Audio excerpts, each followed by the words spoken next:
malu malevinga ia whaapaleina e atua ua momoli atu ia te oe lone ilo tale atua ia via oe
o te whawhelo i atu i le nei tai au fōu i le mamalu tele o le tātou tunu ma leo whaafonga tā lofa lava o leo unanga ma le tautua amata le nei le siu fonga le lomu Wellingtone o tātou au lia le aso lua o le aso tolu o le masina o Februari lua afe lua sifuru ma le ono.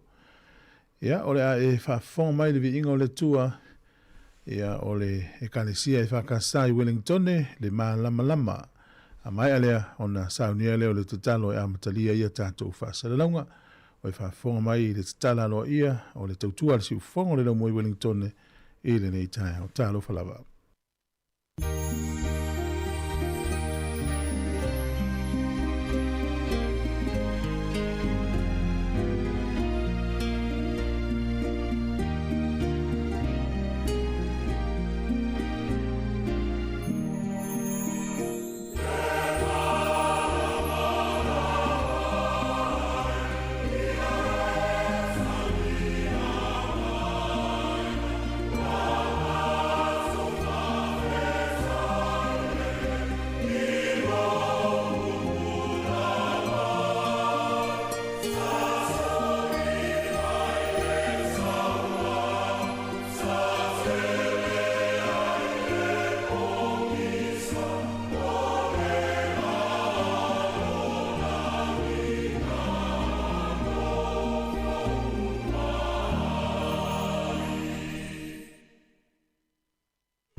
Le tātou te talo.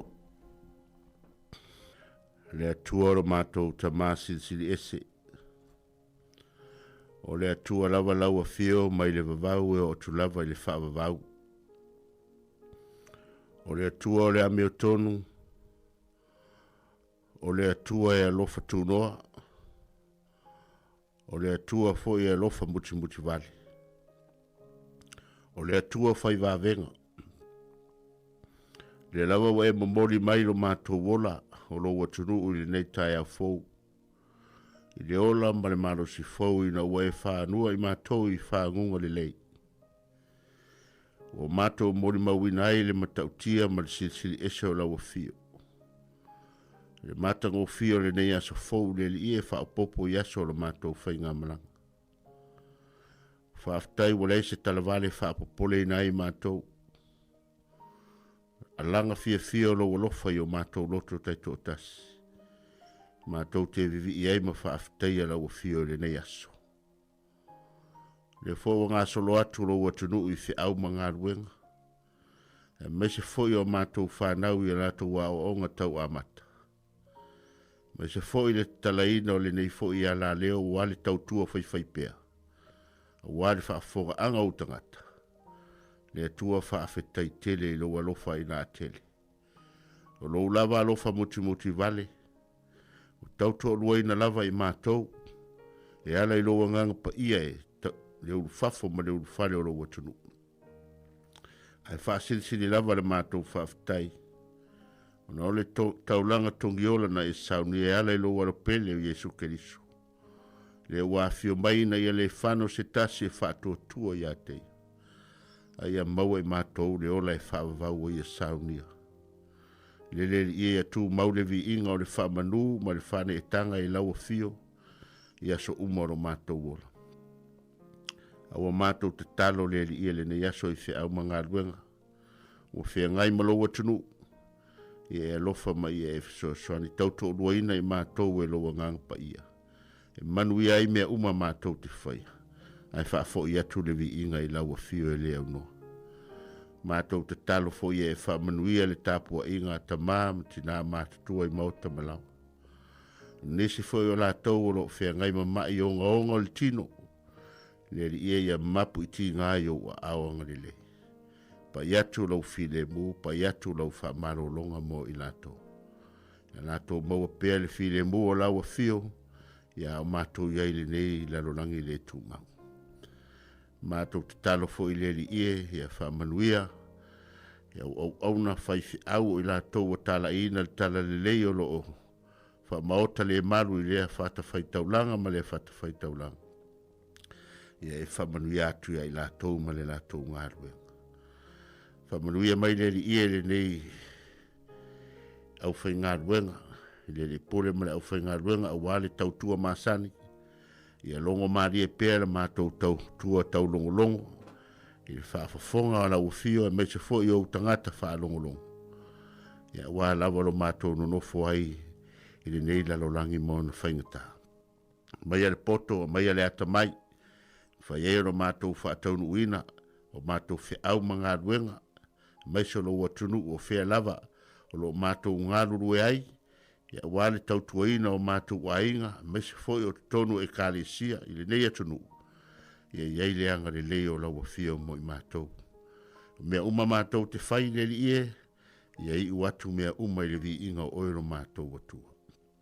Mātou se mo mātou wanga sala, ia mangalo le toto pa ia o Yesu Keriso na malingi lunga sa tauro no i mātou le whanau anga sala. Le uole atuai la mātou te talo i le nei aso. Lo lava suafa Yesu. Amen.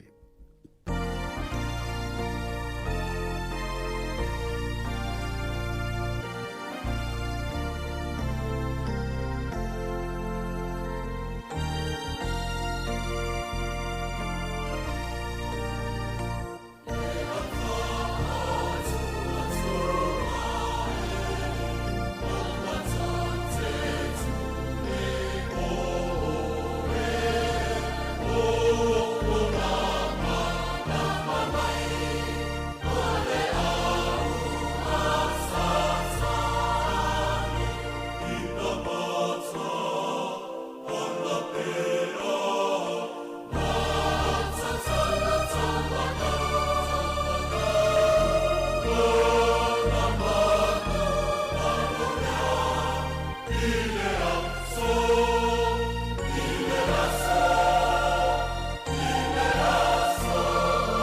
le tautua le si ufonga o le laumua o lo iai fo i le langolango a le New Zealand On Air.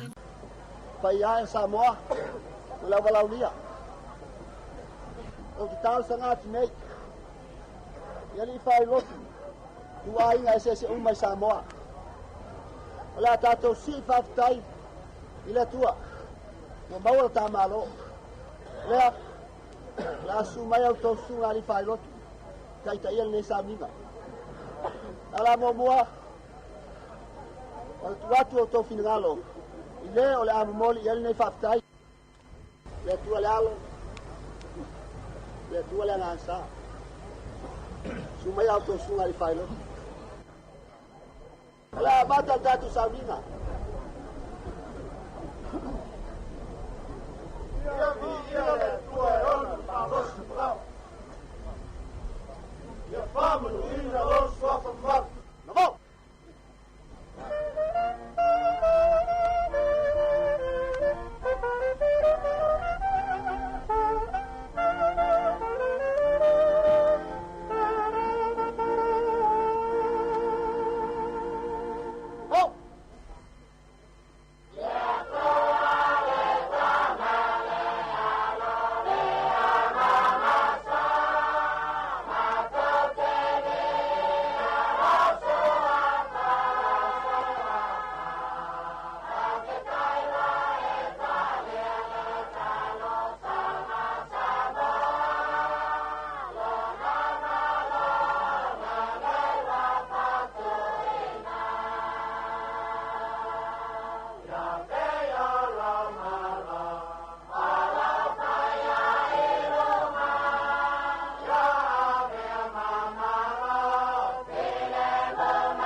Hi, Sāmoa. It's Auntie Tala here. It's time Fifi Falo. Ile atau le tayao.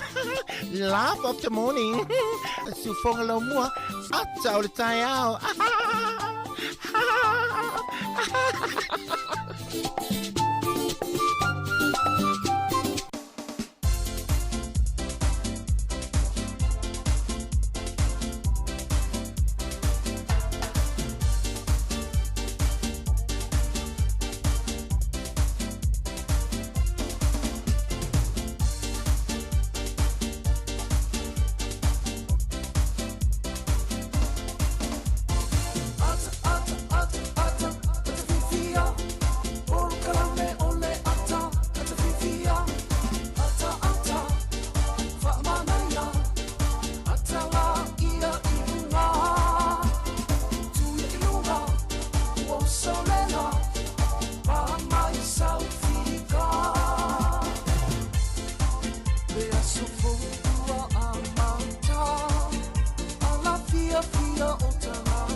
Leva forma le tutua ti fon le no mo le tu la taiao ya o te fo fa ma fatalo fa tu le tai fo ma no fo lau tatu ye tatu por kala mele ata le taiao le nei o luas fu tasi minute u te ne le fitu ya o a mai le nai tu o le tatu tu no lo e ma fu tu mai ai tu o le langi lo e mo mel tatu tu tua ya fo lo fa tu por kala men fatalo fa tu fa mi ya tu la matanga le nei yaso Ata pokala mele ata o le taiao, i o le taiao le nei o le aso lua, i o le aso tolu o le masina o Februari tausanga e lua fe lua sifulu. Ma le ono, ia mahalol folau le aua hae a onga nei tamaiti to i fo i lava i le oranga masani i e pio nei ai malolonga sa tātou whenga i le neu se i le tātou sā. Ia, nei tātou mātua u malava, sunga i whawhengenga mwhaletua le malusia le tunu mana i whanau. Patalo fatu ni tai au mfamilia fe au ngaluenga fuafuanga o le alo i le tunu. Nisi fo i malanga mai o le malanga i se atu i manuia fe ngā malanga. Tato pa anga mawolo mo miltau tua i tono Wellingtone e maso se tua lo langi lo o atu i tato fasele lo ngalo fetele atu. E o nisi lo mafuta mai Sāmoa, Australia, Amerika Sāmoa, Hawaii, o Amerika. E tanto uso no ngā lua i Afrika i saute nisi o i Alaska, Kanata, ia mahaloro so i fua manui le tai ao, no fetele atu porkalame. Ia le reiwa tātou se e mai i tātou porkalame le ata o le tai ao, ia lo fatu i le tina ia epi manuia le nei aso, whaafutai le mafuta mai, lua iwa, mapsua, ia whapea i le sunga ia Way in Crichton, ia lo fetele atu, ia Eric Mafoe Malo, soli le wai Sāmoa, ia lo fetele atu i tātou tunu. Elena Tupse, whaafutai te si Agustino, Talvopis 40, ia sunga ia whawawina Tanielu, Pali'i, si umtua ia Lusalia, luftele atu porkalame, ei tātou paanga ia waki mele i sunga sione tupai me Australia. Ia, ma ole tātou se ea tu le whawhiwhianga me lea onga mawalunga leone ia Amerika Sāmoa. Luas furutolu minute ua te ene le fitu, tā lofa lava.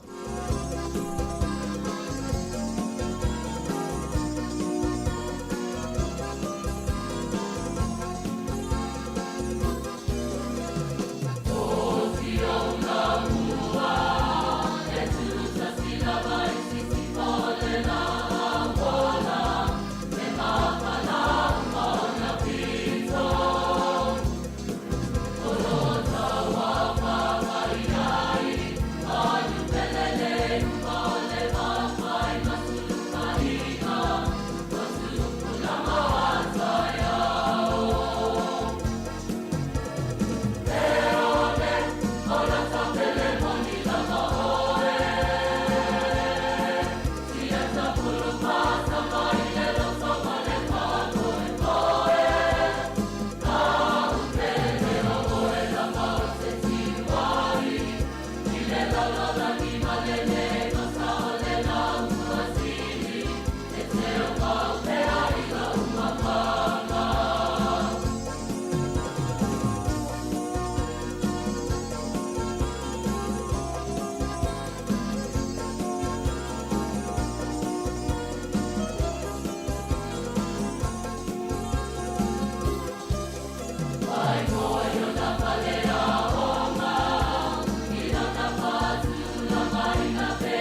atu le tai au le sunga sone petelo ia malo lava ia o le mia manua o le sanga lala lo te atu lo mafuta mai wai aloha ia saulo fa ia manuia fa ngalo nga mata le tai au sunga ia i le fa lili ia malo fa fitai al termine le tatu talo le tau pe ona fa do me official va i tau le la tatu va i talo le tau i tono Wellington ia ma polirua fa me official va i tau fa manu malu le so mo to ti munga le yaso ia o le aso ata ia o tu le so lu o le aso fo welang i le tau langi le tau e pe ona fa ilo mai o le malu lu le o fa mawina le so Wellington manu tua o is fu tolu ia a sfuru ma le tolu ia sa o le ia o le ea mafanfana ia e lua sfuru ma le tasi.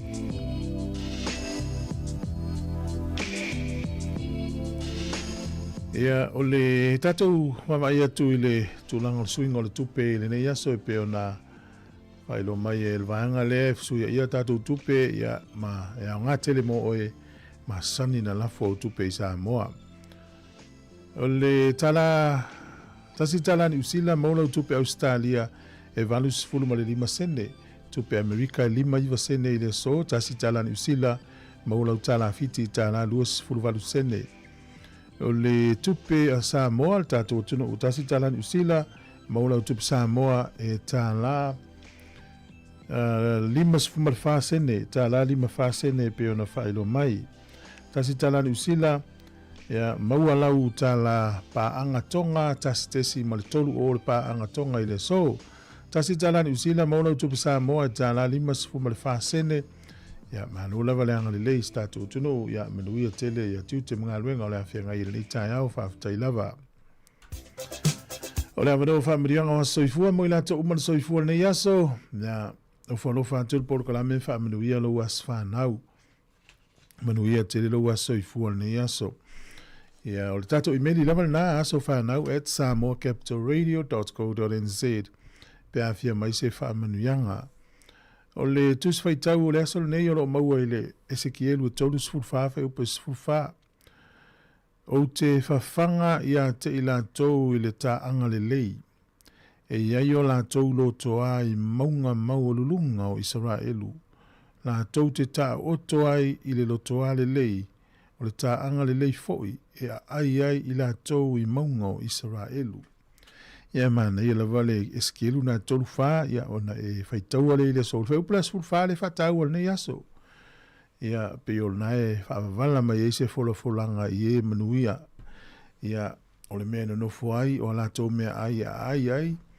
Ia ai ele maua fua la le whamrianga e te maua la po ai la tau e maua.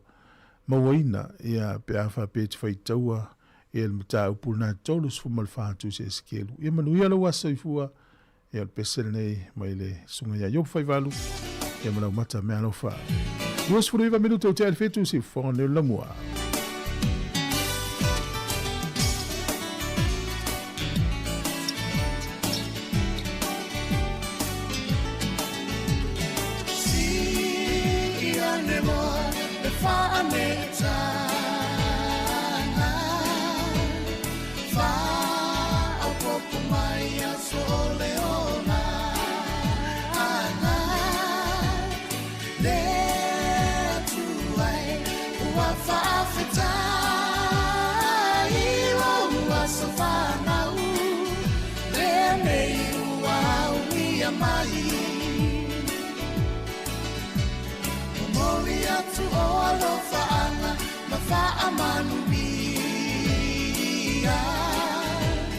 Happy birthday to you all, dear Manuia.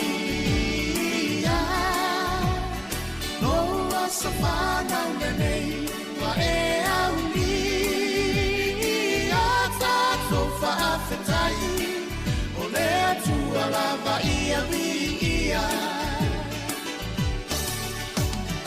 Ea tu ai fa afetai lo alofa winga se kwa e foa i mai ai nei a sote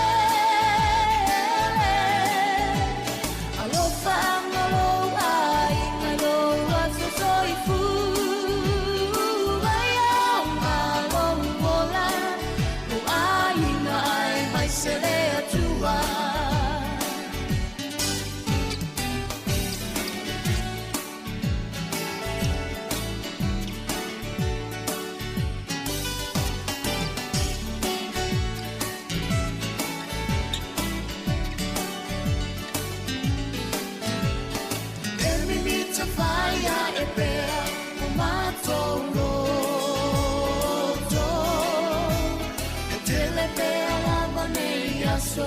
toe whaapo.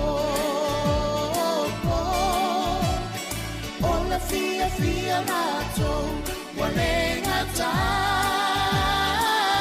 loa sa whanau, lenei ua ulia mali. Whaamanuia mea tuai loa sa whanau, whaanga ina lo soifua iana whea.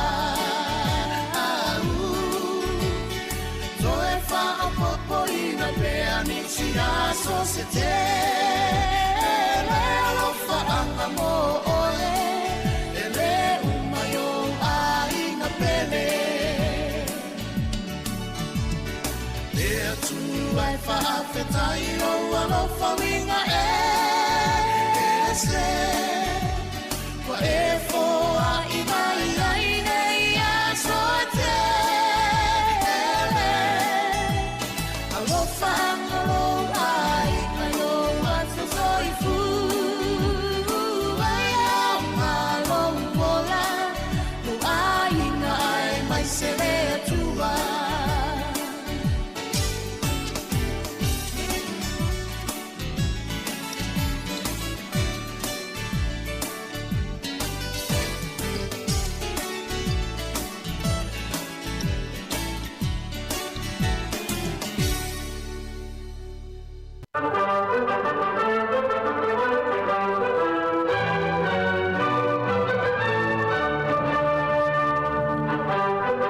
Tala whātou le tunu mā lonso i fwos men whaafonga le wawaile nei tala fo i le tala whaasolo pito lo langi mena tupu i le so i le tele o tausanga o mwai ia i le aso tolu o Februari.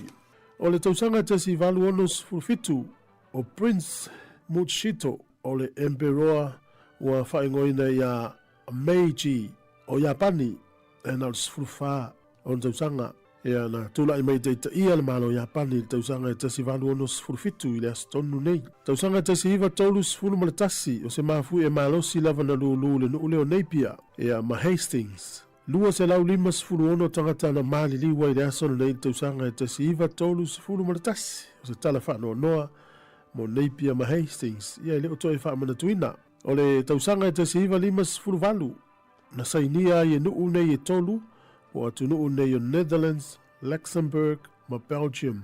Se whengainga ta o le Benelux Economic Union Treaty. Ina ia ngā lue whaatasi ai i le latou tamau ainga. Tausanga e tasi iwa lima. Na whai ai whaataita inga le NATO e le tū leo siamani o East Germany. Ia po siamani sifo e whapea o le hitu lea ia ale hitu tau ale au te e pole enemy ia na whai e whatata inga le NATO i tausanga tasi iwa lima. Lua whemale iwa o le tangata na tūsia le tūsi leo le Harry Potter o le author o J.K. Rowling. Whapena ia maua le whaelonga maulunga le malo falani mea leo tūsinga o le li a au Australia o Ian Thorpe o le sol tausanga lua whes fulfa na nati atuai i le whale mai e na oa maua ia ua maua ngase fo ilo depression po le whanono tele, le mautali, le mautonu, ina ua luita wina e mea tupu o le olanga. Katou tala ia e te maua le whapoponga i le taimasani whaftai lava.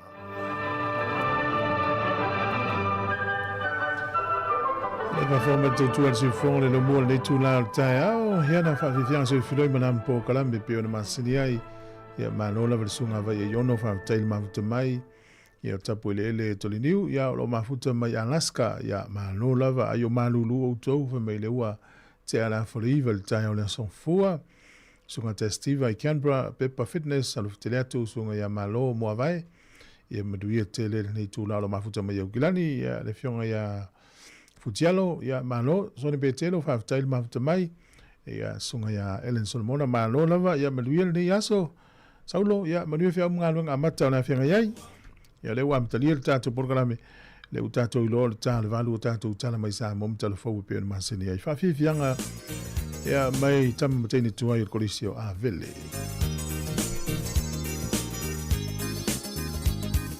Tu kolisio rapo, kalakoa, waiano.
Fofonga ole la mua.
Fiona na mele pese le lau mua puna oa. Ia o lea onga mtata SS le kanisia me tutisi na ilfa fifianga na pese tua ia le tunu pei o uma le fiu fafati. Ia fa malo atu faftea tu lo tunu le uto se furu fitu minute na tale o le valu. E ila tu ya matala tu ngalu ngal valu i minuia ngalu ngal ne ya so nisi amatele iva. Ia na ifa na ulwa ia. E le utato i loa matana toa onga po toi kuata i le iwa po le afo le valu. Ia e ima tua e usu e whainga luenga ma momoli e toi tamaiti. Ia ono le whainga tau na o tamaiti le a onga ona le isi si a vea. Ia maa lo lava, yo nisu taimi ai. A mata maa tua le vavea o fiala tua i mana i tamaiti talo whai. Ia maa lo. Le ngalo na mafutanga mana ia pēr tō maa tua. Ia le wai tamaiti le wai ua onga la wai whainga luenga. Ia whaiola u. Ngā luenga mua leo lo langa o ngā taluna umanaua o ngā ia manuia tele ia mātai tū lei māta ala le tsaonga le mui lau ngā luenga i me umalawa i te iai. Ia alofangia le li i le tapo inga leo tātou mātua i tono ai ngā renga teilea. Ia tono maota o lau tausia i autou alofa tele atu tātou programe. Alofatu ia sei oliana sei lele ma alofa aftai lona lote ia manuia le tae au. Nei tātou paanga o lo ki maili tio whanongolongo le nei taimi. Ia mafuta mai whasalunga si ufong le lau mua. Toi wha walu tātou pese ia po pese mai le lau mua puna oa. Ma nawa i le oksene na i pese whātunga tuai le tātou tino.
Ulu, ole pomati awa.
whawhianga mai rawe pesea le kolisi o le fifi.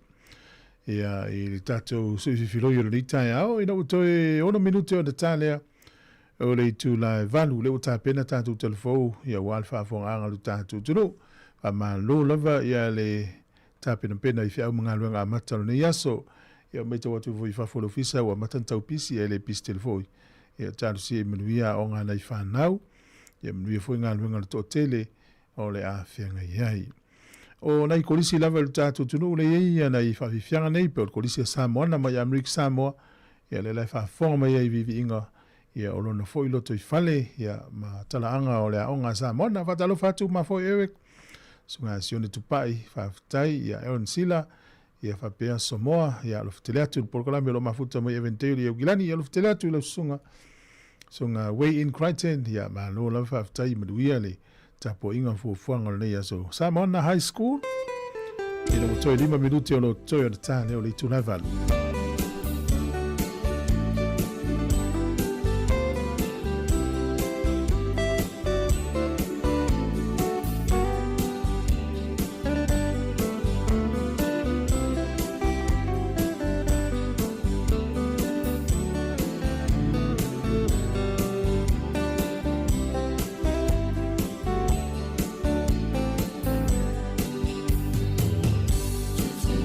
Mama,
te tue whatala whātulu tātua tenure nei whai whaopoponga o tala whau mai Sāmoa o se mai ele whaafonga.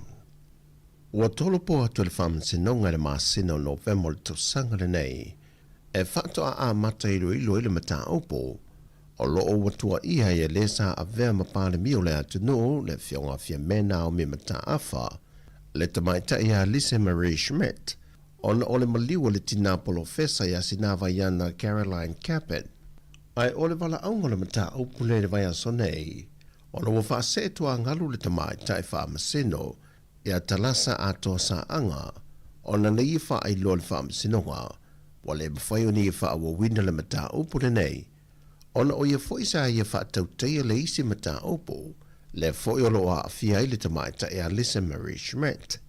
Se ia vanga na ai le isi foi mata opo, o lo tua ia le fionga le li pāne mia i ni tua inga tau wha leanga. O se tasi leo mata opo le ia o i le wha salonga le wha masinonga. O le mata opo le nei, o lo tua ia le tamaita e a Lise Marie Schmidt, le sa ave mapāne mia i se tusi, na whaapea na ia tusia, ma whaatonu ina ile tamaita e pe o na tā ua le swafa, e nā te ave e sea nisi o whaamaumaunga, po nisi o vaenga e whaamau ni ai, e iaile so tanga o le fionga i le sa pāle mia, i le maliwa le tinapolo fesa.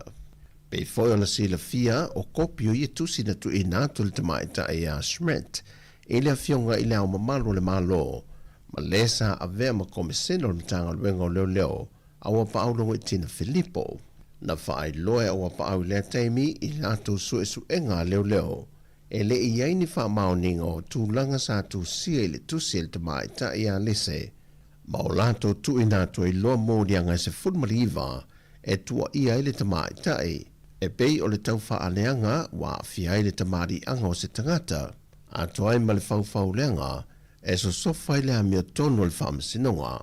Man whai loai e le tua leo leo e ala le lātou loia, e se furma le wha lātou mōni mau, le o tā pena mō lea mata opo. Ua maua le tino maliwa se tau le lea na malemo pe nita whea, e ni a lātou tā e lenga i le afu i sau ni atu. E lua aso o whaia ngā ruenga whesoa swani, ane vaenga o tine mūbo le vaenga o wha lave tupu wha fuose i le sā i linga, ma toi maua i le awa ule le aso sā le wha i wale wa yaso. Wha maunia mai le komisino le tine mū, le fionga tanvasa pe tone maunga, na maua mulmuliane le tino maliwa le tau le lea, e se tasi o vaenga lo loto o le vaitafe i manunu. O se wha lave o toi wha manatu mai e le vaenga o pui puinga, po o le vaenga la vea e le tine mū lo tātou o tanu. O lo i eilo tātou o tanu i tūlanga mamafa o ti munga, mai wasi isi i fo le tūlanga le malosi le tafe o vaitafe, e na ia wha ai te mai e le tūlanga o le saunga le mū, mai tā elenga o lo oanga i so se vaitafe. Wa tui nātu se tua lalo a le sa ave ma pālemi o le antunu, le fionga fia mena o mi mata afa i le fionga le pālemia, ina ia sile i se tūla fono, e lima te inai le whaatawino sea tangato le atunu, e whaatau nuu ai le moe mtinga le whainga malo, e le whaatawina le sa vaalele tautua inai le atunu. E na wata paha le whal televisa le TV tase, le fionga fia mele mata opure nei na ia sauno ai. O le winga o le mea lea, o le whaisea o tangata lautele. O na tātou tala noa loa lea, it's a public, o lea company. Mai, ia, toi fo ia, tam tā pena tū la fun. Fo lea, whapeo lau whai tangata mai la tō tupe.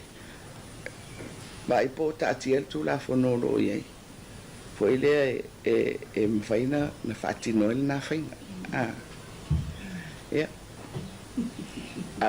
Awa o tele lo foi la ya wa e major shareholder maro. Ya. Em fayala na fape mai e faingo fie foi mai ole a otto tupi. Ai ya ta wa ye o te langona e fautua ina foi le finangalo le malo. A whapea o le lato finangalo lea. Tā pena le tu la fon.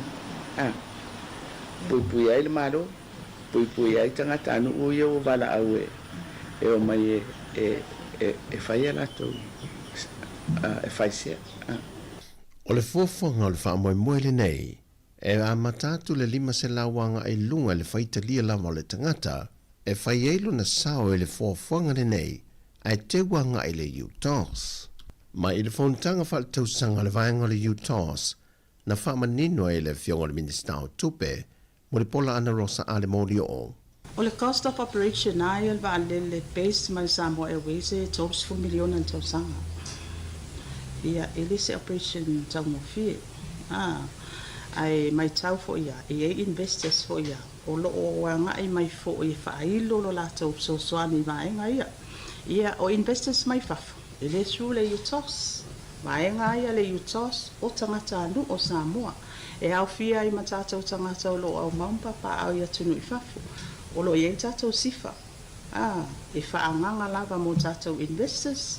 Ia investors ia le ingi lātou pitanga Sāmoa. Ia e fo lātou due diligence ia mana o mia siaki, mautu, talawhia ngai, e leo iei ni au wala a lātua o lo o iei ia wha maunga lātou foi business. Ia ona sula ia o le tātou whalaptonga le sifa. Ma o temi nei ele umautu mai se taua o whae e whaatino ele nei polo keti po taua wānele. Ai o loma foi le fontanga at komiti whaatoa po le task force.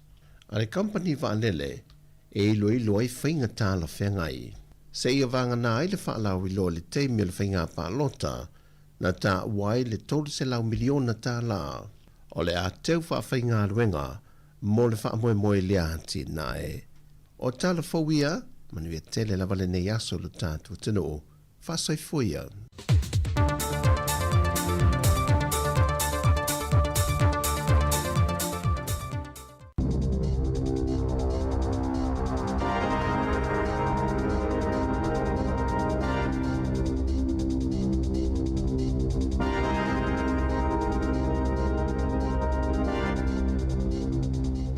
Tālauwha e le nei fo i vaenga o talawhau.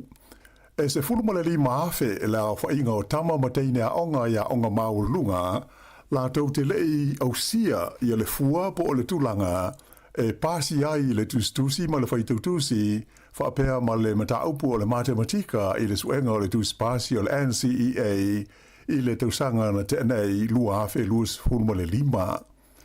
O le nei tūlanga ua whaapopole nai le wasenga o pule a onga o kolisi i le ono whaamaamulu o i la tau nei mai le fia o onga pea po le fia sue i nisi por kalame whaale awa onga i le lumanai.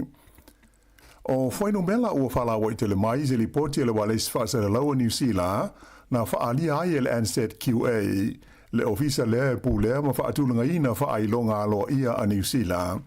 O le iwa pasene o tama mateine a onga i le tausanga se fultolu, ma le se fulu 5% o le tausanga se fulua, la tau te lei au sia le fua o maka e pasi ai, i le tustusi ma le whaitautusi, ai whaapea ai fo i ma le mata aupu o le matematika po le numera, i le whaai unga o le tausanga lua afe luas fulu 5. O lona winga, pe tusa le ma le 5 afe la whaai o tama mateine a onga o le tausanga se fultolu, ai se fulu afe ia le tausanga se fulu lua. O le ale maua ni o lātou tu spasi o le NCEA, o na lātou te lei au sia ia maka matongi e pasi ai i le suenga le malo. O le totele lava o te maiti sa tausanga se fulu lua, e toe foi i le aonga mo le tausanga se fulu tolu. Aena whaalia whapea, e totele to maiti e lei pasi, e ono le toe fia foi le aonga ona ua whaavai vai. O le nei fuinu mela ua atangi ai se pa u maua lalo o le au whae o tamaiti aonga e pasi le suenga le nei o le NCEA i le tonu o le 5 tausanga ua tua na i tu nei. E manatu ia le vasenga o pule aonga o ia wha le tonu e mauti noa le alua i lalo la whae o tamaiti e pasi i le NCEA o le tausanga e luafe luas fufa na tula i mai ai i le se furuono pasene le au whae o tama mo teine aonga na i umai i kolisi ai le ipasi le suenga lea le malo o le NCEA.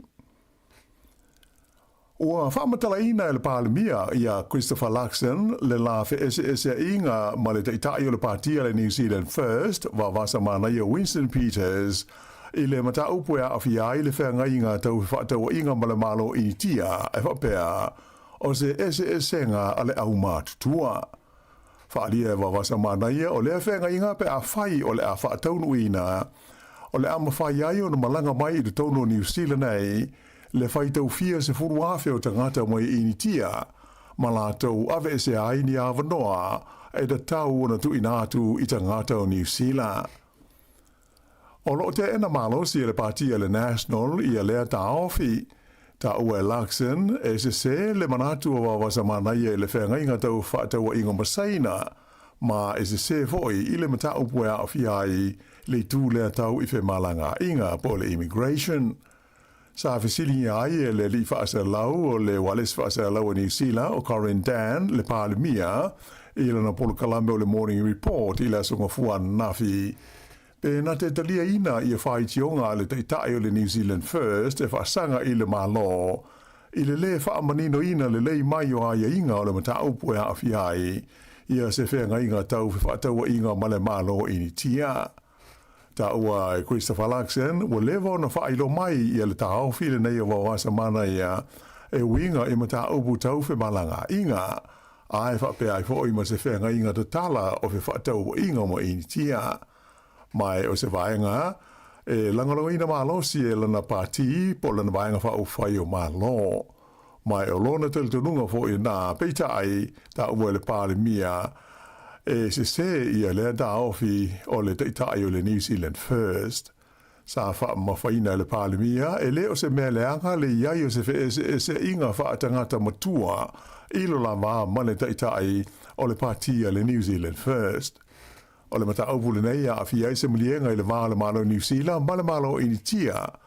E talia ma whaatanga ai la wha inga e awhi fitu se lau o tangata e iai to mai wha abitoa mai initia e malanga mai ai ini visa whai ngā ruenga le tū mau i tau sanga teitasi e ngā rulue ma whai ngā ruenga ai i New Zealand ai.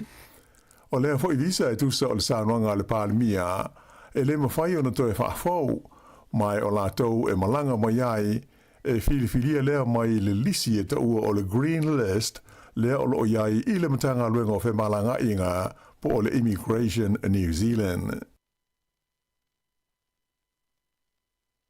Sailonga o na whaalenga ina le tele o whaatoanga i le tumutumu o le talawhatai sa sae po o le East Coast o le motu i mātu o New Zealand i a wha malolonga i a sāla vea ai lea vaenga o le tunu o i le masina ua mawai. O lea whaatoa a mātau na maua mai le ata atoa o mea sa whaatama i ai i ti munga mamafa malolonga i a sa awha ina ai i a vaenga o New Zealand i a Januari. Na whaasolo na sia i a whaatoanga te itasi i lea vaenga o le tunu o e sui o le whaalapo tonga lau whai whaatoanga o le fumanu e pe i upovi mamamoe ma le whaalapo tonga o le Tai Rafiti Whenua Collective po le associate au whai whaatoanga o tonga la au aina. O le whaamoe moe ina i mwhai o na maua se ata atoa ma se whaatatau i le tau a whai o mea na whaaleanga ina ona o inga whaale tonu ma le lolo o le tau.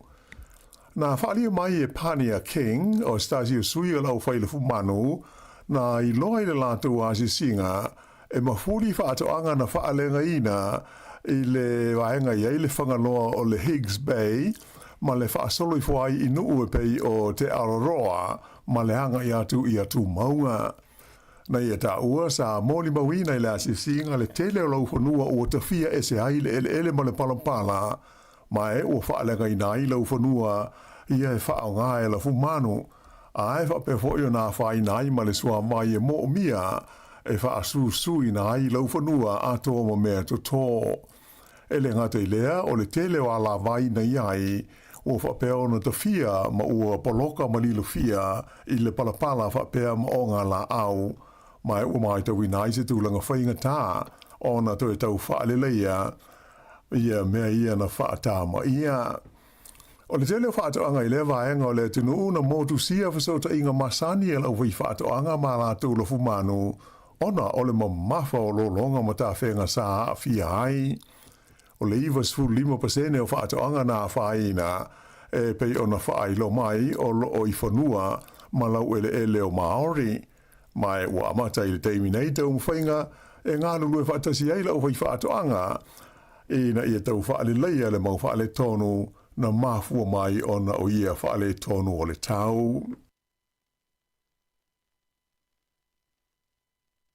O winga lolo wao le tau na tau fiaia na pō ngā luenga i le tau awe sea lea o le waa lea na tu ia i tu tonu o le tau langa o le Akaroa Harbour i le tu malo Canterbury le motu saute.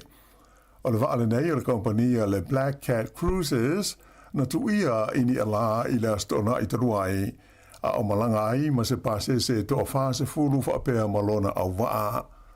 O amata le teimi nei se sua ngalo ia a le komisi mo le sua ina o whaala velawe te tupu tau i awala o whela ua inga mai oha o moe po se vai meo le sfulua masina mo le lua tusanga le umi e whaanga solo a ia sa i linga. Le asonga fuan nafi le sa tau mwhai ai le pūlenga o le taulanga i Akaroa mo nisi fo i whaala po tonga e ave se hai le vaale nei mai le mea na tupu ai le whaala velawe ma whaia fo i ngā luenga i le tau tau fiu fia o le awhai na ai o le sami ma ngā tei whale ona o le suau u lea ua liki ma masua i whafo mai i lea waa. O se vaenga o ia tau mwhainga e au fia i le fia toso e se ina lea o le waa i se o ngā sami do loto e na ia whaasau i nā i mai leo no whaale ngā ina o le tino pe tai e le ima whaia na whaia lea tūranga a le la o tu e tātia nei ia ngā luenga uma ona o tūlanga whaale tono le tau o lo walo ia mo aso e lua o lumana i nei. O lea o whaai loa mai whala wa i tele, ia suafa o le pailate, whapea ma le pasese na la malanga ai ua mali liu ina ua pa ulu la waalele helikopta i le maunga i pai kakariki i le vai aso na te nei. O la ua whano ai le soifua i lea whaalawe lave o Cole Christopher Ritchie e luas furono te usanga le soifua mai le nuu o whale Papa South, ma Joseph Ma Keely e limas fulfatu sanga le soifua mai le nuu o Tauhara. O la ua umanei sa ngā lulua i se ngā luenga whaakona karate i le whanaina leo se vai la au e te pē ai inseti i le tonga vao i le Transmission Gully i le taimi na tupu ai lea whaalawe lave. Le sprede na te nei le whaato am whaiai o na ave se mai le tino malepe o le helikopta na awhia mai le vaenga o le tonga vao na pau i ai. Whaalia mai le teita i le leo mo le tumalo mana o Rini Perkins o se vaenga whainga tā ma le lave le tonga vao le ana pau i ai le valele le nei. Mai sa ngā lue ai le leo ma isi ngā lue ngā lawe ai whapea ma le ofisa o valele ma iwi o Maori i tau mwhainga e maua i la ua na mali liu ma awhiai ai whapea fo i maletino o le nei valele helikopta. O se loketi ua le mawhai o na whaataunutunuina le malo saina na pa uwifo mai le vani monimo i le vasa Pasifika i sauti sa sae o New Zealand i le waweao ana le ila. O le nei loketi o se fausanga saina e whaingoaina o le SUQ-3 sa whanaina i le vate tea i le aso tolu o te sema mai na whailo mai i le Space Force ale malo Amerika na palasi ifo i le whonga ele petusa o le afo o le sefurulua GMT ma pa u saunga le muai i le sami pe tusa ma le afe lua se lau maila le mamao i sauti sa sae o New Zealand. Ua fuafuaina le mamafa o le alo ke ti se vai mea o le sefuru ma le tasi tone. Sa iai popolenga o tunu i Europa i le ono pa uifo iai o le nei lo ke ti pe tai o le o whamaunia ua palasi ifo saunga le mu i le sami i sauti sa sae o New Zealand i le waweao ana le la. O ta mala le tu ainga o le Toyota Aqua e o pito tele i aita avale na ngau ia tangata i to tonu o New Zealand. Whailo mai e le company insure o le AMI Insurance e siri atu i le iwa hafe le a whai utalo sanga na lātou maua mai tangata na ngau ia lātou ta avale whapea i le tausanga na mawai atu nei lua hafe luas fuluma le lima. ta ua le company o le 8% o ta wale uma na ngau ia ma tu ina tu ai claims mo insure o ta wale ia o le tu ainga le nei o le Toyota Aqua e so atu iai ia le Toyota Corolla i le 5% ma leisi tu ainga e ta ua o le Nissan Tidas i le 1% sa i lo fo ia fa maunga e fōringa mai o ta wale nei o le tu ainga o le Toyota Aqua sa su e wha apitoa lava ele au ngā o i ave i le tausanga o mawai. E tusa ma le wha i a taimi na mawanu ngai na i lo ta amale o le tu ainga o le Toyota Corolla ia e au pito i tele i eita amale e whai insiua i to tonu o New Zealand. O le whai unga le masina le nei o Februari o le a tapuni tu mawai se tasi o whale fish and chips ua tele tu sanga o le na tu tua i se tasi o vaenga o le lau mua i Wellington. O le pisnisi le nei e whae ngoina o le Rice Bowl Burger Bar e la wala o le Ready for Street e le mao mai le whale mai tele i Wellington. Na mua i te tala i le amatanga o le vaitu sanga e awhi iwa se lau fitu se fulu. Whaelo mai e le tamai te isaina e ana lea whale fish and chips o Wawa Shan. Na amata mai le te usanga lua awhi male iwa ona pulea e lona ainga i a lea pisnisi. Ai o le whaafi tauli lea ua tūrai mai nei, ua manao le landlord ina ia whaia se swinga tele i le whanua a to ai ma le whale o loo iai le lātou whale fish and chips. Sa ia whaafi tai ai le langolongo sua le mamalu lau tele o le tunuu e masani o nanga i atu le lātou whale i le tonu o le se fulu ma le fitu tau sanga ua mawai atu se i o mai lava i le taimi nei. O le au hoki a li a New Zealand le Black Sticks ua manu malo i le la series o ta alonga wha le vao malo ma le au a Japani ina ua malo la tau i lona tolu o ta alonga i le vao au ilua i ai e wha i le tolu ana pō. O le ta alonga mua na malo ai le au a Japani i ai e 5 i le lua a New Zealand a na malo le au a New Zealand i lona lua ta alonga e 5 i le tasi a o le whaia le ta'alonga whai u leo le series i Hamilton le ua malo ai le Black Sticks. Pei ta ila e ui ina o le ua uma le series i le vao i au a ena whailo mai o le ato e whaia leisi ta'alonga wha au popo i le va o au a li i nei a New Zealand mai Japani i le aso lulu a tae ao. O le au le nei a li le Black Sticks wha pe ai ma le au hoki e tamai tae a New Zealand ua uma o na wha maustu o la vanoa e tau wa ai le ipu le laulangi le foi wha angatama i le tausanga nei. I ta alonga soka o le ua se atu i le tūlanga lua le au te mai tai Wellington o le Phoenix i le whaasalonga o au le taminsanga soka Australia le A-League i na ua malo i le latu ta alonga ma le au le Jets le sa whaia i Newcastle i le asana te nei. O ai o le ta alonga i 5 Wellington ai tasi i le Jets o se maloa o pito maua e leo le Phoenix i te tonu o Australia taru na ofi atu i tāmil sanga le nei. O se maloa mua fo i leo le Phoenix i le aule nei e le Jets i le lātou malae i Newcastle. E le ngata i lea ai o le teimi mua fo i leo o mawai e stasi o ta maita i ta alo i anisi koa se tolu i se ta'alonga e tasi i le tāmil sanga le nei o le A-League ka Australia. O le tamaita i talavau e ngoa i a Pia Flock, se furufitu tau sanga le matua, e ta alo i le leina i luma po le forward, le ana i a mawaina si koa nei e tolu mo le aua Wellington. O isi si koa e lua na maua e le tamaita i o Emma Pinnenberg, ma le tamaita i o Ellie Walker, o si koa mua fo ia a ia tamaita i o le aua le Phoenix mo le latou au. Mai i ta alonga i se furulua ua uma le Phoenix o le taimisanga o lo whaanga saule le teimi nei o le ua ono lātou malo, tolu tutusa ma le tolu o whai ina. O leisi ta alonga i so ai le Phoenix ta tai o le ata alo ai ma le au mai i Perth, ma o le ta alonga e whaia lei le lau mua i Wellington i le aso malo lo o le waitangi le as foreile o le vai aso nei. O le whai unga nao, telefou.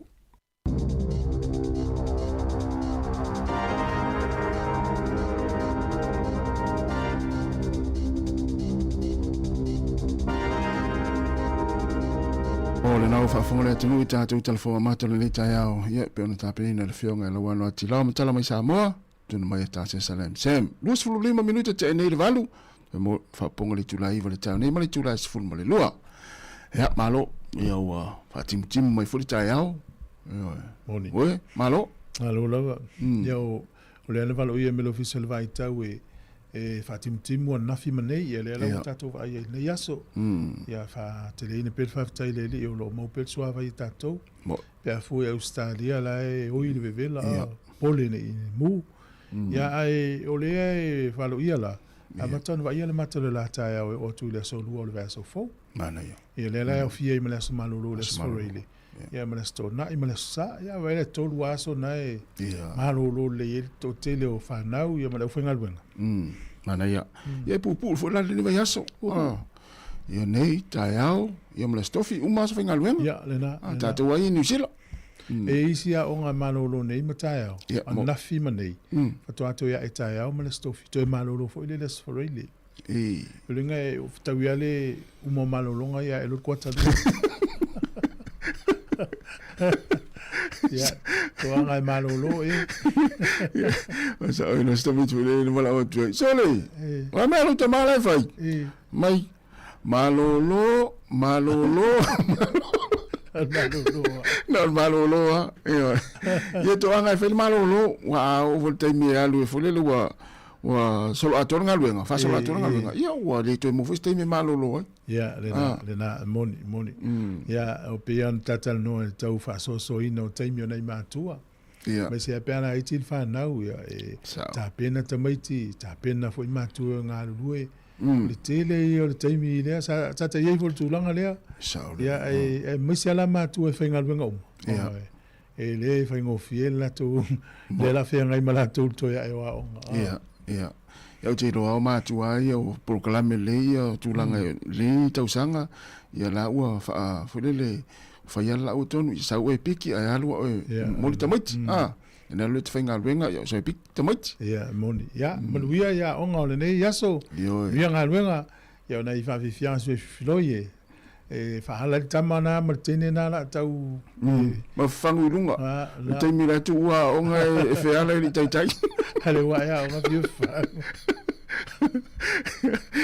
ya malo va te te la val maft mai 2 minutos te nei le valu va tal vatu le sunga ya Simeona Suena manu la val nei tai fa te maft mai Yohane tavu inga su malo Yohane fa te lava ya o siutaro pati tuliatu manu la val nei tai o kalangolango ya mal sunga ya fa fo peni malo fa tai ma fo Eric ya tatuolo el pesel nei ya mal colisio avele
Maria,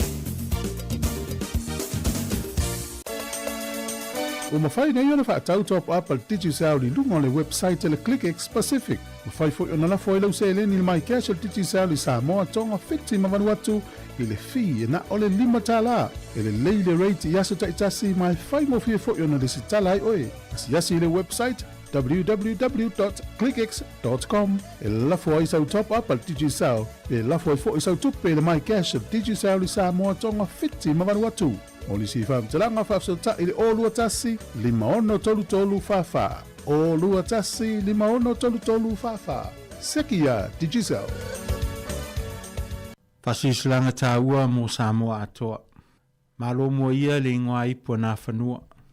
Ai te wha itoa au tau mamalu mau tau pa ia taulangi. Tā lele ia au tau tūpu sā, te pua tausi ma te pua tū mau. Wa o lea watoa i ulu la le sā o le sanga lala. Ina uali i le matangi. Ona mātou whaatulou lea i lau whaafunga anga Sāmoa. Ai fia tau tino le solo o le tamāloa. I le anganga māulunga o le fia sa ili māloa mō Sāmoa mō na tangata. O lea uta tala mai le fionga le fonga fitalai o le Parlemene o New Zealand. Le fionga i a Honourable Jerry Brownlee. Se hava noa wha auro. E momoli aloa i atuai le Parlemene o New Zealand le tārusanga sainia po le petition mai le fast 5 afe o tangata na saini lea tārusanga. Ina ia mawhai o na ilo ina le Parlemene le mata upu e whaasanga i visa malanga mō tangata Sāmoa ma le Pasifika. O le nei awa noa o whaatulanga mō le aso lulu aso sifulu maltasi o Februari lua ono i le vao le sifulu le tae ao se ia pa ia le sifulu lua i le ao uli i le loto ao le motofono i Wellingtone. Wa mai ana ngā luenga tele sa tāpena ina ai le tālusanga sainia po le petition, a o le utele nei o le wha moe moe, ina ia mawhai o na fuli i ai le wha ato whala inga le Parlemene a New Zealand mo se wha ai unga. O le wha moe moe o le aso, o sa uni le komiti au kilani ma Wellingtone, e tāpena au wala tāla whianga i uma, ina ia toa tele le langolango a Sāmoa atoa e awe yatu mo le wha moe moe. O le nganga atoa le nei wha moe moe, e le o se solo te tee.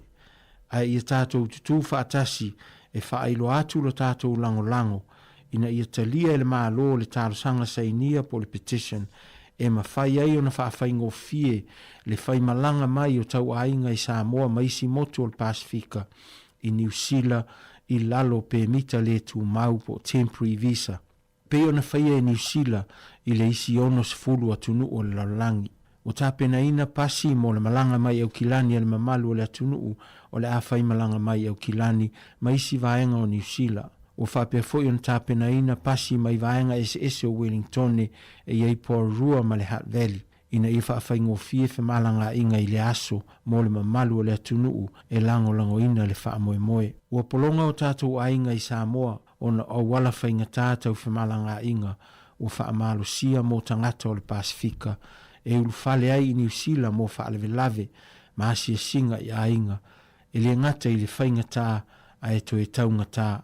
O saunia le tātou la o le mitiafu whaapitoa o le Pacific Justice e 25 tā lalo na tau e la ina i le aso.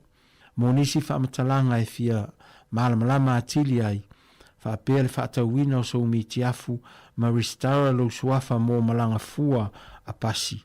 Whaamole mole whaafsota il telefoni o wha 5 o tolu i wha.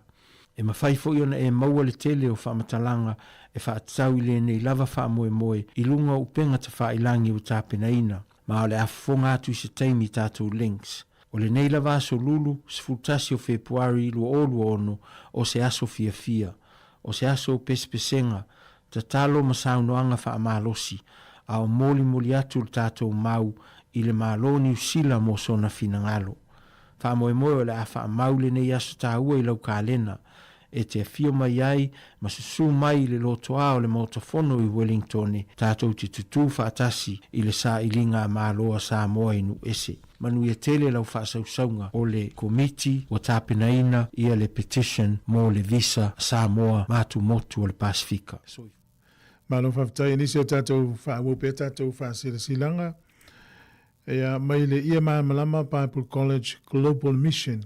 Manuia le tausanga fau si o tātou tunu. Ai le awa tele ma le whaaloalo i whaasilisila tuai. O le ato ia e le tātou a onga tu spa ia.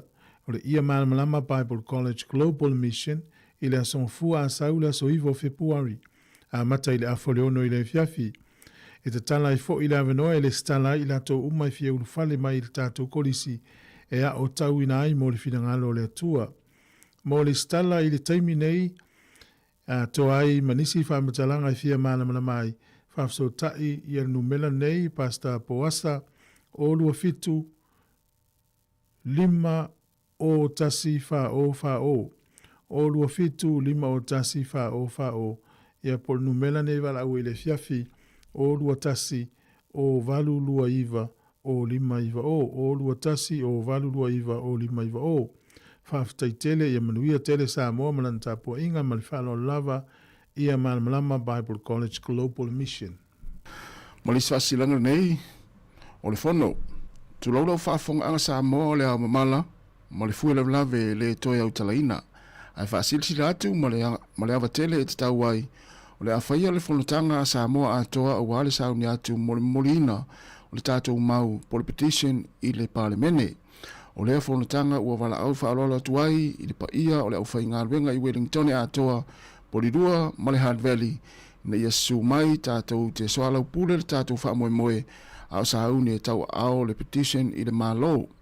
O lea whanatanga o le au mai ai ia le fionga ia anae afa anae mo se whamaninonga tili o le tūlanga ua ta otua i nei le tau mwhainga ina ia whaingofia ina whaingofia pe mita tā whao mai New Zealand mo atu motu o le Pasifika.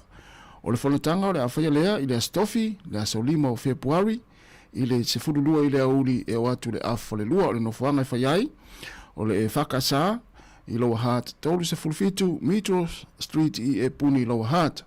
E talia se o se sui mai e kale sia Sāmoa uma i Polirua, Hutt Valley, ma le taulanga i Wellington. Mo nisi whamtaranga whafsota i le telefoni o wha, lima fitu o tolu iwa wha. O wha, lima fitu o tolu iwa wha. Ia. Nisi nao whaasilanga nei taimi, wan whaafonga mai le tātou e tunu. Ia, meise le wha moe lea tātou tāpena iei mo le vai asofau. So lulu le vai asofau. So lulu le vai asofau. Moni. Ia, maa lo lava. E le tala le na toe wha manatu o tōne le fionga la wano. Ia, le au whai utamiti e le pasia la tō suenga o le nsi ei tau sangalente nei le vaianga lua ma le tolu. Ia le ile pōlenga nei le toe tau mawhai la tau nei mutai le tau mawhai. Ia. Ia, nai maua vanoe toe tau mawhai a ua no whai.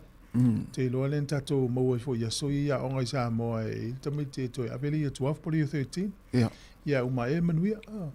Ia e tele matata ese ia nei lau te o maia ia tūlanga tau a onga. Ia. Ia le tangata e aluru ai e le manuia le kolisi ala tu ngā luenga pe ala tu tata ese mtua manuia ia.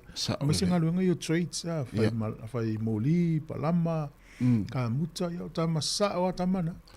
E foi le vanoe tu mai le aonga nei tamiti fo ia sa ia feti ni tau sangantene. Pea fa pea le atoa la tau credits fo ia. Mfento atu a onga molisi tolu masina ia tau ia moro ia credits ia. Vai le. Ia. E vai pe le fato as furu valu pe furu iva tau sango tamiti. Te le alo na lumana ile. Sa ole le. E wole va me mus. Mo. Ia tatou mafofo taimine ona tatou matua e o lava noa le tau tele i maua ia so ia. Le tunu o vanoa. Io e moni. Sa ole le. E me se pe fa pe o le tamititi le o le mautu ale ainga la finga luenga le ona matua le e mo ia e util fa so ala ma fai ana no fo ma. Mo ile le. Ile wai ile ainga fo ile pe na o le tina. Ia. E matua le lava le fa so ia lo fa lo le tali ma le fine lo finga luenga. Ile ainga la finga luenga matua pe tasi pe to lu ala finga luenga. Ia. Ala e mana o matua e o tamiti le onga ia o ne no fo ma fale ma.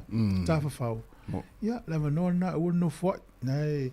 E fo ia le course le ave University of Victoria. E ma faina alu o le foundation course. E te toi tuli e credits ai tele i me i lunga i vaenga i ave ia fainonga. E le la tam fai Mosef so ta inga mfa alinga nei masina. Ia e le University le wata pena la tu orientations e po filo inga whaiaonga tamaitiaonga matua ia e mawala se tala la tamai ia le umal ni masina ia na ia tamaiti ia o tu whanongolongo mai se o iai whanu no tele ma no ni tunu a wale fai we le fai o university ia na tele ia tata ss sa tele ia fu inga luenga le mo wai ia i mo manuia ia moni o le na o vavai atu inisi o fasalonga au mai na iei le no le sounding fa to e tau au to isi tseni le ia tunu i tangata o fai mal ne tunu ia tasi te lopena mai mo ai pele ia sa o ia na fu sa wai ia na fu tu mai lunga le bachelor le pulenga no polua ia o le mana ia o le fu le umbi al mana ia o le sauninga ia na te fo ia le tato pulino Anita Baker ia a le tu se le o le te le ro i tangata tato ia na lau mai ngoa ai awa atu o le me te foi o le na fa manatu mai email na lafo mai le taimi o le aso ia e fa tonu nai ia lau mai le lisia nafi le fiafi ia ia inga Pasifika ile atu ele faina ta na o tele rola pleale tu lango a to fai pe to tu i se lisi o muri mai ia au te loa a misi se lisi o la tamai le lopo to tu atu se lisi tu wa la fo o to telefo tanga tai wa wa mai foi la to polisi to masina na la sa mai tau la to fa to tele tanga tamai fa fo tangata ia mai Europa Britania ia me tangata foi mai Middle East va pe sole ia o mai o matua mala tu fa na utai to fa te to lima ia o ai lunga o mai lunga fa la to fa to tonga te mitas ai sa pe sole e fe fa nga ina tama yo le no tangata intia tangata ia tangata na mai peni tangata foi e se foi ala to nga no o tangata ia mai continente Afrika tamalana no mai foi tamai mala to pulpulu la no lan moli mala to foi fa mau talinga mai su atu ro ia tangata fa pena e ala tangata ula fala ia ula fala mana ia foi ole te lo te fu e alu ai se tu no e foi le alu tu ro Sāmoa ma na ofu Sāmoa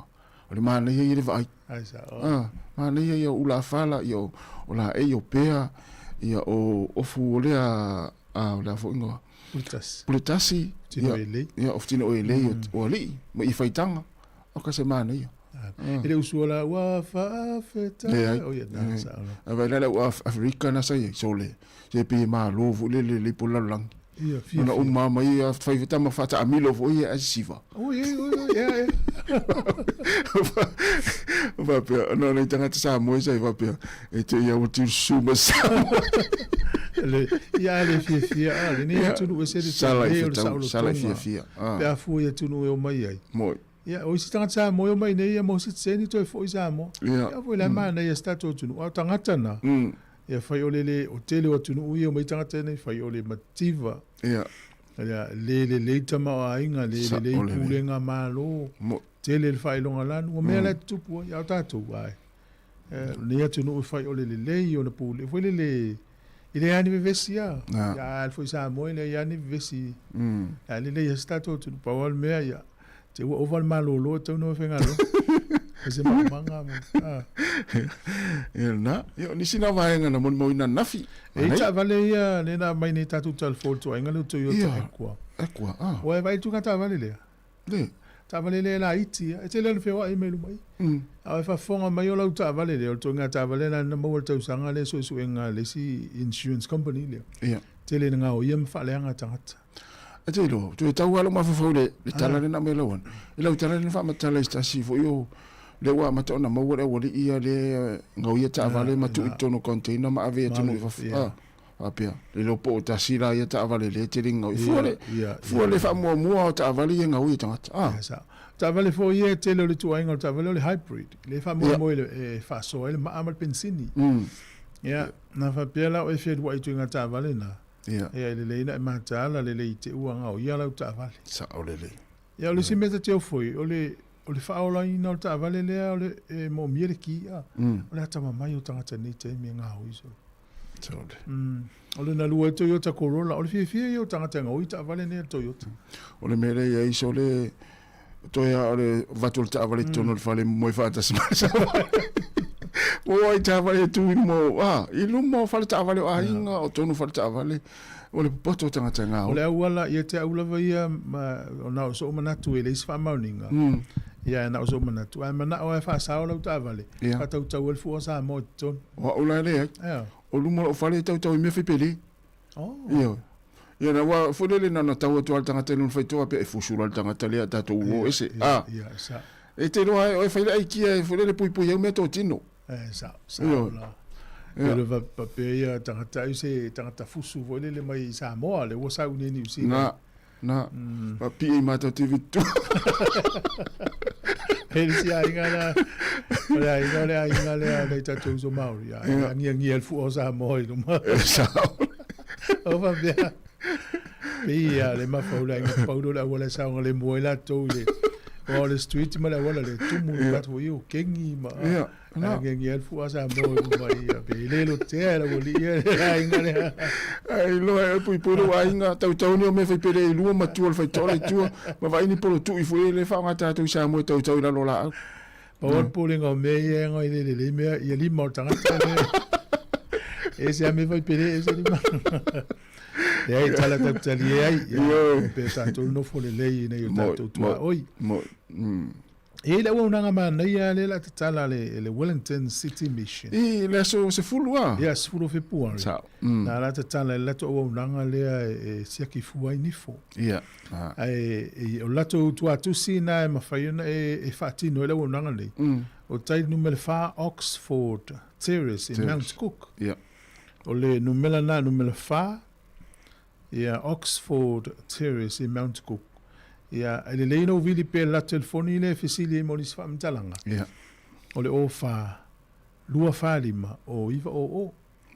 O le o fa lua fa lima o iva o fisili ai fa mo le o le alesa onga o le lato fa mo le fai sia ki fua ia mata. Sorry. Ia nifo. Ia o le lau te whaonga ina ia fo mai nifo le orator. Ia o inga o fo mai nifo na ngā luena. Ia ai fai sia ki fua la. Sia ki fua. Ai nau tātou wala le iwene Wellington ni. Lo inga e tā pāne le wanga le lau address. Ava pe moa tu lau address sa mai Nelson po Christchurch. Ia ai longa talia oe. Nau le Greater Wellington region le la vea. Lato fisosoani fo le mo le ua ia o lato mai tauina fo ua tangata ia le taine tangfitinga o nifo na ua. Mana i fo le lato unanga sia whalaputonga. O le unanga ne City Mission e ngā lue whaatasi lava ma le loto Anglican Church. Ia o lato misiona ia le kalesia e Sosoni community. Ua pe o le mission po le vaailea lotu ia ia whaianga luenga le leimo community. Is dat wel uit te wa? Ja. Na is vai ngat via sa no mer tato o kala me le tau o fa tolu va lima o fa tasi te vili mai. O mi fo le tau tua le fa la putonga se la lus fu tau sanga. Se la lus fu tau sanga. Ja. O leva tele. Leva. Ai la mana ia. Ana ia. Pe o nanga ia ese pe o tato e kale sia Sāmoa ese vol tato mission e fa ni ya o mission ia po manu lau tipo vaenga i taula ia o nanga alisi o kalisi ia o le au na tu community tangata lau tele ia o le ngata na o sauni ngalo au apa fatino ngaluenga fatino pela ngaluenga le ia le tele ni lato fanga ina tangata fia ai ia o kilani ma Wellington sulu i tangata fia Mosef Sosoani ia ata to ne sai le lam tango me yo falmai amata mai tatu no fakiusian fatino ngā luenga le leipa ngā luenga alofa. Ia le tele na whale fie istangata i mai e sel fo mai. Ia la sela o na onga nei tangata la ufa mea alofa i le. A fai se a wala leo fo. Ia ana le ila fo mai le lopo feo. O feo sulu i tangata mai. A tele at fatoto tangata awane alo vel fo mai. Awane e vili fo mai. Ai le fa pe o man sulu fo mai. Sa le toi fai ti fo mai. Talo e manuia nei fo mai ma o nanga ese nei o lo anga le lei. Ke tau tua ma au na mea tātou tangata lau tele. Ya, malo, na utala tu tatu lena, wala umi tatu tal no mana ile chaya o timu, tal no. Vini mea telefoni tal no mai ngolo moenga. Ya, ora utas 10 minuto na tale o leiva. Watalo fatu le sunga ya tone tau maoe. Manuia lava ni chaya o cap slipa, after tele lava. O leilani ane, ya, manuia lava ni chaya o leilani ya sunga talivui. Malo tari, moni fo inga luenga ni aso, le sunga Ricky Masoe, malo Ricky, so le pere halu company o meu tau mafa Sāmoa ri. La pula el pati, ya fatalo fatu neta ya, va te lava le mafta mai. Ya, male, oili si le te vatu ye. Ya, mafo Eric, ya na tata to pese vai foi, ya wala mai tata tal noa.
Whawhianga mai le kolisi maulunga leo ni Amerika Sāmoa ina ua toi onu minute ona tā leo le tūla iwa.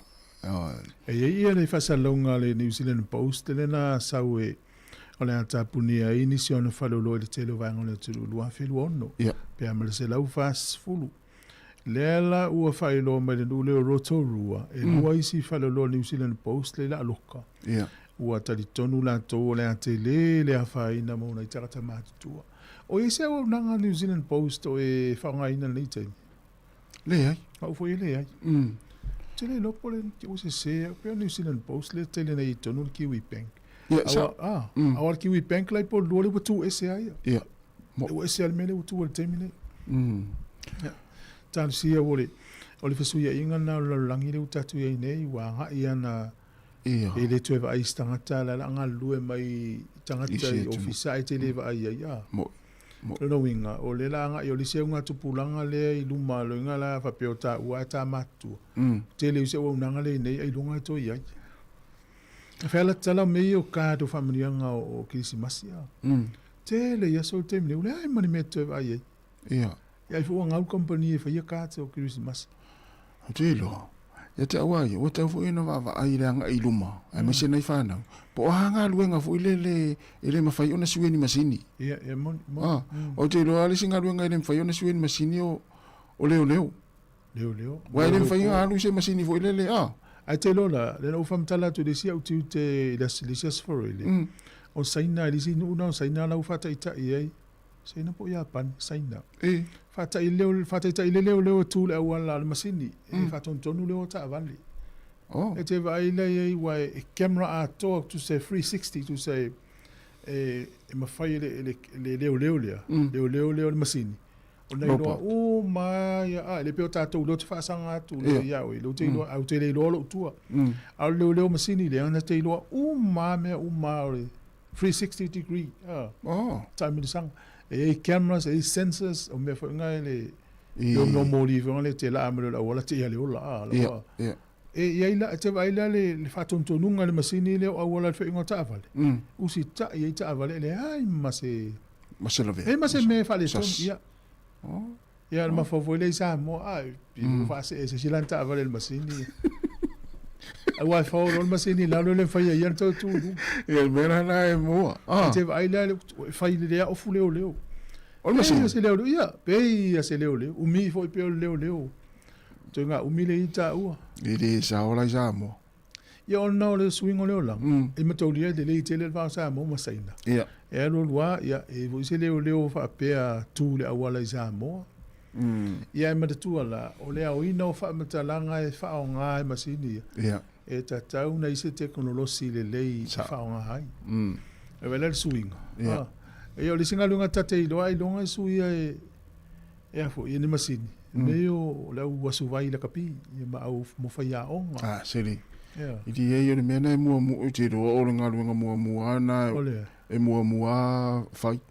O le au wasu vai ai o ma fo le masini ton. Ia sa afo. Ala me o i lauta no me meo la kapi matalo. O le ngaluenga le mele. Ia. So le ufenga we atanga ta fa pito yo le tata ma fo ya so yo to vai tai ya. Ia. Ia fa pene le mi so to pa spelo vai e masini e vai. Sa le mua le ya so ta to no ne o mai ai. Le vai to mata mai nei ta vai. Na wasu vai o Ricky mo o tali e fai lo la tala ri ale tata no nga luenga ale wa yo so ta longa. Ela nga luenga mo ta. Nei mo se vai masa ai na uso na I lavo ya so. O sa no mai nei. Malo lo si manato e fa ali la capiso. Ya malo lo sai. Ya le la tale tu la iva. E me ti fi kuka. Ta vo no in masini si fi kuka. Fai kuka. Ai longa te lo ai mo mi al tangata. Te lo mo mi al tangata ona e a fenga tai de masini na to for kuka pe mana ia. Au me lo le masini. Ole vevela fa tu langa ina e kuka ele me ai. Ia. Po o vela fo e le poto a le to fonga kuka pe le lei. E le lo le masini. To ia vai la ya Ricky. E ma o ngal to fonga kuka. Ya malo va. Tau ia fero i tala ia fataro fa mai lo Ricky. Malo Ricky. Ia mani ala manga ruenga ni tai ao. Ia ole la tale iva. To me se kona na tale le iva. Ia fai mali tai ao ngora wala. Ia msalo fo e fai si mase se ole wala ni tai mi timunga. Ia to na sa ngale mu me se na wa msalo na wa tele tau nu ia matua mori nei fana wa onga wale la amata la onga te manti. Manu ia onga ia te utou. Ole la tale iva. Ia mo sta I fai onga. Ia pe ona pe matou ia so la o matou sta I fai onga. Ia leo matou manu ia ai. Ia le la tatu fa. Tatu tala mai Sāmoa. Ia usi mai a le fa fonga.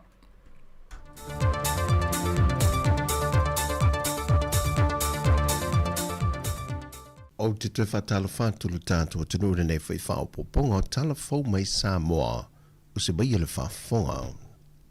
Ua tolo po atu le whamansinonga le māsina o November le tausanga le nei, e whatoa a mata ilo le mata opo, o loo watua ia e le sa a vea mapale mio le atu no le fionga fia mena o mi mata afa, le tamaita ia Lise Marie Schmidt, ona ole maliwa le tina polofesa ia sinava iana Caroline Capet, ai ole wala aunga le mata opo le vaya sonei, ona wafa se tua ngalu le tamaita e wha masino, ia talasa ato sa anga, ona le ifa ai lo le wha masinonga, wale mawhaio ni ifa awa wina le mata opo le nei, ona o ia foi sa ia wha tauteia le isi mata opo, le foi o loa a fia ile tamaita e a Lisa Marie Schmidt.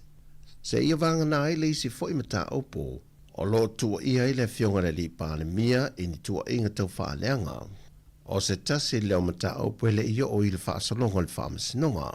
O le mata opo le nei, o lo tua ia ile tamaita e a Lisa Marie Schmidt, le sa ave mapāle mia i se tusi, na wha pēr na ia tusia, ma wha tonu ina ile tamaita e pe o na tā ua le swafa, e nā te ave e sea nisi o wha maumonga, po nisi o vaenga e wha mao ni ai, e iei so tanga o le fionga i le sa pāle mia, i le maliwa le tinapolo fesa. Pe foi o na sila fia o kopio i tusi na tu i nātu le tamaita e a Schmidt, i le fionga i le au mamalo le malo, ma le sa avea ma komiseno le tanga luenga o leo leo, awa paulongo i tina Filippo, na whaai loe awa paau lea teimi i nātu su enga leo leo, e le i aini wha maoninga o tūlanga sa tu sia i le tusi le tamaita i a lise, ma o lato tu i nātu i loa mōrianga se fulmariva, e tua i a le tamaita e pei o le tau wha aleanga wa fia i le tamari anga o se tangata, a toai ma le whau leanga, e so sofa i lea mea tonu le whamasinonga, man whai loai e le tua leo leo e ala le lato loia, e se fulma le wha lato mōni mau, le o tā pena mō lea mata opo. Ua maua le tino maliwa se tau le lea na malemo pe nta whea, e ni a lato tā e lenga i le afu i sau ni atu, e lua aso o whaia ngā ruenga whesoa swani, a le vaenga o tine mūbo le vaenga o wha lave tupu wha fuose i le sā i linga, ma toi maua i le awa ule le aso sā le wha i wale vai aso. Wha maunia mai le komisino le tine mū, le fionga tanvasa pe tone maunga, na maua mulmuliane le tino maliwa le tau le lea, e se tasi o vaenga lo loto o le vaitafe i manunu. O se wha lave o toi wha manatu mai e le vaenga o pui puinga, po o le vaenga la vea e le tine mū lo tātua tanu, o lo i ailo tātua tunu i tūlanga mamafa o ti munga, mai wasi isi i fo i tūlanga le malosi le tafe o vai tafe, e na ia whaai te mai e le tūlanga o le saunga le mū, mai tā elenga o lo oanga i so se vai tafe. Wa tui nātu se tua lalo a le sa ave ma pālemia o le antunu, le fionga fia mena o mi mata afa i le fionga le pālemia, ina ia sile i se tūla fono, e lima te inai le whaata wino sea tangato le atunu, e whaata nuu ai le moe mtinga le whainga malo, e le whaata wina le sa wale le tautu inai le atunu. E na wata paha le whal televisa le TV tase, le fionga fia mele mata opure nei na i sauno ai. O le winga o le mea lea, o le whaisea o tangata lautili. O na tātou tala noa loa lea, it's a public, o whaelea company, mai ia toi fo ia tam ta pena tu la fun fo ile a fa pe la fa tanga mai la tu mai po ta tiel tu la fun no lo ye fo ile e mfaina na fati no na faina ia awa o tele lo fo ila ia wa e major shareholder maro ia em faiala na fape mai e faingo fie fai mai ole a to tupi ai ia ta wai o te langona e fautu ina fo ile fina le ole malo a fape ole la tu fina le ta pena le tu la fon pui ai le malo pui ai tanga tanu o yo vala awe e o mai e faiala to e faisia O le fofonga o le wha moe moe le nei, E a matatu le 5 se lauanga ai lunga le faitalia lava o le tangata, e whai eilu na sao e le fuafuanga le nei, ai te wanga i le UTOS. Ma i le whaunitanga wha le tausanga le vaenga le UTOS, na wha manino e le fionga le minister o tupe, mo le pola ana rosa ale mori o. O le cost of operation ai al va le base mai Sāmoa Airways e tos fu miliona en tausanga. Ia ele se operation tau mo fie. Ai mai tau fo ia, e investors fo ia. O lo o wanga ai mai fo i whailo lo lato so soani vaenga ia. Ia o investors mai fafu. Ele su le UTOS. Vaenga ia le UTOS o tangata anu o Sāmoa. E au fia i matata o tangata o lo au maumpa pa au ia tunu i fafu. O lo ia tatou sifa. E whaanganga lava mo tatou investors. Ia investors ia le ingi latou pitanga Sāmoa. Ia e foi latou due diligence ia mana o mia siaki, mautu, talawhiangai, e leo ia ingi au wala a latua o lo o iai ia wha maunga latou foi business. Ia ona sula ia o le tatou wha laputonga le sifa. Ma o temi nei ele umautu mai se taua o whae e whaatino ele nei polo keti po taua wānele. Ai o loma foi le whontanga at komiti whaatoa po le task force. A le company wānele e ilo ai whainga tāla whengai. Se ia vanga nā i le whaalau ilo le teimi le whainga pālota na tā wai le tolu se lau miliona tāla. O le a teu whainga ruenga mo le whaamoe le ati nā e. O tala fawia, manu e tele lava le nei aso lo tātua tino o, whasai fwia.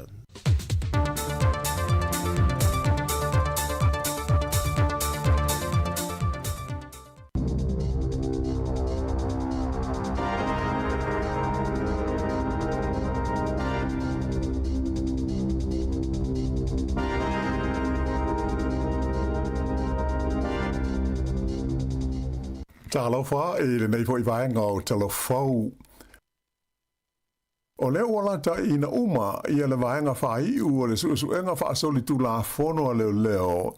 I le wha lave e lena tupu i le maina e di koale o le Pike River Mine, lena mali ni waitanga te to luas funmo le iwa. O le nei wha lave pe ona si le fia na tupu i le asus furuiva o novema i le tausanga i lua afe se fulu. Ina ua pā ia le kasa o le methane i le tonu o le maina le nei ia tubaunga o le Paparoa Range i le talawhātai sifo le motu i saute.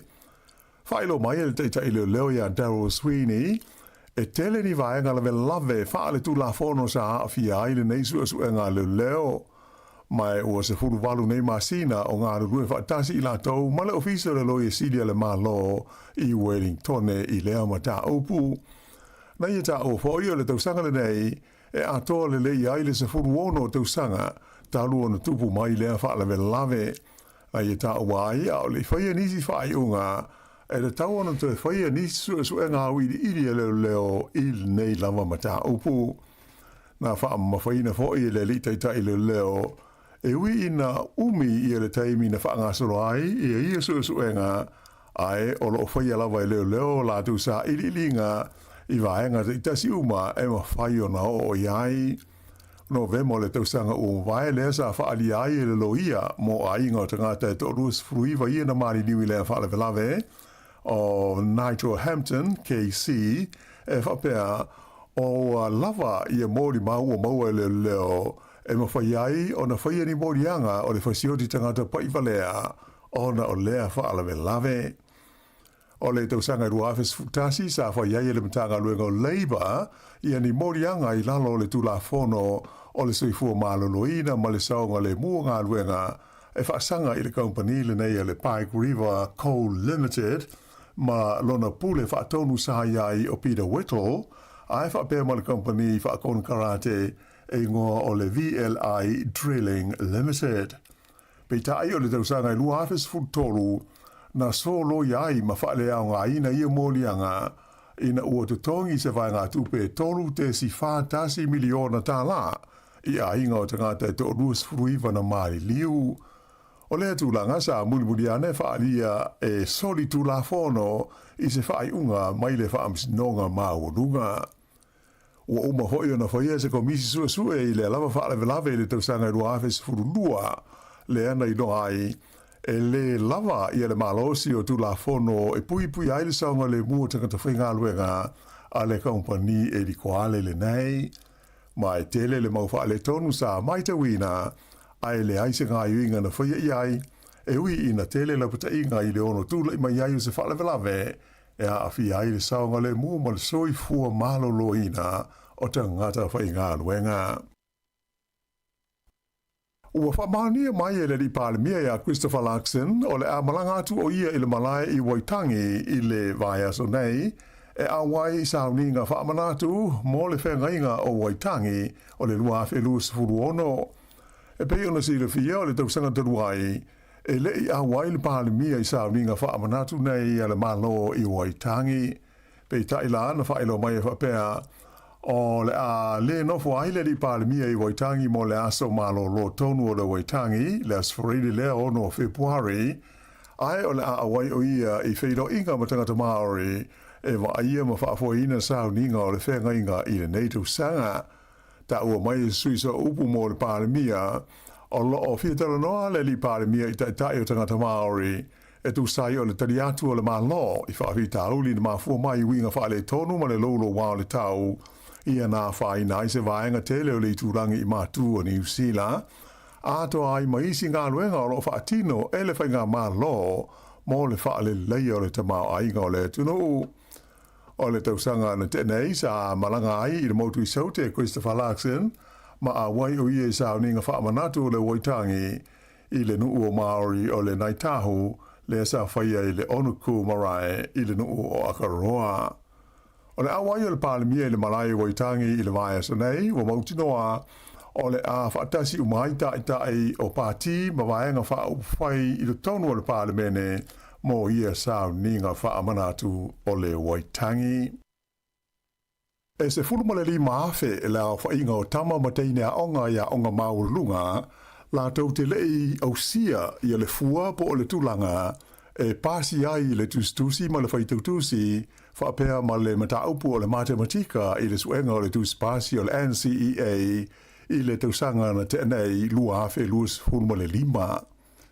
O le nei tūlanga ua whaapopole nai le vasenga o pule a onga o kolisi i le ono whaamaamulu o i la tau nei mai le fia o onga pea po le fia sue i nisi por kalame whaale awa onga i le lumanai. O whaino mela ua whalawa i tele mai se li poti e le wales whaasara laua New Zealand na whaalia ai e le Ansett QA le ofisa lea e pūlea ma whaatulanga ina whaailonga aloa ia a New Zealand. O le iwa pasene o tama mateine a onga i le tausanga se fultolu ma le se fulu 5% o le tausanga se fulua la tau te lei au sia le fua o maka e pasi ai i le tustusi ma le whaitautusi ai whaapea ai fwoi ma le mata aupu o le matematika po le numera i le whaai unga o le tausanga lua afe luas fulu 5. O lona winga pe tusa le ma le 5 afe la whaai o tama mateine a onga o le tausanga se fultolu ai se fulu afe ia le tausanga se fulu lua o le ale maua ni o la tau tu spasi o le NCEA o na la tau te lei au sia ia maka matongi e pasi ai i le suenga le malo. O le totele lava o te maiti sa tausanga se fulu lua e to e foi i le aonga mo le tausanga se fulu tolu. Aena whaalia whapea e totele to maiti e le pasi e ono le to e fia foi i le aonga o na ua whaavai vai. O le nei fwoi no mela ua tangi ai se pa u mawalalo o le au whae o tamaiti a onga e pasi le suenga le nei o le NCEA i le tonu o le 5 tausanga ua tua na i tu nei. E manatu ia le vasenga o pule a onga o ia wha le tonu e mauti noa le alua i lalo la whae o tamaiti e pasi i le NCEA o le tausanga e luafe luas fufa na tula i mai ai i le se furuono pasene le au whae o tama mo teine a onga na i umai i kolisi ai le pasi le suenga lea le malo o le NCEA. Ua whaamatala ina e le palemia ia Christopher Larkson le la ese inga ma le taitai o le partia le New Zealand First wa vasa mana ia Winston Peters I le mata upo ya awhia i le whenga inga tau whaatau inga malamalo i tia e whapea o se senga ale au mātutua. Whaalia e wawasa manaia o lea whenga inga pe a whai o le a whaataunu ina o le ama whai ai o na malanga mai i le tauno New Zealand ei le whai tau fia se furu awhi o tangata mai i ni tia ma la tau ave se ai ni awanoa e da tau o na tu inatu i tangata o New Zealand.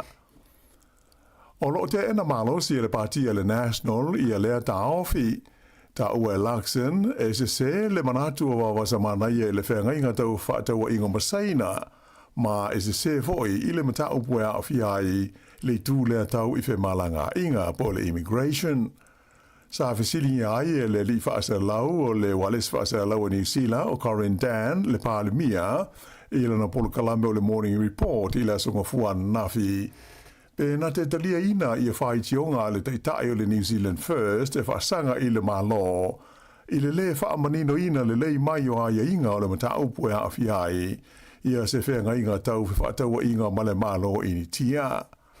Ta ua e Christopher Luxon, ua lewa na whailo mai i a le tau while nei o wawasa mana ia e winga i mata upu tau whi malanga inga. Ai whapea i fo i ma se whenga inga te tala o whi whaataua inga mo i ni tia. Mai o se vaenga, e langalo ina malo si e lana pati po lana vaenga wha whai o malo. Mai o lona tel tununga fo i nā peita ai ta ua le pāle mia e se i a lea da ofi o le teitai o le New Zealand First. Sa wha mawhaina le pāle mia e le o se mea leanga le iai o se inga wha tangata matua ilo la maa ma le teitai o le pātia le New Zealand First.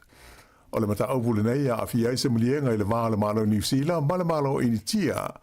E talia ma whaatanga ai la whainga e awhe fitu se lau o tangata e iaito mai whaapitoa mai i tia. E malanga mai ai i ni visa whainga ruenga le tū mau i tau sanga teitasi e ngā lulue ma whainga ruenga ai i New Zealand ai. O lea whai visa e tusa o le sānuanga le pālimia e le ma whai o na toi whaafau. Mai o lātou e malanga mai ai e whiliwhilia lea mai le lisi e taua o le Green List lea o loo iai i le matanga luenga o whemalanga inga po o le Immigration New Zealand. Sailonga o na whaalenga ina le tele o whaatoanga i le tumutumu o le talawhatai sa sae po o le East Coast o le motu i mātu o New Zealand i a whaamalolonga i a sāla vea ai lea vaenga o le tunu o i le masina ua mawai. O lea whaato a amata o na maua mai le ata atoa o mea sa whaatama i ai i ti munga mamafa malolonga i a sa awhai na ai ia vaenga o New Zealand i a Januari. Na whaasolo na asia i a whaatoanga te itasi i lea vaenga o le tunu u e sui o le whaalapo tonga lau whai whaatoanga o le fumanu e pe i upovi mamamoe ma le whaalapo tonga o le Tai Rafiti Whenua Collective po le associate au whai whaatoanga o tonga la au aina. O le whaamoe moe ina i mwhai o na maua se ata atoa ma se whaatatau i le tau a whai o mea na whaaleanga ina ona o winga whaale tonu ma le lolo wa o le tau. Na whaalia mai e Pania King o stasi o sui o lau whai le fumanu na i loa i le lātou a si singa e mafuri whaatoanga na whaalenga ina i le waenga i le whangaloa o le Higgs Bay ma le whaasolo i whai i nuu e pei o te Aroa ma le hanga i atu maunga. Na ia ta ua sa moli mawina i le asisinga le tele o lau whanua o tawhia e se hai le ele ma le palampala ma e o whaalenga ina i lau whanua ia e whaonga e la fumanu a e whapefo i o na whai nai ma le sua mai e mo mia e whaasusui na ai lau whanua atoa ma mea to tō. E le ngata i lea o le tele o ala vai na iai o whapea na tawhia ma ua poloka ma lilo fia i le palapala whapea ma o ngā la au mai ua mai tau inai se tūlanga whainga tā o na toi tau whaaleleia ia mea ia na whaata ma ia. O le tele o whaatoanga i le vaenga o le tunu na motu sia whasota inga masani e lau whi whaatoanga ma la tūla fumanu ona o le mamafa o lolonga ma tā whenga sā a fia ai. O le iwa 5% o whaatoanga nā whaina e pei o na whaai lo mai o lo o i whanua malau ele o Maori, mai ua amata i le teimi nei tau mwhainga, e ngā lulu e whaatasi eila o whai whaatoanga, e na ia tau whaale leia le mau whaale tonu, na mafua mai ona o ia whaale tonu o le tau. O winga lolo wao le tau, na tau fiaia na pō ngā luenga i le tau awe sea lea o le waa lea na tu ia i to tonu o le tau langa o le Akaroa Harbour, i le tu malo Canterbury le motu saute. O le waa le nei o le kompania le Black Cat Cruises, na tu ia ini ala i le astona i taruai, a o malanga ai ma se pase se to fase fulu fa pea malona au waa.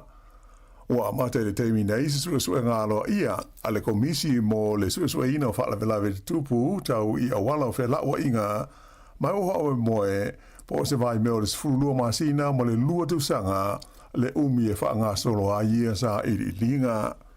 Le asonga fuan nafi le sa tau mo whai ai le pūlenga o le taulanga i Akaroa, mo nisi fo i whaala po tonga, e ave se hai le vaale nei mai le mea na tupu ai le whaala vela lave, ma whaia fo i ngā luenga i le tau tau fiu fia, o le a whai na ai o le sami mana ngā tei whale, ona o le suau u lea ua liki ma masua i whafo mai i lea waa.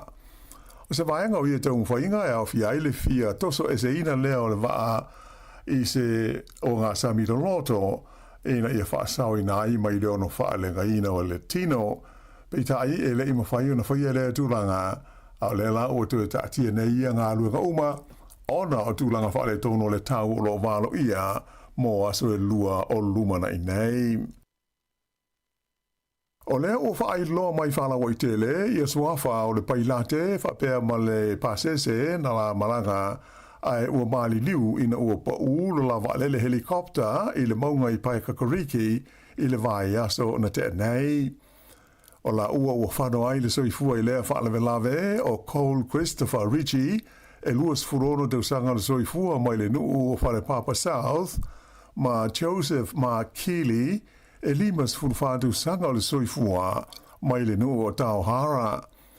O la ua umanei sa ngā lulua i se ngā luenga whaakona karate, i le whanaina leo se vai la au e ta pē ai inseti i le tonga vao, i le Transmission Gully, i le taimi na tupu ai lea whaalawe lave. Le spreide na te nei lea whaato am whaiai o na ave se mai le tino malepe o le helikopta na awhia, mai le vaenga o le tonga vao na pa u i ai.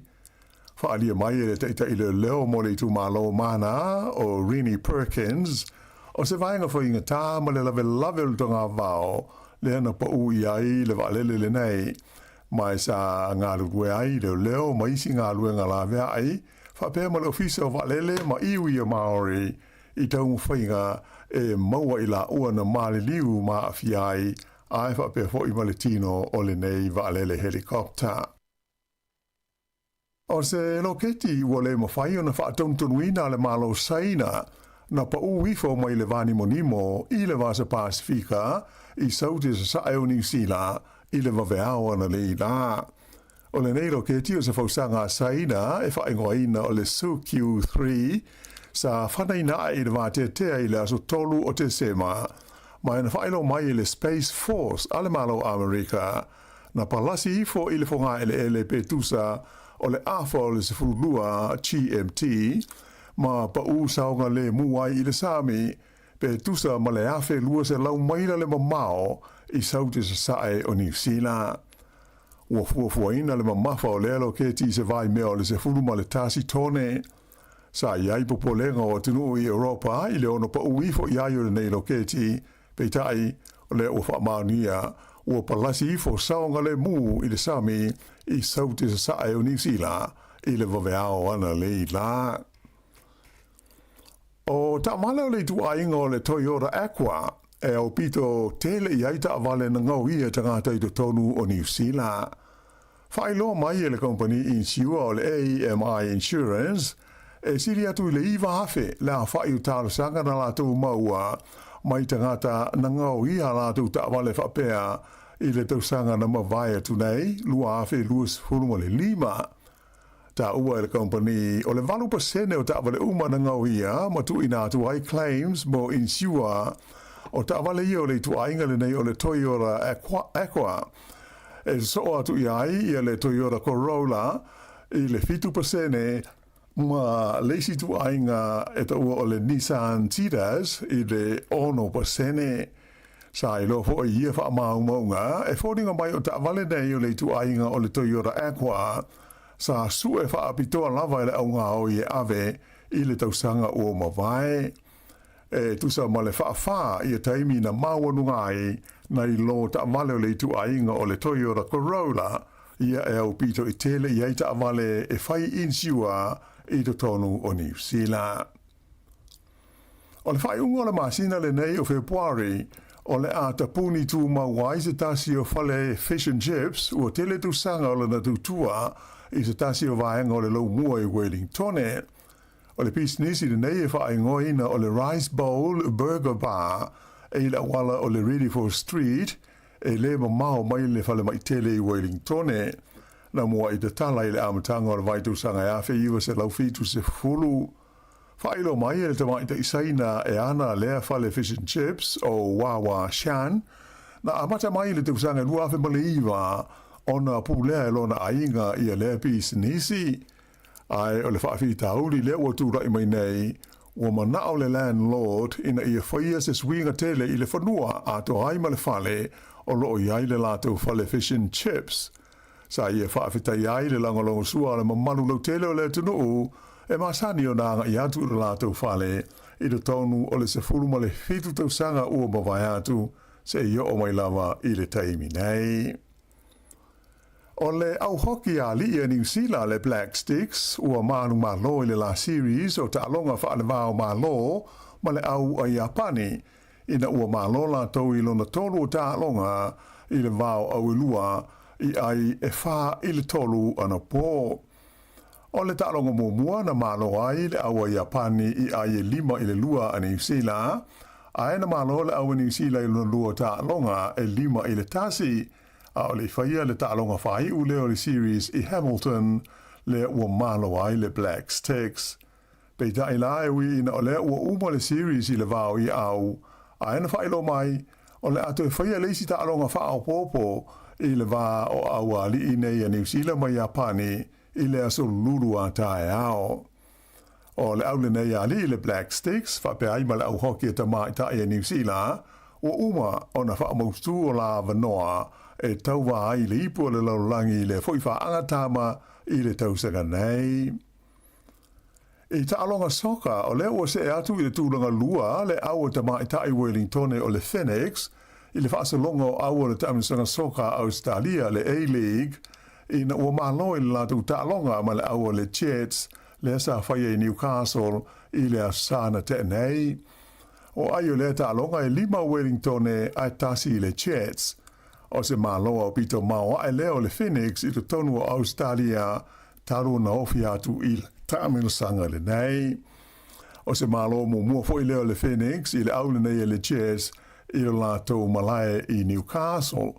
E le ngata i lea ai o le teimi mua fo i leo o mawai e stasi o tama e ta i ta alo i ani si koa se tolu i se ta alonga e tasi i le taaminosanga le nei o le A-League ka Australia. O le tamaita i tala vauengo e a Pia Flock, se furufitu te usanga le matua, e ta alo i le leina i luma po le forward, le ana i a mawaina si koa nei e tolu mo le aua Wellingtone. O isi si koa e lua na maua e le tamaita i o Emma Pinnenberg, ma le tamaita i o Ellie Walker, o si koa mua fo ia a ia tamaita i o le aua le Phoenix mo le lato au. Mai i ta alonga e se furulua ua uma le Phoenix o le taiminsanga o lo whaanga saule le teimi nei o le ua ono lato malo, tolu tutusa ma le tolu o whai ina.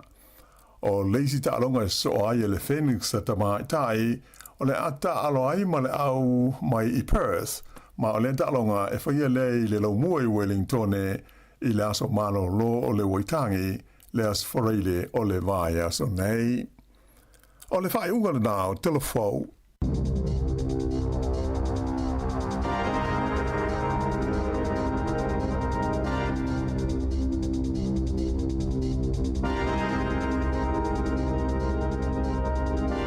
Toi whaafunga ni tulai sifuru mare lua i tātou telefou matara mai Sāmoa o le ua 2 minuti te nei le tula iwa.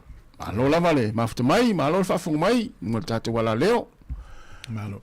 Tasi o le tātou tano le taua, o lantou e le isi le fia, pe o le so lava i e timu le aso atai au ina i timu na matele o na langi lei. I o na langi lei le stofi e sfai le stona i a sason fua sa lua. Fua ia fua ngol nei aso e whapena fo isi no uia la tamai i ka piti manu tu whanui mtau naki e timu le aso nei. Pena tau po mamapra, ia e langi lei le tau Hawke's Bay. Ia no le Hawke's Bay e matua munga la lava le tele o teimi o le tau sanga. Ia ina i teimi e timu ai ia wai rapa e va ia le matalu lai nisi o teimi ia wai rapa le au fio toi mastone. Ia na, ana ia. Talo tau a fua fu ila tau le fisina i so le ale talo tau. Ia le lau whaalong mai ia tūlanga na il tau le aso nei tele rawa ina timu tātou Wellingtone. O le aso loa le esenga o le whesese inga tangata mātua ma le whesese inga tamaiti. Potu o lau la iti voi. Le aso ilo iei. Le whesese inga ia lava tulo manatu e le tau ai ia whina ngalo nisi malo voi sunga o toina. Whesese inga mātou tamaiti e le teu loto ina i le loto o tamaititi se mea na tupu. Whesese i tamaiti ia toi whilo i foi lesi teimi ia toi ta alu foi. Al whesese inga tangata mātua e papa ave loa e umale stausanga. O whatita inga la utala la whea tu. Nen tatou whalongolongo le Sāmoa ma ole si vaenga whatiti mule a pia pā. Ile auso lea ile tamaleo ali kempo. Ia maliu pifoti. Te lola tala anga ia lua i tu o le tala. Te lola tala anga o le auso na. Na savali ese ali kempo mai le whaile liu pifoti. Ola ua malo na uso Robin Kempo. Whawhai al whaile. Ia manisi a uso na mata. Ia, e fiu ele mtua ile fe tautala il to lua lea. Na ila le e savali ese ali Kempo ma le whaile. Nei tau sanga umawai. Ala sauni le tua li pifoti o me Australia. Ia, i loa e promoters po la tau tau lia uma pepa. Whai mai loa la vanga Australia. A ele sau le tua le pifoti. E mo te suua o e langa le utau lia uma tickets. E ma tu alan fio tanga te le pifoti o nao ali. Ia ma le whaili. Ia, o solo ali le lele alu o i le mele na i le Australia. O le mau o le whaili. E lau te le tala noa i le tau tala i sisi. Na o le tua nunga stage pese umaru. Te lola, mali liu, ta ma ti na o uso leo o ali ma Robin ma wa isi uso Robin ma ali. Ele ia tanga tele o ali ma liu lon ta ma non tina. Fese inga le uso. Fese inga le uso. O le mela na ta o fese inga ta matua. E te uloto a fai o mulinu o fai vino. Au ta mai ti. E o mana fese nei, o tu te li mai na le fiafi. E o fese inga na le mo mia le fai e tatou matua. O mata upo se fono. Es mal fono uma. Ele au mai i tua volele na misa ile o mea mata upo fono man tua mene o fono to fortanga mono manatu. Ai ele mfaina fa se ele sile manatu risi. A umala o uma tona o mai fafo e uma me o fono uma. Peme avai nele ta longo le la kapia. Maleliki. O aso a ia ele in sanga ta fau tua e fa o ngama fau fa professor o tamai.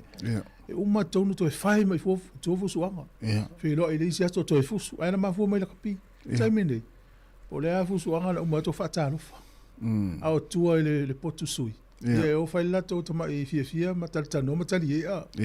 O e tau mo mai le tai mena ta lo le wall of peace ma Springboks and tau fe tau ia mai ko ala la toa. Le lile wala la tole le wala pisi ma le evil it's seriously mai kolo vai la termina uma ta alonga mai tali e tua ma mai nula tofa o fa polo fesa ma vo fo tanta ava pe na uma la ta to vo le o me tupu o ngata o ya mele o mai le ngol Facebook na so mo na o le ta sanga e fa le anga le silesi e ta wana ula tu subscribe me langa YouTube channel mo yam tu ai mo won tau fa leanga le si ai subscribe my la YouTube fa mo subscribe my am dai le tau ya belanga ta o le fese se inga tanga matu e pe la ta ua fese se inga ta miti light ama yam sa la so lulu le su ya to el proclame la ta tene ta o mi sa la woli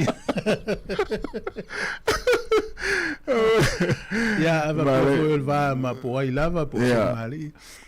Me tamaiti a uma fo. Na, mana ia. O visidi atu. Mana ia tele lau. Peters ma. Ia, ola wali ia ta o tatu tinu le New Zealand. Ia, moni. Le fa mai ia le palemia. Ia, fe se inga la fa tangata matua. Ia, fa pia. Po le hala le winga le tala. O to fa pia. Le no po le fe to inga me fo le lamba fa ia palemia. O fe se inga tangata matua. E foi la le tala fa fe ngai la mala u tala.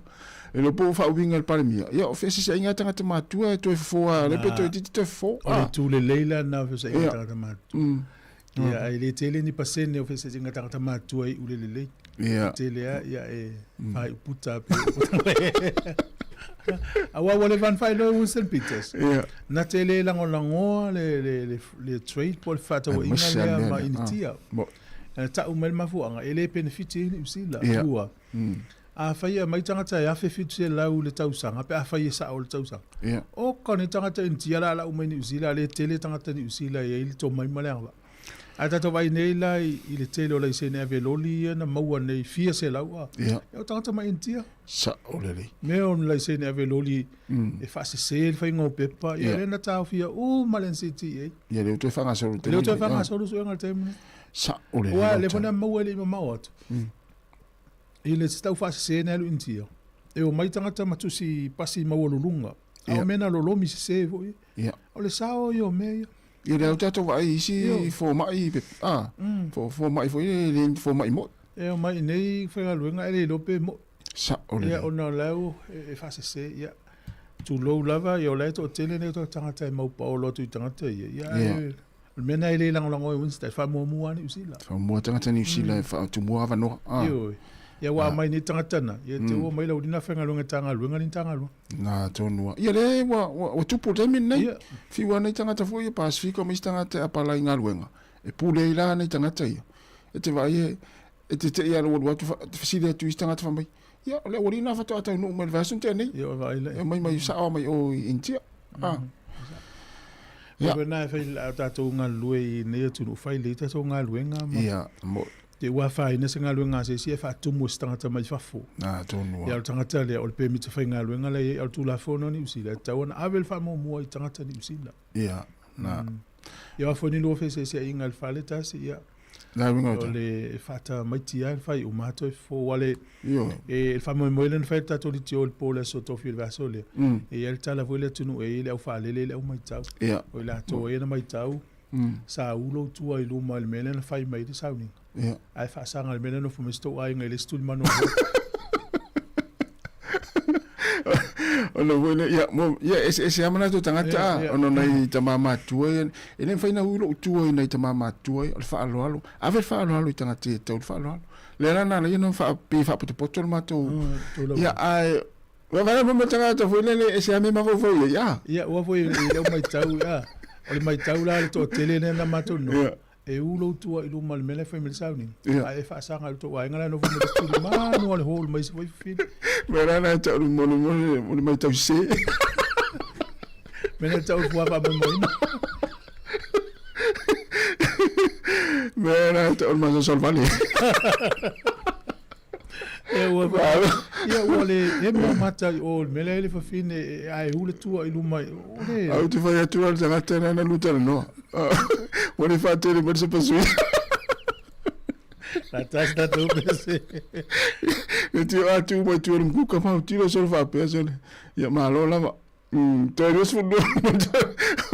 La tale os fulu va tarvatu ya se riana sa ilele ya ol fatua ya leonga upu to muli lo ma fito mai na IPF ya open he o jori esa ingo ya fa malu to ingo na le o mai ya sunga to sang fanga i wi tal to sanga so to tar mai to sang ya ta so di mayava tal fatu lo sunga ta malanga ya malo risa talisa manu ya la val ni ta yao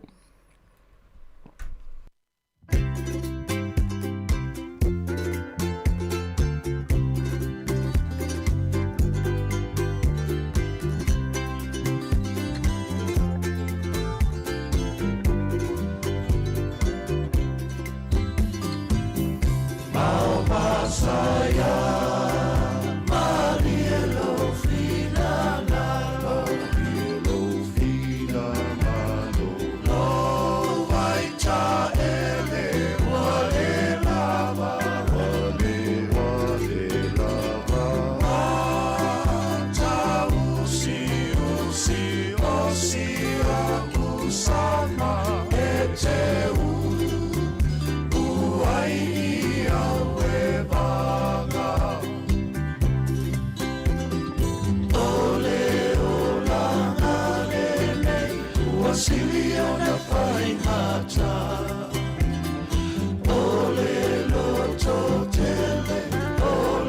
tuta ita iala ya file mupe ole lupe ole foanga aya tamai pe ole ngata dua motu le pae ole sena oitalo fa Sāmoa lea ni isa fai mapu leile nei ngā luenga mai maule ngā luenga sapele ilo uanganga ole tupela utele ua fai lea mo whaala Bei se mapu manga e totori le fue Masi o na ulu e magu e lue Bei se toia ina Fusi ua mai le pele ue Mangai o na mata e tumu ilango ai le fue fue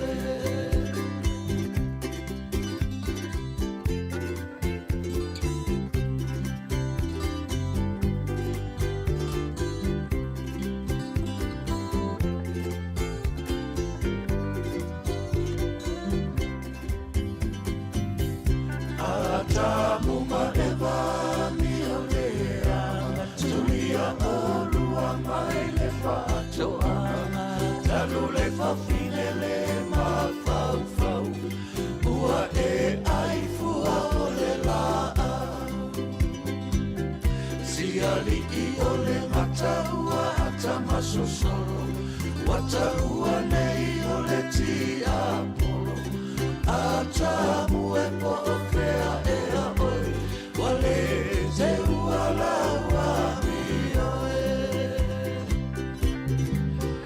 Atamu lau mata valea Aele se isu e pea O se fua o se la au aina O se la au whaasaina Le o la mai ua malapanga Talu oe e malo tautala Atamu e po o whea e a oi Wale te ua laua mi oe Ole o la ngale nei Ua sili o na whaingata Ole loto tele Ole fetuta ita iala Ya file mupe ole lupe ole foanga Aya tamai pe ole mata Aya tamai pe ole mata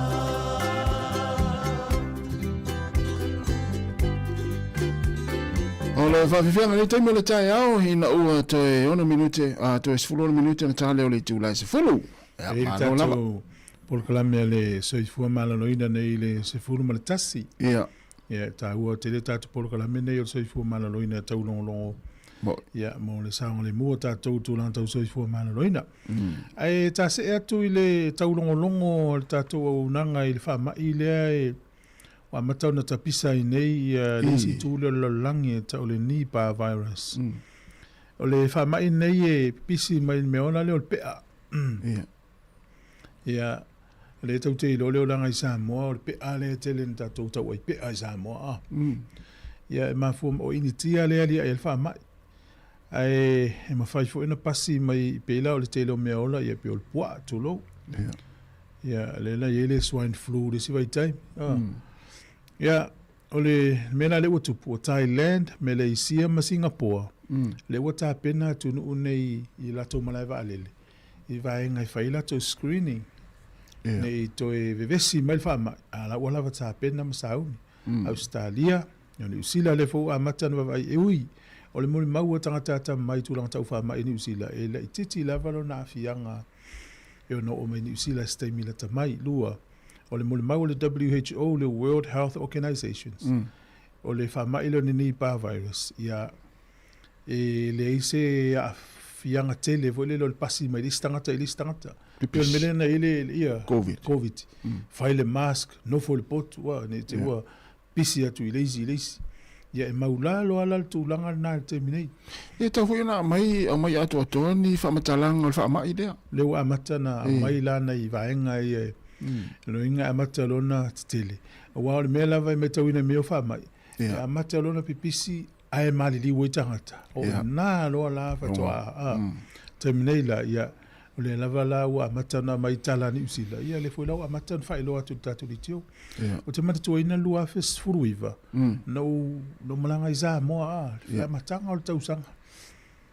o la lau te Sāmoa o amata na tal no isi li tio i Sāmoa le whamai au te lua tu nei le tal no tatu li tio na o news fungari na whai e savelina taimina e i te listal no na whai te lola ia o whalongolongo mai lo i Sāmoa amata na tal no atu le tatu li tio o tau no mai lo nei ai le va e lockdown no o matu a fai te tele le whaama i saina mai zinu o mali li wei tangata lo na winga la mo le taimi nei a lain tangata Sāmoa e malanga ai malanga le masina nei po mati po apewila e tau ana e tuli mata ia me i o news tala ia ki mai lau li te o si fonga lau mua po fea te malanga iai ia na fua ile iai a whapelo e whaalongo atu i ni whaasalaunga wa matan fai te tele ia sui malolo pase se ilu mai se malanga la tamai ai toi fo i mailo sa olele ia ole si vaenga wa le i tatu tangata i avea Sāmoa le avea nga ini tia fo le feta o tonga ma tofiti ia lo ringa tasina vaenga tauna tuli mata i malo Sāmoa pe atu fo i mai wa uma tofi pipu ma sa ngale mu ma na ia sa ole tasi ia o te lo fo ia au fa fonga mai ia ni se tatu tunu ia te lo la sa uni fo tatu malo e mai se ia fa pito al va ingala tangata al va la fo la au mai inti ai o mai ia fe mai ni usila o ai ia o le ala mata i tu ina mana pita ia le malo ni usila te mine ia lo ia na mai fa fautuanga le wata mai so fo malo lo ia mata na mata la pe malanga inti ene te ua whaina i o ia ai fo i mai poloka i se malai valele le tau te iloa na matua loka le lalo langi atua le nātai ia le waina ia na mo el tatu office o whinga ruenga i tatu whare tatu office ka te musu e vaisi tala e malo al mea whasaro le ainga sa ulono nātai mi le tari o toa ia ta alofa nātai mi so le o fie nei fie ia fiele ainga pe o sili ole no fo ida oli ia o ai so no le ta auto runga mo fo ma o me vai tu puti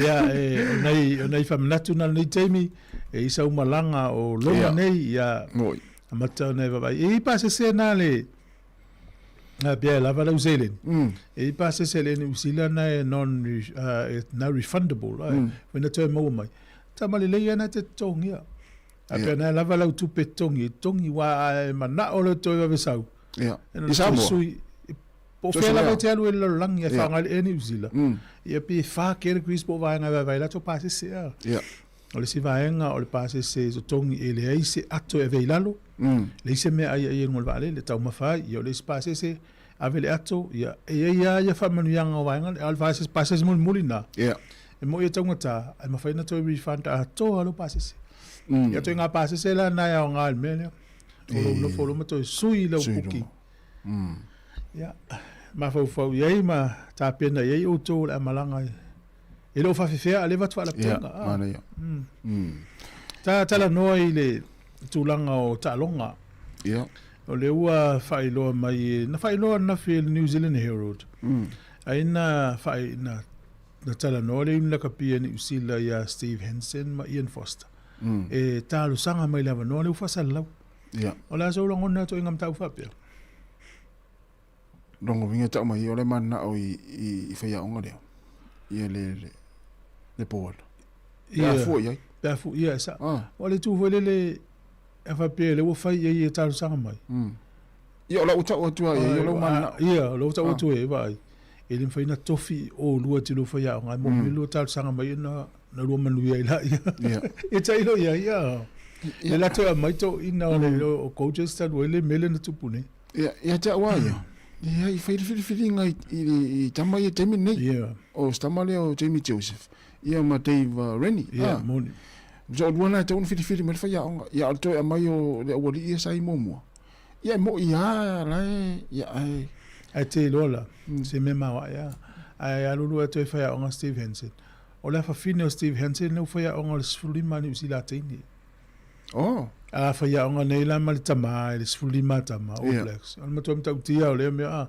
faia on ia le tama ma le fine au lua fa va ma lo se tunu ele tupu mo le name ia lena ia ole talonga le super kapile a mata le vai so fo le so farele o le tato panga mo wa fai loma le la ia wo le vanga ile draw a le la se tata no mo le tu la fono o tu la fono fo ia la sui oui tu la fono mo me foi le penalty try le po ia ele ma fai e lo falina to ave se yellow card po se red card se tama wala vale penalty try umaina le mo to inga me foi le fa la le score toni score so se penalty try ya Maltua talonga le lakpia e fa e mawala se penalty try se ilo marcata lo fali ale yellow e red ole to yela se mena wala val penalty try fa sala ile aule na mana ya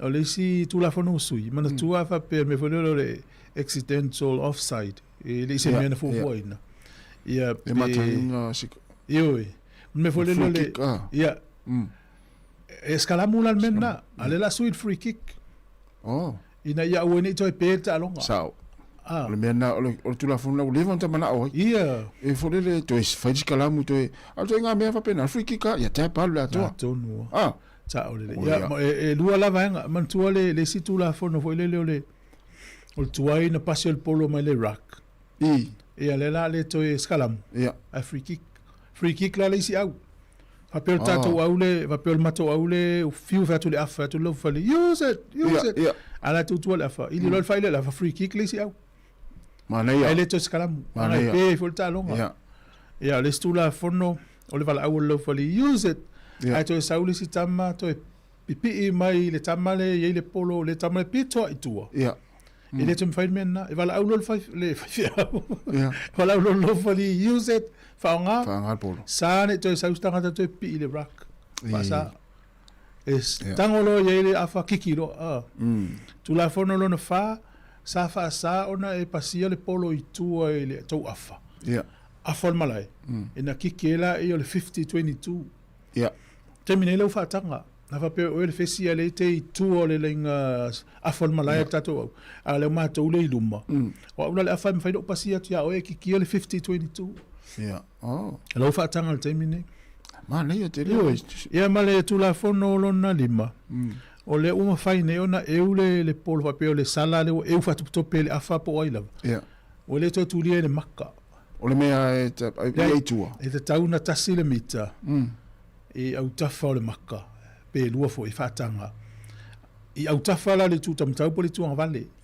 ai le mafaina i luma to le makka ai so se mea tu le makka pe lima pe ono mita i tua e fatanga na eu mai tua ina mana ia tele tasina vai ngai ma e fulele pe talonga e o le melana na mai tau ina le swing ona i tu la fono i tau sanga ma vai na mai tau ina ile tupu tangata mata talonga la piwa ma tanto fifia tangata man tua tele na fatu stu sa tangata la pili ki man la piuni mai iva tele la piuni o le melo tau fiso e o le mena u tu la fono al mali la pe mai ya fa ngal supa la kapia mata ya mana yelo fato a fa ngal international pa walona o tamai supa la kapile talone a ole no international va ngal lu ale fa ngai ia se nei tamai mo ya pe o swinga na tu la fono le wa mai nei o isi tu la fono fu le tau tu ava no mai ile TMO o sa oi ya le si tu la fono na o le awa le mafail team ona na to e fa lave so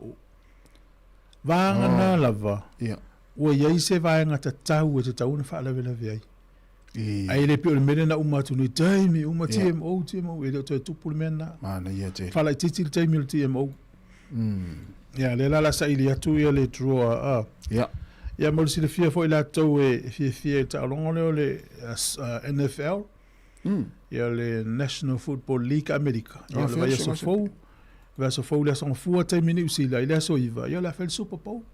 Le la ta le una New England Patriots. Ya mo le una Seattle Seahawks.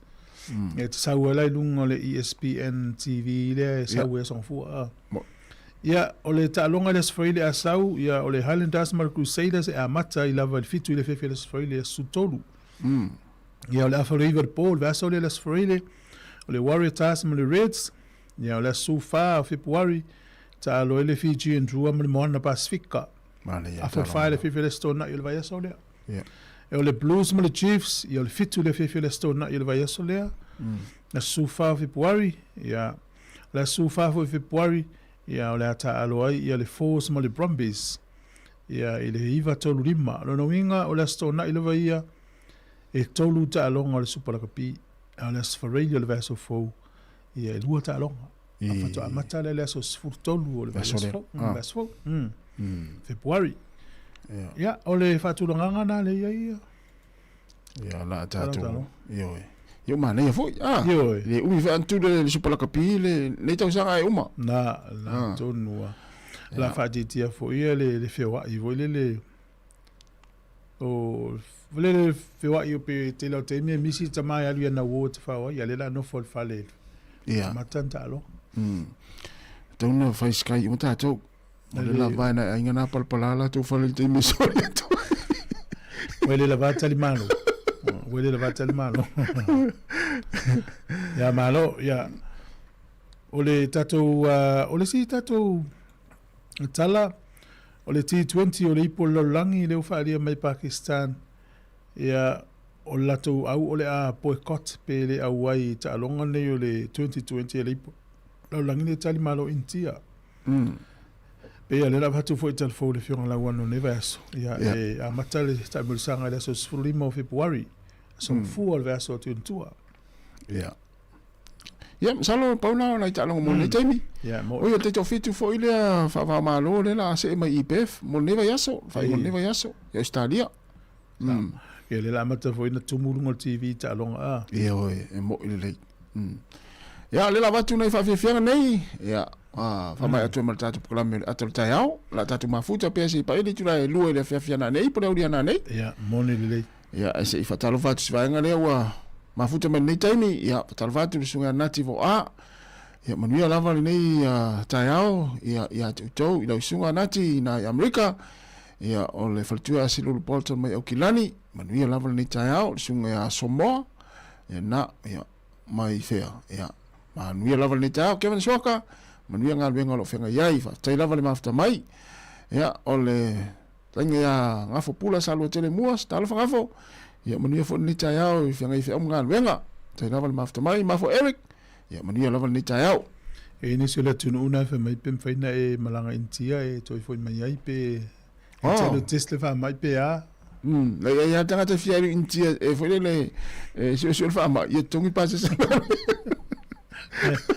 e la fam tala tutu mai tala le ana tu le lo sunga fa ila onga fa I wena talo se pesi e ia le selina no fata no le sto ina matu ana o le mafuanga e tau va ai po wa metole matu lo tanga tau foi le afianga mafu fa u tau ngalo me si le tanga tele fa interview tama o le ta ungo le tina pe alu le lang mafu fa u to ina me le angelu alu tina lang yo le angelu ya si le vole yo o le tanga talent fsili le toina ai la pe fa pe to tele tina e o ngalang pe to tele mai ia o le au angelu o le au angelu to le tele ya fa tu lo le mal fsili mul ai la pe o matina e ngalang ti lo so lo to ina po felo mo to mai file mo la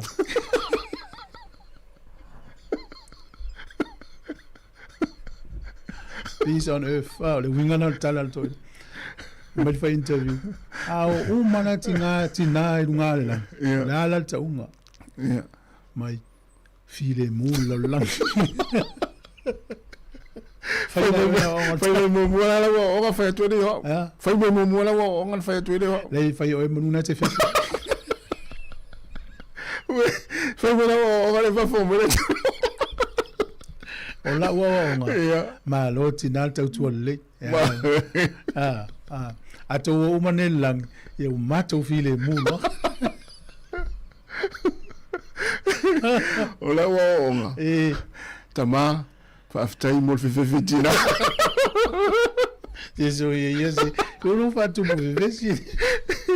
Ele ya musta mama na ye tele telefone. Malo wa na fu to la yo na la. Ai ole na ole talan na. Tama malo. Malo to lo pulo ya to mo to fa la lo tina. Fefe. To anga fefe. Ewe. Fefe, Kevin, Kemzoka, to anga fefe. Malo. Ja, de late fu ma ne tele tatu talan ni ta ya. Ala va tu pas ta au sia tara.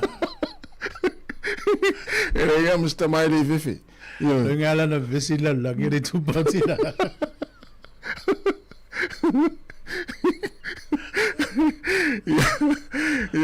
O mo foi tamai no ngalang. Matua fia tina. O tire ta wa tu pa me ali.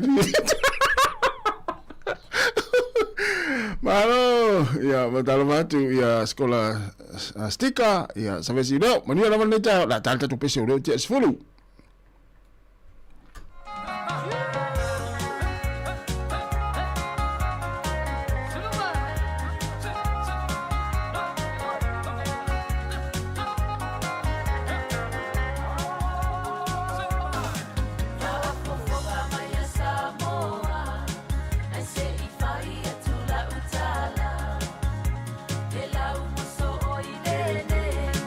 Saute o le tua masanga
tua e tu ia tu le muri papanga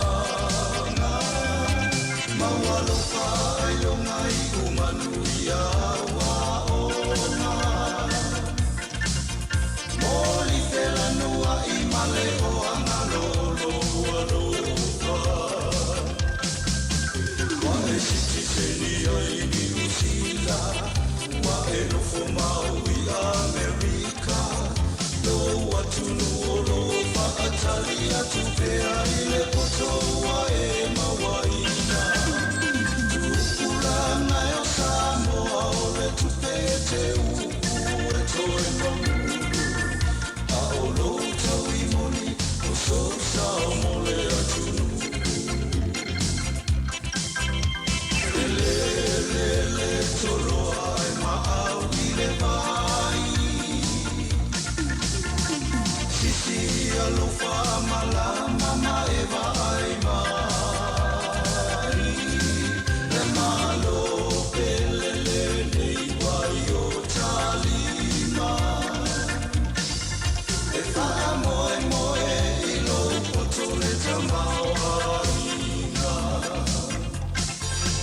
wa e siti seni ni usila wa e no fomau I America lo atunu olo o fa atalia tu pea I le potoa e mawaina lupula na yo Sāmoa ole tu pete u e toe mamulu a olo tau I moni o so Sāmoa le atunu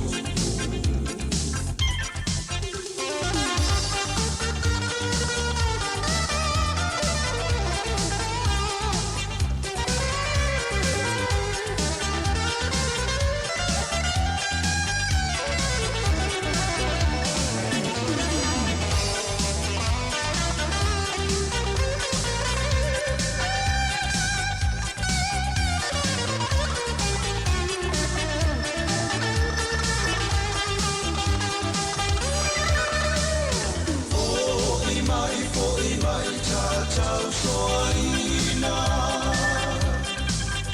le avenga le ana polonga mai ai ai na ele ai ni taami o o ni siliva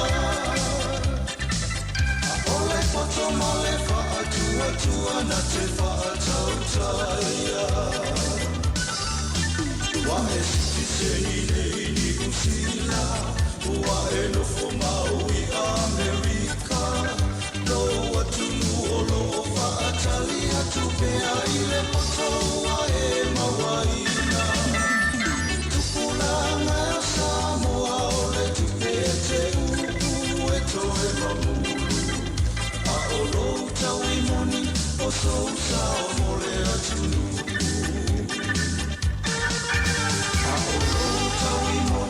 o so Sāmoa le atunu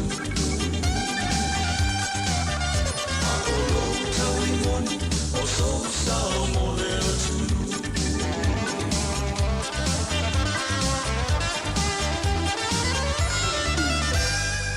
Se whangmarea le sunga ia lene sopoanga ia maripese sitiseni Sāmoa ina ua 10 minute te aris folu Moni. E nisi le tunu le whafsili mai ia peo nisine o vaenga a whamatala se tala e le maua le stangata. Na tu le whamatala le stangata I ona te ua le atoa ilo le tala. E le ini fuafuanga le malo ni usila tapuni e va alele mani malai va alele taiminei. Ai o le na mata no atu le whama ele o le nipa virus le aria initia. Ia e le toi te paitua I le COVID-19 furuiva mena tupuai. Loka malai va alele loka atu nua. Ia e o le wingo le tala. O le ua mata itua isi nua asia ia la to malai va alele ua mata ta pena ne I aria el whama ala ua ta pena.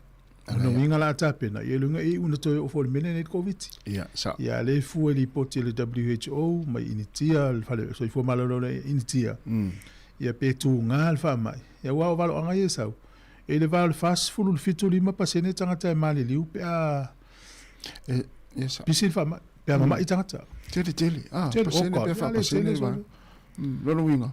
Ya e nga pia ye ini afianga fa ma ia pesi atu no une ye ini usilam. Na. Mista tu Sāmoa. Tele ya salo ile ye pui le la langi matato uma ya. Ya wone yo mai nei. Ai pio le winga na le tala mo la to o ta fa. Ya matala le i longo tu lo e ni usila. Ya ona i lo me fai to fo mai. Avela u suela vale le to fo mai. Ai fa longo mai pesi fo lo mua. Ya ole lana tau tua na longo po ile tunu o so se fa mai. Ya man me fa sau mai so fo manoloina o onga ni usila o tula fono o parlemene. Ya tala noa tu alta to fenga luenga me so tatu tu nei.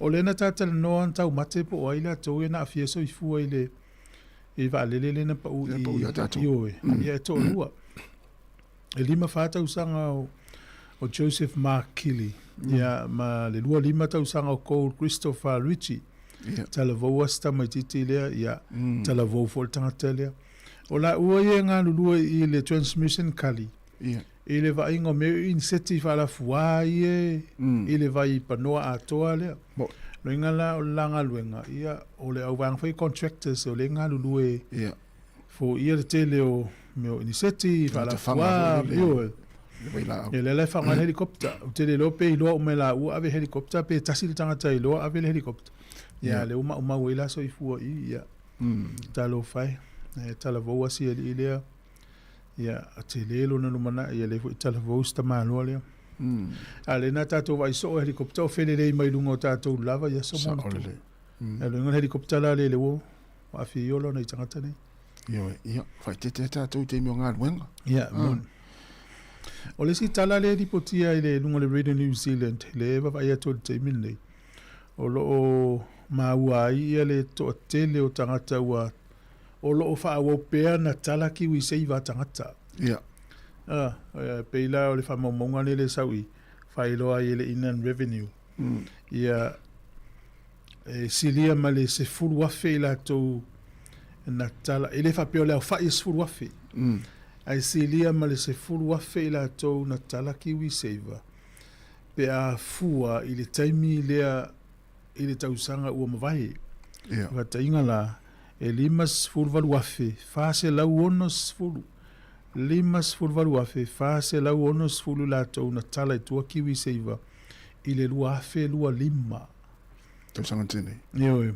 ya o le foi numera e ma fu mai o no melo le hardship ya po le tele o le bangatia tele me o pili tutongi ya yo le tupe ato na luai ile vanga le o le hardship ia elima se laus furfate si malevalu miliona tala na luai ia ai lua te si maletasi biliona na lu i meio first homes fa tau io lua te si maletasi vai la le tele o tangata ia tala tu ala tuki wi se iva no le afaina ai fuala e se dia mas furu afe to tele to ila to na tala ki wi se iva lua afe lua lima pe a fu lua afe lua fa Lengo lua fi lua fa pea ma le fa se fulu ma le lua fa su ma le valua fe montu ya le usau i wa limas fulu valua fe fa se la unus fulu tata yo te role afa wa wa pen mo ya lua lua tas ya wa le tatu va ia ile to ilunga ne to tu lai mai nga wenga ma sira tu le na va ya nga lunga to sanga tene te role ya lua nga iluma ma tele tangata ya nga ile kiwi se te role o tele news e fai tau e tatou o le tele o ngaluenga ua falefenga luenga o tapuni ele fena mene la wana o le si fale fish and chips e na o le fitus fulu en fa tua i taila taile ile malava il fale ma ia le o tapuni fo ia la me fai pea tau le intanga te fa tau momoa e sao le intanga te fa tau le intupe tangata lua tau ngatale rent tau ngatale tau o loa ie o tau o ia o ngao o le pawa o mea uma tau ngata me fai ia ia manatu lola to si le tapuni o lo anga i pea na tapuni le tele o pisinisi ia mangaru ia fu ia o e fa fo mai Sāmoa ia tapuni atu i nei o lava no na fa tu nei sa pisinisi na so ai ngale ni mana ile watu la foto ha ia fa ngari si vanga te uri si vanga e te lo e se le nga social media le o na E ina ia inga nei tua ia le ipata ia me lola tau whaiva no fōm whaasara lau la tau tau ia. Te lola o tasi, wale o toi mai ia pia i whale ia whaatau. Whaatau mai tua. Mana ia te. Pau alo nā whianga, ia whia ila tātou ia tau langa. Wa mtu le wale o mai vangana ia pia i whaatau. Ia. O le au alala, o lo walu ia le ipata i whaatari i lea e whaiva. Ale sila mem tau tia. Ai whaatau wale tau ia i whia i whare ia. E maua i ai peo pone, malongo. E iwa i awa pena 5 futala. Pe se furu rua fo i pe se furu. Ai te rota ui ana i fola mai ale i pata. O le la po au ia, se furu 5 i a 5 futala. Sole. Ringa la fa pea lava e la i lau ta avali. Ia mtu leo toi tia tofta avali tangata. Awa ele umi fo ana lu tua uma. Ai tonu. Ai talala na ia inga mai ai mana usau tau ia fa tonu mai. Mana ia te. Ai matua mana ia. Ia o ia malanga i Sāmoa ia. O le mena la utu. E te iloa la utu fu. O to inga atana ma videos na. O lo te fia alu irango lango ma te fia bata mata i fu ile le wa o te mo fainga nei tangata. Ia, sa o le. Nei lo le telo isi mea te vatu. E lo lo mai ia. Like, share, love and subscribe. Ai va tunga la YouTube channel. Na le fale anga o istangata le mela fa ia mga subscribe. Ia, ma le me va no tu spa ia la mo. Ia, le ia la un fia ul file mu. Le i tangata. Moi. Ma lo lava ia ole tu al si fongo le mo le ta tu tala noma. Ma so atu ni si o tala o tala sfumata si o porkala fa to lava. O se fo mano loina e fa so to isa vedina kasiano i. Porkala meta u mo tatou. Ia. Ma vai fu ala ul ni ta yao. Da uma na yimu tiel to ina malom tu fa mna to pea. Ta ole ia sao. Nei temi. Ja, la watu de fa fianga, sfulu minuto te nei sfulu fa tala fatu ya va lolo fie tele, ya yupelita vili, ya o le fatua po le sunga ya Lucy, Yohane Laumatia, ya Teresa ene masiona tua, siona tina matua, ya fa tala fatu nita ya Teresa, ya masio tina matua, ya o le alanga upu tumuli, manuia lava nita ya faftai. O penina tautua, manuia lava nita ya o, ya o fatua ya Lupe, ia Malinowski mai Brisbane Australia ia mania lava le talupe ia nganga yolo taleni fa tele lava le mafta mai te sangfanga io ia malo lava ia le sunga ia lupe piliati na mafuta mai costules ina la tala itafuna Amerik Sāmoa ia Amerik Sāmoa ai fa long mai la to fenga luenga de tatu tua malo lava ila sunga lupe ia lo fatu lo fenga luenga le costules te lo e tu fu e tan no moi tama e fatalo fa mai lo tama Australia o ia i Amerik Sāmoa sorry e mana tua la to tau mafa fa to fa lo Ona paso sisira na mai. Ta ua le tato lua. Ia. O famina tua tu ya o e si vai e wana pena o ele te fenga lu. Ia fa pena yo la sana ile o te fe. Nei sa, metal ta ua le tato lua fe mo fa ya vai la e tu ila al me o Australia. Ya lo fa tu i to fenga luega. Ma no la ma to mai. Ya fa tu tato Facebook. Yo. Subscribe to tato YouTube channel na Sāmoa Capital Radio. O lungo le tato website o le www.samoacapitalradio.co.nz. To tele tato paanga na fa longo mai ai. Mo le se fiele tunu o na ina le tele o tato tala me fina fa tau ai. Pia fa pe finga tana e fa longo tu lo. Ya fa fina tango ki tato news na lungo le YouTube ma Facebook. E te fa longo ai me fa fonga ia pia finga tana e fa tau. Ya na fa o nanga tato na ki liva tu ai ma mole to tato fa sa longa.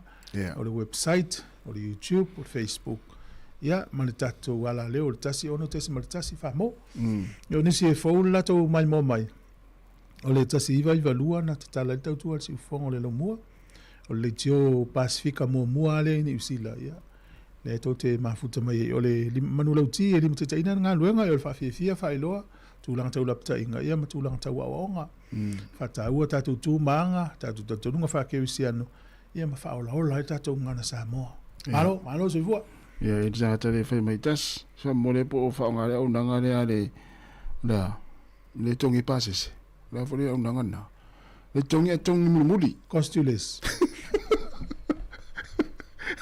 after pay ia fa mole le se se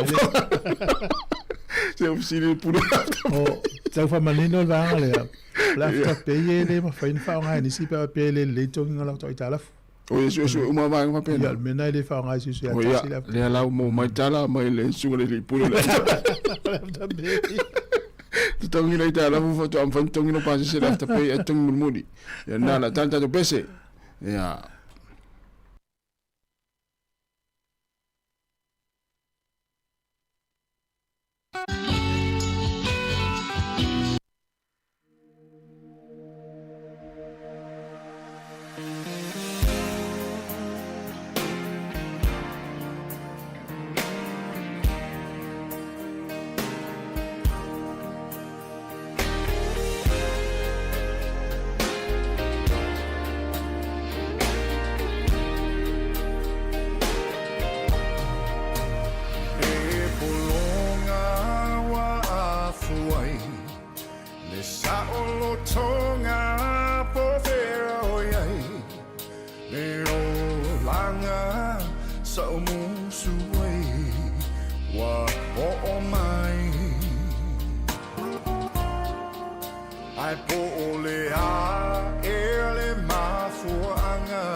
Se tātou tau whai atu wala au leo tau whai mai. Ia, patala whātu wala au. Mālo la wale, soifo manuia ni tai au.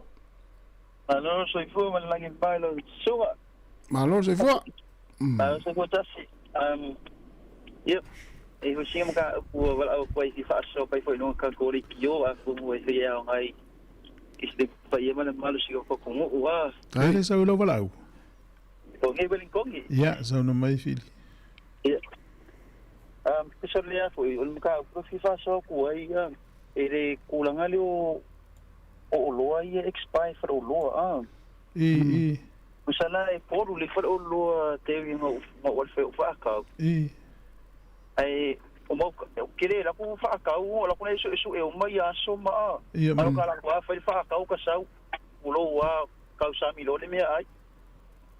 Masala o fa ko linga ku pun mero lo kwa fa ku sa ngo le memo mole ku isi se ku lo wale ku isi ka na kia saranga la kwa fa ka mi ku isi sa lo ka kala ku ia ka ma fa lo ai ka ma fa ku ele ku pusa male chase le ma sanginga aga ko ka ma fa ku isi ma ia o ka ka ku lo ka ia ku esu e ku le per pa ia ma ia ku le foi ia so expire ai vai ku expire le ku isi ia Kalau vola ifa kau mele le cinca pia.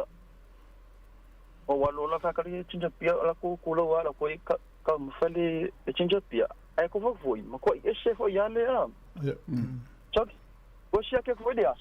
So o le ngi wo expire le cinca pia ni fa kau. Ala sa nga yo inga na fai. Mo ka lola ia vili le afoi. Ku sa ko ya ko fa foi le lo. Ale mi se wai. Ule de anga yo ke ra fa foi.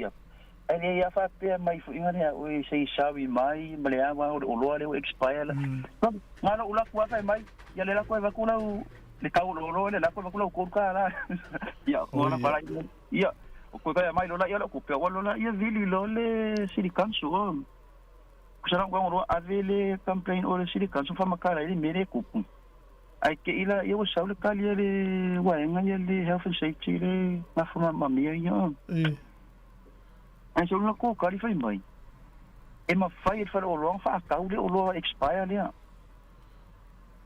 o ya ola ni ka kere do pora ka kari ko lo wa nga pa la ko kali le wa mai ya o fa ko ilo la ya o le ala o ye ma fai ala ma fa ka o lo pe lu ala ka usanga expire ile le o lo le em fa fa ka fa mai la ko o lo le complain na ko ai pe mai o le expire day le lunga o se fa mai wa umanga le change to le change to le o lo le ai fa mai e fa ngai le soi fo maro no impre la sa un lo ko kan fa mai ku se fa mai la ko kan fo na ia la ko me fa ka ingo o lo expire e ka in complain na fa mai pe o melo le meet o fa e o expire ya wa nga fa ka inga la wa ka ko ese o ma ka ka pe ese nga ka ma idea ide me ai wa expire ka ide ma ya ko sa o la ka ika ia popo le nga ya wa ta kia ia la ka ika wa le ngau ka kangu ka ma fa se kulo ile ye se me nga ku pa ke le ma o lo ka popo le nga ia e ka ku fa nga wiki le o le o nga o ka ko e ma fa inga ko aku si yaki le o lo au ka mikira iki ia nga le la ku ko ngi le o lo no ma fa ka usau ulo ka ma fa e sa ulo lo walo le fali o fa mai ke o lo la o le me o ko fa me ka ko ia le lo pol fulu wa pol me le ia ale ka pere le lo po ile ma fu me le ma yo ka ko fa nga wisi kai ole no mela la le te vilia pe ai ni o lo expire de fi tango le poti ya fa pe ole o valu se lau o le la umana a tu le telefoni na tango le tu le telefoni o le Ministry of for Primary Industries, so le MPI. La telefoni online na e mwhaina e fisilingia ma wha ailoina i vaianga wha pia. Tūlanga leo le food safety a New Zealand. Ia, kusa pia mo vidia la waianga nga. Ai whai mai la waianga nga. Mangkua la e iei kusa ile o la ko la wanga siake la ko fra o loa leo. Ai whai mai la ko ele o ya la ko fra o loa ia kusa o ke kango la e vili le City Council. Amora wa nga fa pia fo ka ika ia ai e kava o mera wa nga fa o lo uma le fa mela ko ile la via la fa o lo ia la ko fa me fa o lo le la lo le City Council le an kan o lo la ia si fa nga a mai le ngo mela ma ya na ko o la ia vili le City Council o le ko ka ni nga mai ole sa o la o le foi te vetu i fa mo mongo o le local City Council la tola na va ia local businesses le ia cafe local dairy ngala sa malo Malaysia o di po ye inisio ka ko nga afia fo idea ku langa po la fo isi awa nga ko uia po la fo isi fo fa fika o di ka fa so uma ya po la o la fa fa tau o te mo mo sia ki le so expire no le fa tau ale ringo le so na mo tato uma sia ki le so ai after mo fa so mana ya la ta ia le tu Yeah. Tell over. Yeah. Te lola tatu ye tu langa le fatau. No foi lo fatau le sa. La no mai tau o loa te fatau no si tu lo fatau o loa fielta. Ai mai loa. Tau le la e te tau le fatau e tau na wa lima su sentu sai lima su sene le sene tau na ova. Yeah. Ai fai le lilia. Wa round sa o lima su sene dungal tala. Na fatu le fa mon fatak. O lo la pi fa foi o le tau le mai. Oh sorry, very sorry. Ya to fa sa o lo. Yeah. Le wingo le tala vo le ata to le matala tau o lo. Le tu pu al telefone lo. O mai. A fa pela e dua se la utanga tai se. ai tala ia wo se lau tala po fitel fa lo e mau ata to wala sel to mela mane me sia ki le tau o loa le so expire ia le fa ia fa ta ma wona un tata tu no tem fole sa fa ton ta vale ma no wa te la ta tu me le risiti tu lo ton le pusa vole mane ia me le risiti ia fa nga se 2 minute e alu ila ta va aile ai sia ki ala ton lo lo sia ki ton lo bi mane na ia mata la le tu pa tina me na le ngata tana no fo ia ole o matina ngala e mo ia mo file mo lang ya to nga mela le ni se fa tau a wa fa ta mai na o expire a ver fa ya mo le si bia e o mo lo tina i nunga lang mo le ai mo ni fa tau to fa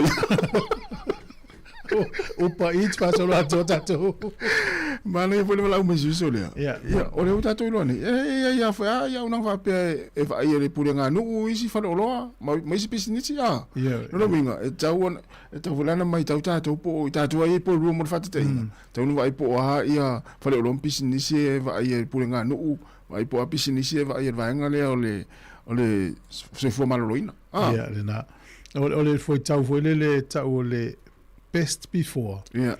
E mawhai ana wha tau ia o loana e le best before. Ale upule o ele expired. Yeah. Ia le expire. Ia ele taunto e wha tau ina pēr umale so. Ia o loa foi e pēla o mei o loa i o chips. Yeah. Ia o loa i o meo masi, o cookies, o mea. Tamana si aki le ia wae sautia, lupu tā maua sautia. Yeah. E sautia pēr o umano na so e mai.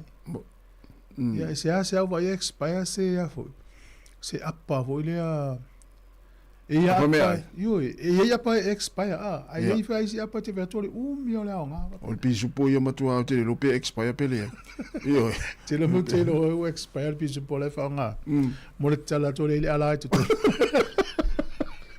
o li wala pisu po o pisu po ayo te loa li pe fia tau sanga tati ti ai le tu fa tingana te pisu po isi ai le tu fa ya la tu ana lo na tu mo o mena le tu mo sa mo tale pisu po ni sia inga le tu no ma pues bail pisu po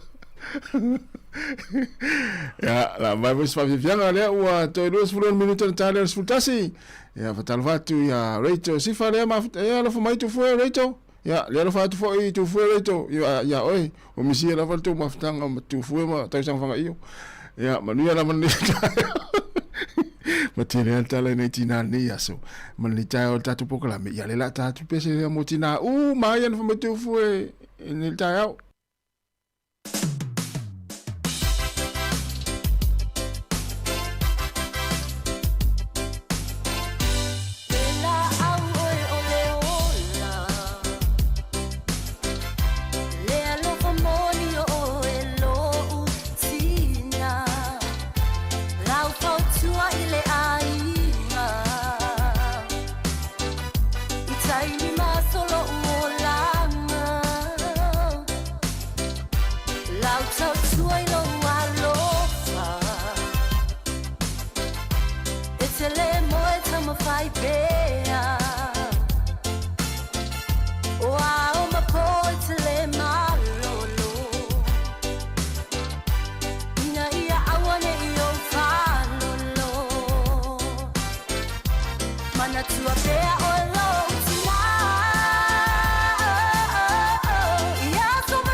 Fa fita uli e te tuma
Ya, loi mata o paula ina ua toi sfulu fitu minuti ana tale o le tu la sfulu tasi.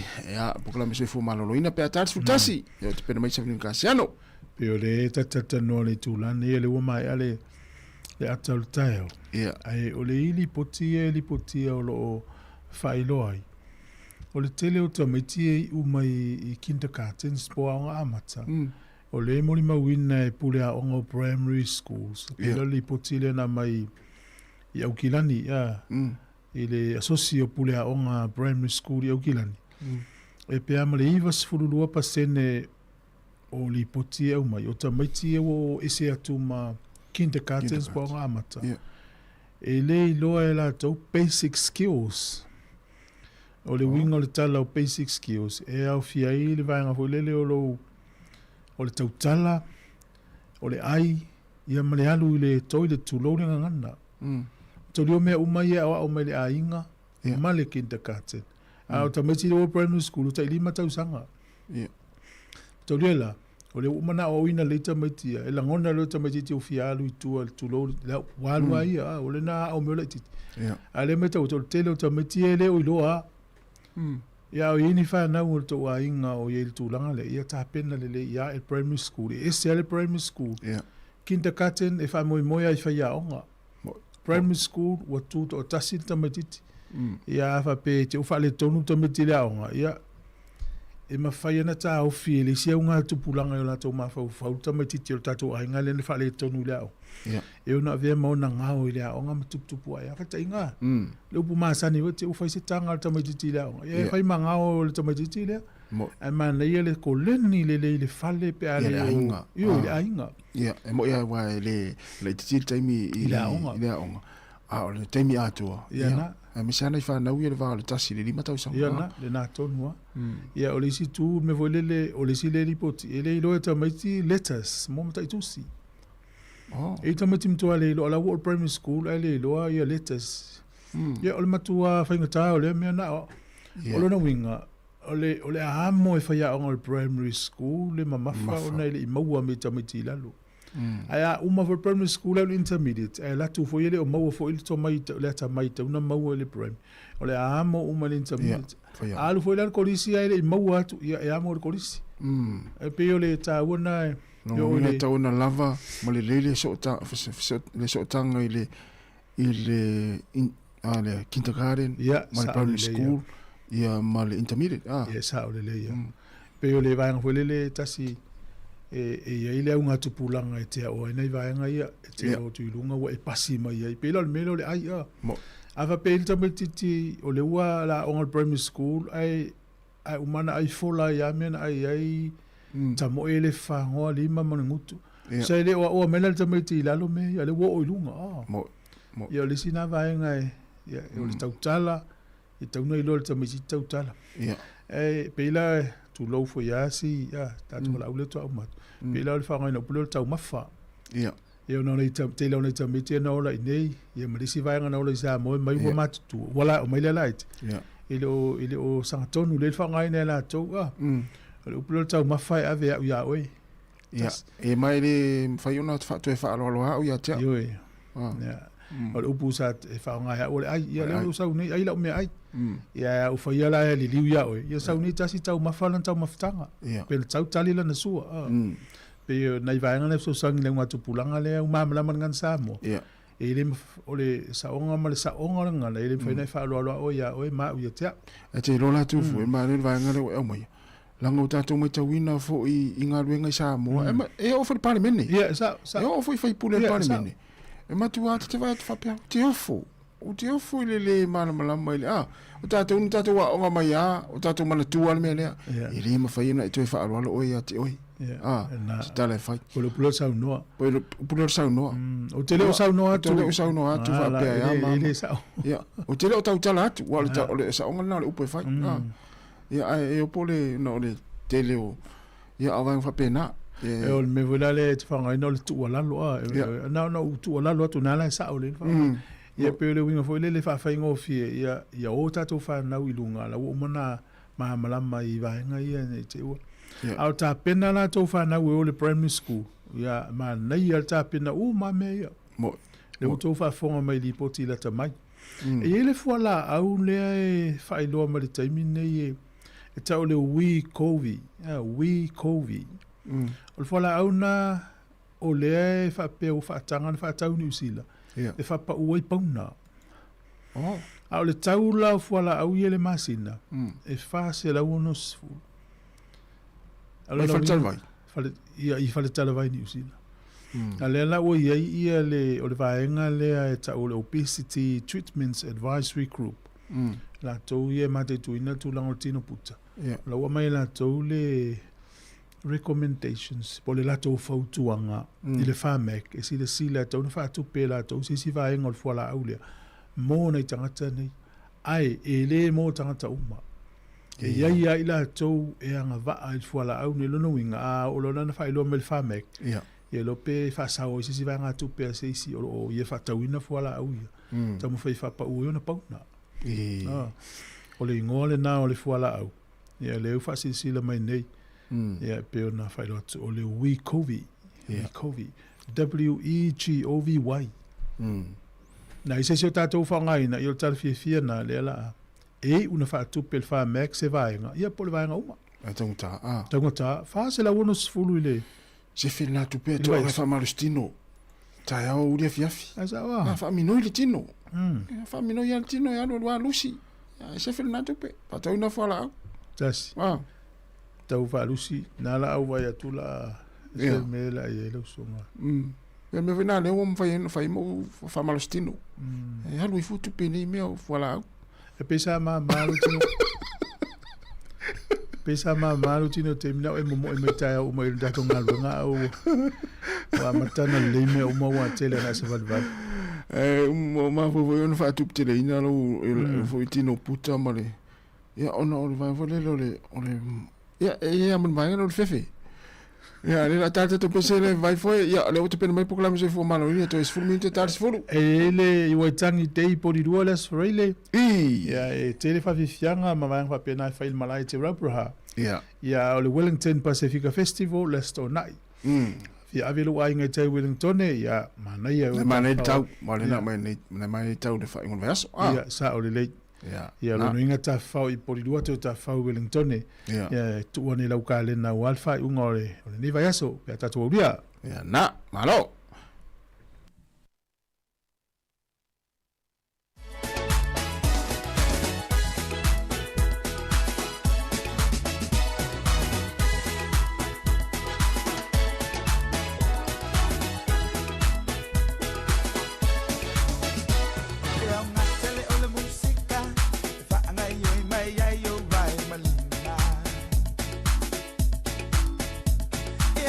Ile au no puta, ole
te whaatalo whaatu fo ili nei tai au lau whaafonga anga Sāmoa whaamalo le soifua maua ia te utou umalava o le pola kalame le nei o le soifua malo lowina ngā lulu e whaatase ia tātou le te Pasifika e momoli le whi au tāua mo le tau singa le leo le soifua malo lowina o nei o tātou tangata ia a o ala ala mau ai le nei atu nuu o se tasi le nei o ngase o lo to tele nei o tātou tangata Pasifika e whaingofio na awhiai o le maisuka.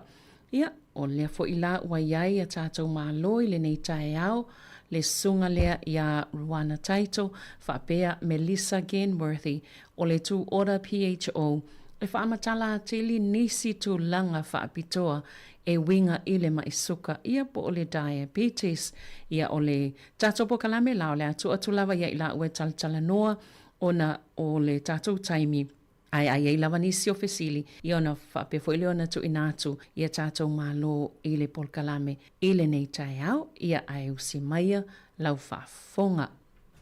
Ia e whaatalo whaatu i le anganga whaaloalo i le nei tai au i lau sunga Savalina me se fo il tātou a ofisa whaasala lau nei whaatai molo mātou wawanoa ia ua maua fo i le nei tai au whaafelo i fo i paanga uma ale le tio ale laumua Sāmoa Capital Radio ia malol soifua maua malangi mama ia o i maua ia mate ngalulua i le Tuora Compass Health bei ona sauno fo ia le host o tātou polkalame a Savalina ia mate whaatalo whatuai i le nei tai au fōu. Ia o le atu lewa noa i sia o wōpālangi lea. Ia e whawhiroa i atu fōi ia i le tātou tunu o le nei tai au. Melissa, would you please introduce yourself? Talofa lava, my name's Melissa. I'm a registered dietitian. I also work at Tuora Compass Health in Porirua. Yeah, thank you. Yeah, whaatalo whaatu again, whaaftaimon mata wabanoa. Today we will be talking about what is diabetes, Melissa, in general. But before we do that, I would like to introduce the self-management education course that we do, education with the community. So it helps our people living with type 2 diabetes how to self-manage diabetes. O le amatala no momo atu lava i se polkalame ua whaapea ona tu whaatasia ia ele CCDHB, Tuora Compass Health, ma le Diabetes New Zealand, ia ma le University a Otago. O le polkalame le taua o le self-management education course, ia po o se polkalame ua uma o na whai ai sa ili ilinga ia ma suenga na whai se mora se fultau sanga taluai ele taitai no mai Wellington. Na whai ai suenga whape nei i nei Wellington ma ua wha mauni ai ia le leo le polkalame lea ina ia awa oina whai awa onga ia ma whai foi ia tulanga whape nai tutono e kalesia ia ma tutono o community ei maoli. Beila na whai suenga nei mai loa ai o le breakdown inga lal polkalame lea e tele se tāua ma tele ia se avanoa ua whesoso nei na o tātou tangata ia pe whaafewhea o na whaatonu tonu ia lea awhianga i le ngase o le maisuka. So I've just introduced what the DSME that we do educate the community with, why it was created, why it was researched, and the findings and how it is helpful to our community living with type 2 diabetes. Now, Melissa, can you talk a little bit about the experience that we do experience delivering this course into our Pacific community? What was your take on from that? Sure.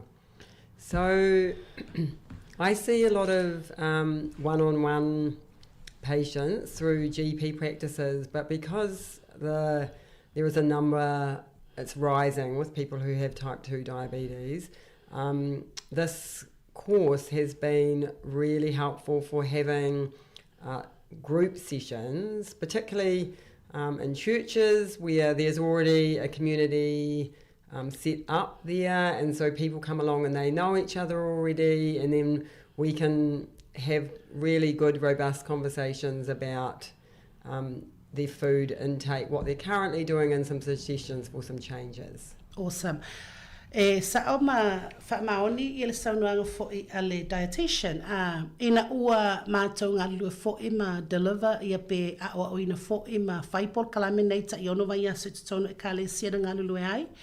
Ia ma community fo'i like o tangata mai GP practice e agree pe malilia o mai loi whaipol kalame nei. O le tāua ia ona e iai fesili le mawhaina ana e tali umai lau fōmai. Le se le o lava le taimi le te wa ai el fōmai e le o lava fo i le taimi whai ai au fesili e iai fo inisi o vaenga po taimi o le o langa te ewa maua sau fesili. Ai le o maua le fōmai le taimi nai whai sau fesili. Ai o pol kalame nei e ta ana mātou whai a fo i mai lo ai o le tele o tangata na benefiti ai ona o fesili na talina. Maua lewa noa ma fōma i le tutongia. E le se tutongi mo o e pe sal pol kalamele nei. Ia aina maua i le tele o le whaale leia ia ma fesoa soani o loo e mana o mia ina ia whaafewhena e malamalama i lea mea o le maisuka.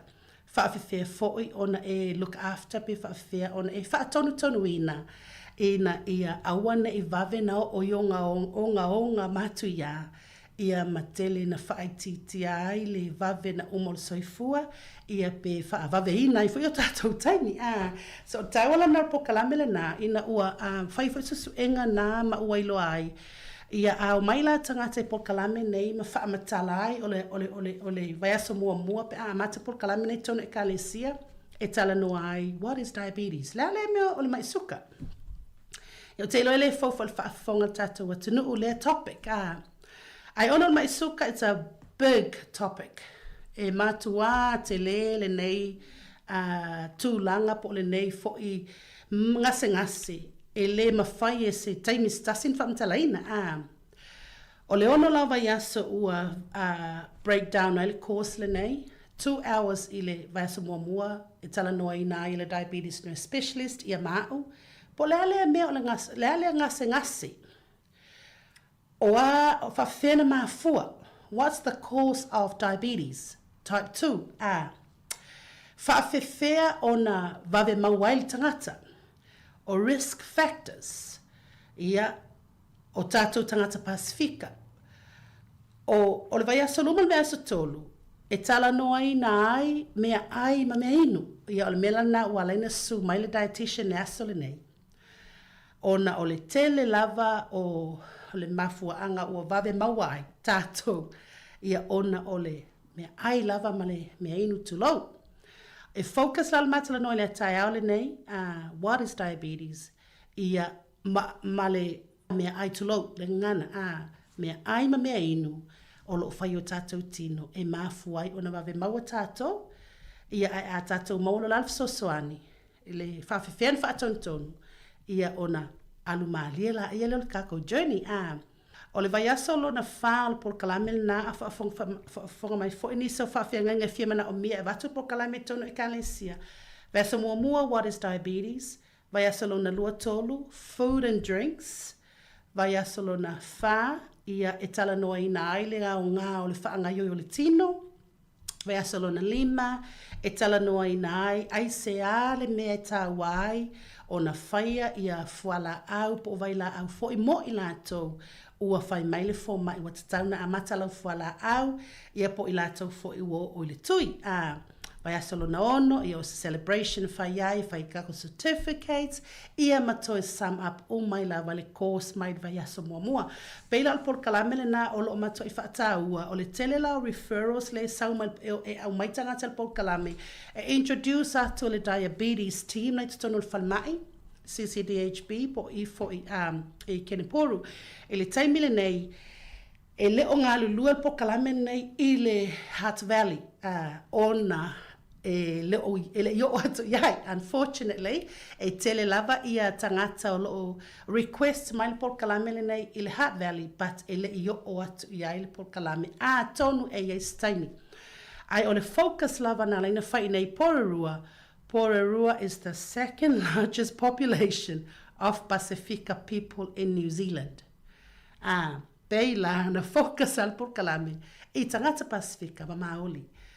Ia, pela mafuanga le na, ia ua peisa I lava nei porua, focus porua, ina ia maual por kalame tutonu e kale siolo I tangata Pasifika, ia ma tutonu o marae, ia e mauai tangata Maori. So that's the DSME that I've just spoken about, the DSME.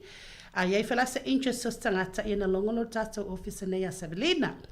So Melissa, I just want to talk about a little bit about the update of diabetes in New Zealand between 2023 to 2024. The rise, 24,500 from 2023 to 2024, which means 67% of people diagnosed daily with diabetes.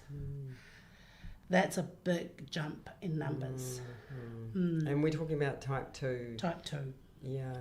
So a big factor in type 2 diabetes is there's a few different things. Ethnicity is one. So Māori and Pacific have a higher rate of type 2 diabetes, as well as if there is a genetic history, as well as if people are carrying extra weight, that is a higher risk factor for getting type 2 diabetes.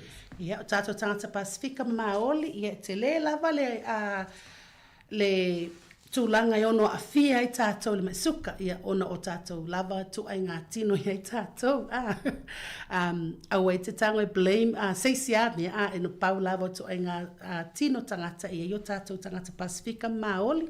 O le si ethnicity e kelinga maua le maisuka vave, o le population o Asia, Intia.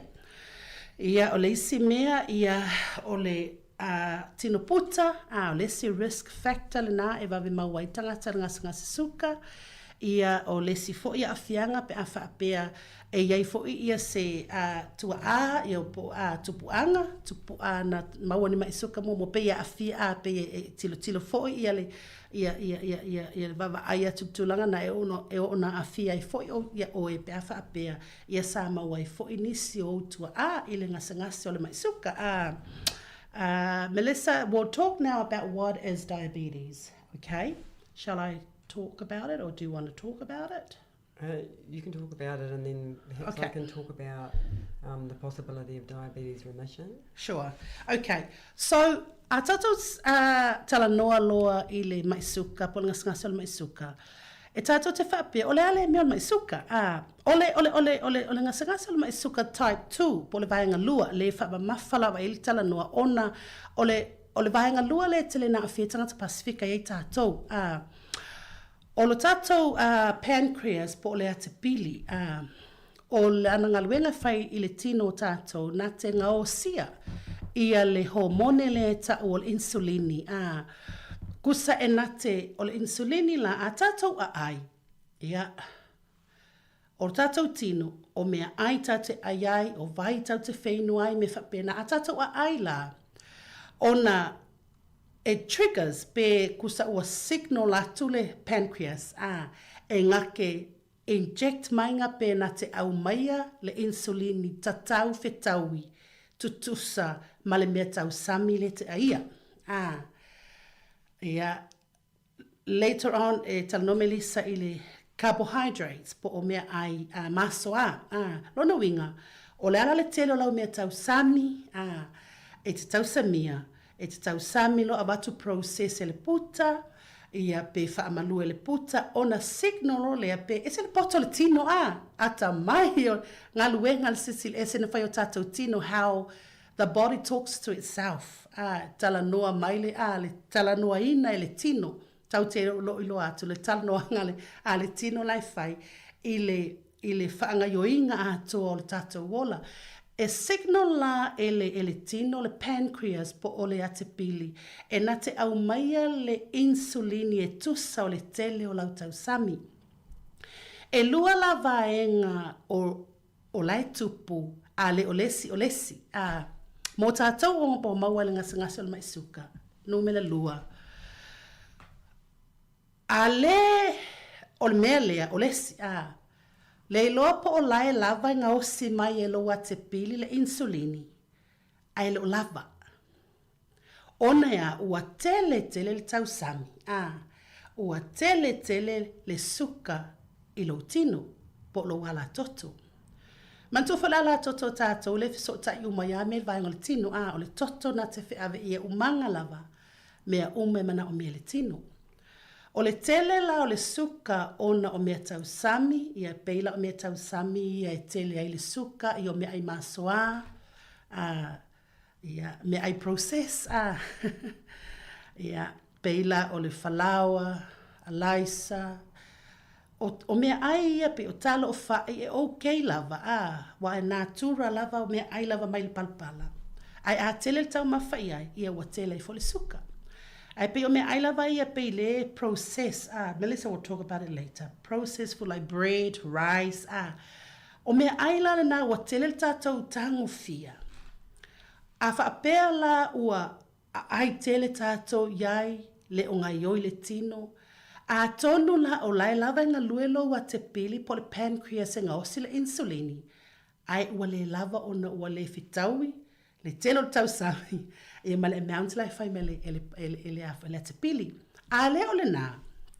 o le sivaenga o lo tupu o ua le tala no mai maso lo tino o le maso as a cell le maso cell e na te whaongaanga le suka a tatau mawhauwhau na le insulini peise ki fo ile le pe o le ki o le taavale na te tatalaina ia pe o le ti o le kusa o le maso tatau whaongainga ia le analogy le whawhaingofie o le ki ma le loka o le ki la o le insulini peise whaonga o le ki o le maso cell o le loka a tonu la o laea luatu la val insulini la nga o se le te pili ai ua rusty le loka po ua elea le loka ua le mawhai le loka o na whaatanga le ki po ua le ofi fo le ki tutono le loka e tatala ai le loka lea ina ia talia le suka le avatu e le insulini i tutono le maso so o le insulini peise taavale fo le po o le ki foi na te avatua le suka le tutono lo wala toto e ave i lo maso e whaonga mo le malosi e te mana o mia le malosi me la le na o isi au ngole mai suka e vai ai al tangata pe e vai o tino pe i tulo le ngana foi pe fatu papa ye le tangata e onisi la tangata e le whaapea e te vai pe te aungata pe te paie ona te paie ai ona o le mafu angale na ua le aingi ni suka yo sao mo maso e te malosi ai mai active so ale ole mo nale no famtalatu ua le tele po ua le lava le insulina ngose le te pili pe ua le talanoa mai fo i maso sao e talia suka le manao le insulini e avatu iate ia e ngai o iai mamalosi ai okay, na whamatala a tonu la o mea nai lua that is what is diabetes o mea nai lua le tupu i le tangata wa afia i afia ngalona lua o le mea whalale nai tau ai mo i la tau ia afia i le ua afia o te mana o lava e vatulu whamalo sila ia te oe there is hope Melissa will talk about possibility and reverse a whaafonga mai foi ona iei ni so tātou wa afia ua umi tau sanga wa afia ai lo malama lava po le hale mea ia e mawhai foi ona o tala noa whaamaoni atu lava o le mea wa o interest ai lava i la urolea ona o lo ainga foi e iei tangata e maua ngasa o mai suka o lo tina ia na tuloda pena maliu vave ai ono fiton tau sanga o le mea lava leo mai suka o te fia ai la e faile o te ngalue la le focus le diabetes ina ia mawhai ona of sosani ai le ngata lava ia te auia lo ainga ia mala community e iai la wha moi ai fo i le sosani mo oe awa e te popole wala ngai later on during the year, le se o por kalame, o te au mai ai le psychologist, e tala noa i le diabetes distress, ona o a fianga le mai suka, mo ta tolo o mawai, e tātou te iloa le lei e tele o mea o wha le tonu ai oe, e le wha pēr la o sou ai ona o a fianga le mai suka. A le malama la i ai, tātou as a family, ia e safa na stangata le maua, ai na te mana o mia le sosoani. O le wha mai moe fo i le kōs le nei ina ua amata na whaia o onga nei, tutonu i porurua Savelina. E le ngata o tangata le wa afia le mai suka. Ai mole a inga fo i o mai e whaalongolongo. Ia tau whai malama o matangata. Ina ia maua le fsosoani le tangata le mole mai suka. Ai maua fo le fsosoani ina ia prevent mo le tātou whanau lai. Tia e tutupu ma soifua mai. Mānai. Peila o le tāua le nā peina whai atu. Ai se ana whai susu enga le University o Tako. Ma le whale mai a neima. Whawhena fsosoni tangata Pasifika. O le sita ua fo i o le course lea, ia matua i au mai a le clinical language, ia tala noa as an everyday language. E malama o tatu tangata me whalanga ngā lenga interest la tō. I se tangata e tala noa wha Sāmoa pēla wa. Ona o le telo tangata mai le population o tangata Pasifika i New Zealand, e maua lunga ia tangata Sāmoa. Na lato mana o miela tangata me whaina sau, e tala noa wha Sāmoa i le community. E peila o le whalau mana ia, e ui lava o le i le dietitian, e whaapele tania, ai ona o le tātou le tio e wha Sāmoa, o le moa i lau wha Sāmoa. O le winga na le tala fo i le ina ua maua tangata le maisuka, e le ngata tātou te fisosoani mo ia. Ina ia ola fia pea ia. Whaafonga mai foi. Ia unungali i wa a fia tamā pe a fia tina po o rua o mo foi. Ina ia awana i peye tele a ia si tangata le wa a fia. Aina tele lope whaafena help ia ia. Ele o mo foi sona fsosoni mai le ainga. Ona ele o malama foi le ainga. So o le focus la o le porkalame le nei. Ia educate le ainga. E iai tamaiti o mai le kōs le nei na o whaitono e kalesia. Whamela tautala, I didn't know how to help my mum. I did not know how to help my dad. See? Ai ina ua malama. Diabetes is a journey. You can live with diabetes and you can live it well. Le mengol tala. You can still carry on with your everyday life. Ai sea, ona o lailele, it's managing well. Elena whaingot po kalame lea, my life, my journey. And it's to self-manage your journey well by getting all these tools, having all this education, so you can live on well. So that diabetes doesn't have to claim your health or your life earlier. We can live well when you self-manage well. Ilea, mua. Wa e malamlama, what is diabetes? O le mena lai tupu i lo pancreas, o le mena lai tupu i lo wala toto, o le mena lai tupu i o muscle cell, o le mena lai tupu i totonu tulo i o tātou totonga i a maile everyday life. Yeah?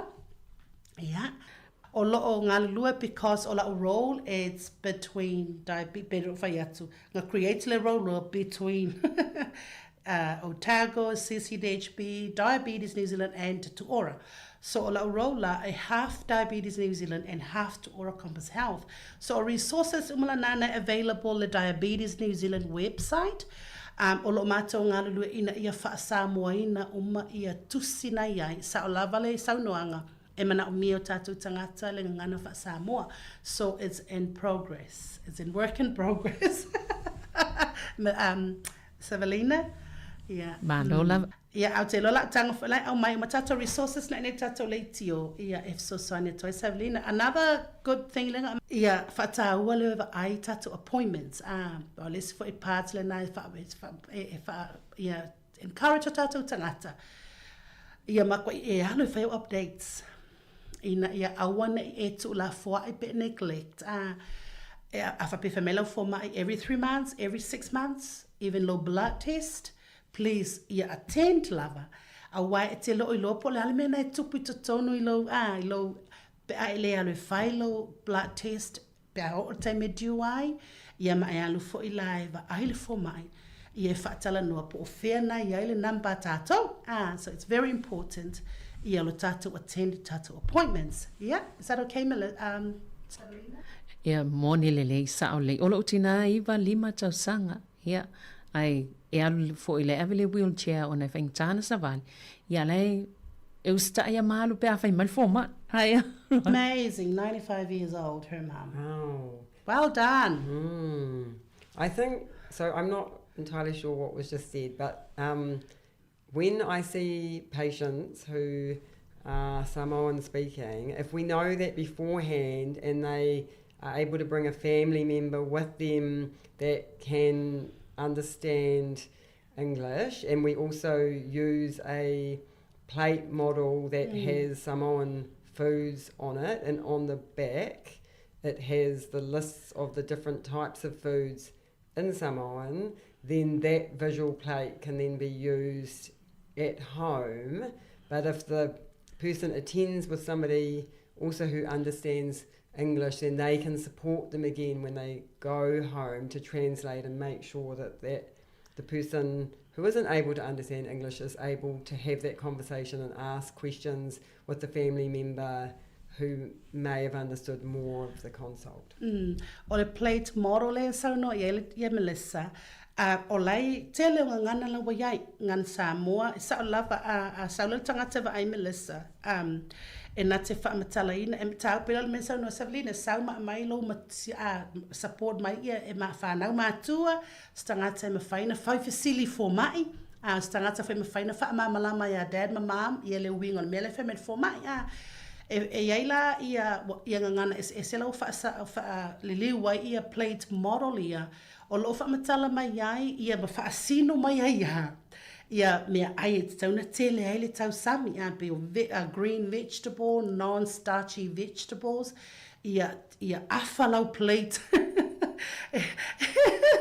ile non-starchy vegetables be o tomato, tutam, o kukama, o kapisi, ia o kaloki, ia quota o lau plate, ia o sau starchy food, be o sau talo, sau fai, ia po le quota, ma le quota fe o lau plate, ia o lau protein po o lau meat, po le ia, ia peila le nsau no atoina ia e nate whaasino lava I tangata e o mai, ia le tāua o le whaonga, o le whaataita inga lea, ina ia fisosoani e whaatontonu le iai, le tele o le suka le tino, ia, and health in general. So there's two important aspects that we talk about with nutrition is one, the amount of calories that people are eating. We don't do calorie counting, but we just talk about when we overeat, that can cause weight gain, which then is, if we are overweight, is an increased risk of getting type 2 diabetes. So that's one thing that we talk about.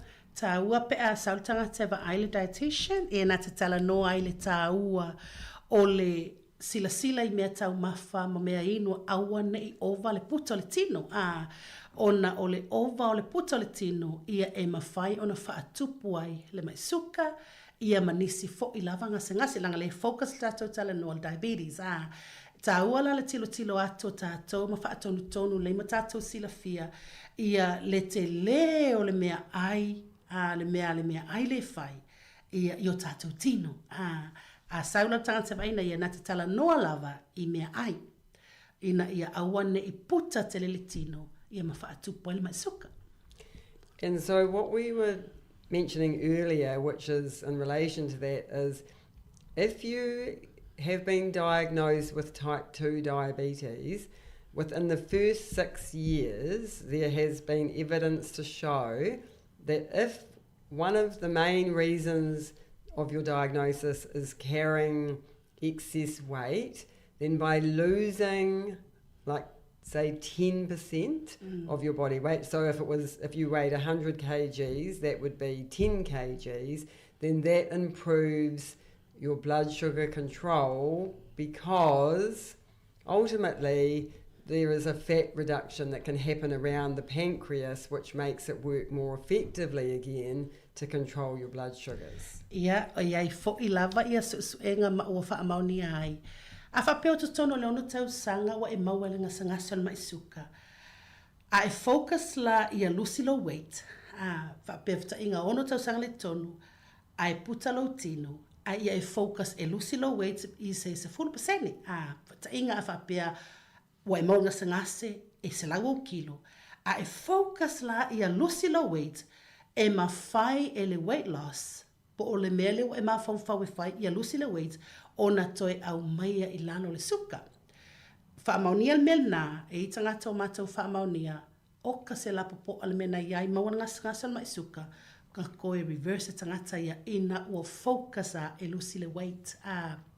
O le mafu anga, le iloa po ona o le tulo o le fat, ua whaalave lave le ngao, I le pancreas, pela o ina, len fat o momolenga lui, ai ua whaalave lave le telo ngao I au tafa, I le pole, I le ate pili, ai a lusi e se umalale ngao le nā, mauti noa e mawhai lava o na toe whaale leia pe toe whaafoi, tua ngase mai suka ma oi. And then the other part that we focus on, which is important for diabetes type 1 and 2, is that we're focusing on type 2 today, is to do with carbohydrates, because those are the foods that increase our blood sugars. And so I'll let Rana translate that, and then I'll talk about what the different carbohydrates are. O le isi vaenga e tilo lava iai, ia mo I lātou e mawala ngase tasi ma le lua, ia langa le focus le lua tātou. O le mea ai lea o le masoa, o le ona o le masoa, e liu suka I le ala toto, umana tulou, ona e tau sami, ia whailinga luenga le puta tulou, whaamaluina ma, e liu suka masoa I le ala toto. So le ala tala no la ia I le masoa I le tai ole nei. So carbohydrates are, there's different foods that fall into the carbohydrate group. So it includes bread, cereals like breakfast cereals. So that could be Wheat Bix or porridge, but then all the other types of rice bubbles and cornflakes, those kind of cereals too. It includes crackers.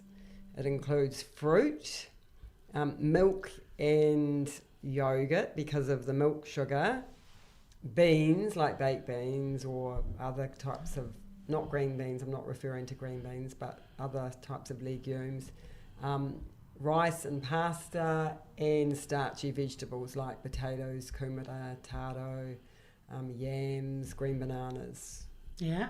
Nana lau matu le lisi o mea aina e maua le ai o tu ainga mea aina o le masoa iei masoa I tutonu ia te ilo lana malamala umatato ia o lava cereals o le susu ia o lava le cheese has carbohydrates in it cheese yes no? Yes, but it's also quite high in fat, so we don't tend to count that as much. Tu sala o mea aina tatou tilo lava mo tatou mai tauina mea ai flour masi mea umana o loo iai tutonu ia le masoa. And then there's all the other foods that contain sugar. So that is things like cakes, biscuits, juices, fizzy drinks, lollies, desserts, any drink that has sugar content in it. So it could be raro or sports drinks that aren't sugar-free. All of those types of drinks contain a form of sugar that increases our blood sugars. Yeah, wala le se sengo mea e lulen tal no ina ia o mea ai na le masoa ai liu suka ia ma mea ai o le makwa suka le ton lona winga la a fianga na ia pela mea ai na la watu ia keke ia o mea ai uma so mali lole me fa pena ia mea ai na la tele ai le suka ton. And what's important when we are including carbohydrates in what we eat is, one, what Rihanna was talking about before about the amount that we have. So if we were looking at a plate, it's quarter of the plate is a carbohydrate recommended serving, but also more whole grain based carbohydrates, which would mean like whole grain bread or whole grain crackers or brown rice or basmati rice is a better option than white rice. So looking at the types of carbohydrates that we are eating and trying to switch from more white floured based to more brown flour, wholemeal flour based, then things that have more grains in them is much better for less of a rise in our blood sugars.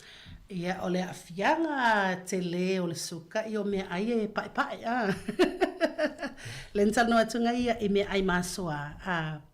Le senga o le masoa le pai ia ma le mea ai le ena. Pela o falawa ena. Alaisa ena. E te lele e senga o vaenga ia lua po tu ainga masoa ia lua. I le tino, lona winga. Tau samia le mea ai pa ele alai sa pa e vave no so ilunga pe ma vave na mawalunga le suka tau mafaina me ai masoa ia o lo tilo ana e mafaina e suia le tulanga e mafaina e fesina swinga like titi wa le me monia ia ele fa pe overnight em faina e faia but e ma fa pe la tau fai titi la utango le falau pai la sui mai fa ena na titira le senga e vave na oso ilunga le suka materi le suka I le falau pai na lo falau ena o senga na o tu ainga maso ai tu tonu me ai o fala le raisa o no le raisa fina e fa tawele le ena e titi pe fa titi pe ele mulava ona ile laisa ena nailo o le lesa pa so tilo lava tato what can you change what can you do make little changes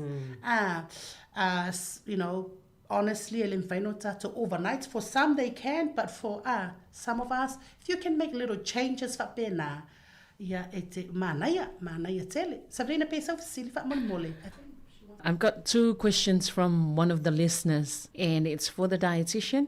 What food increases uric acid in our body, and what diet would you prescribe for a person with severe gout? Right, so that's kind of a little bit of a separate topic than what we're talking about today, but in general, if we eat a lot of meat products, then that can cause a increase in uric acid that's building up in our system, as well as there is some vegetables, but it would be I don't want to go too deep into that because it's not everybody who has diabetes gets gout. So it is certain protein sources, so certain meats. If you are consuming a larger amount of those, it would be good to so I'll probably just stick with that at the moment. And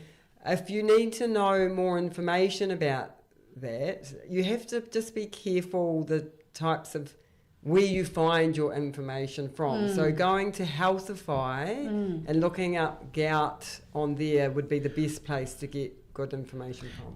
Ta wel mele sa no ia le dietitian ona o matolenga luelo so fa malo fa intano mato avakung information for ingale le fa yatu ia manaya e le website or Healthify sa health navigation mua Healthify New Zealand tilo tato ma research ai ia me tango failo sili na ile se meti fi mamla mai I want to tato fa ngai na social media I me ia telen tato titila tu am tato follow ai ia alen sa no at fo na ia meat ia po fo ni si me e ma fai ona oso ilunga le uric acid le ile toto ia po okay le na tali dietitian fa mole Ia masalo lai whaafonga mai ia le sui fo isa mai le whaafisili ele lei.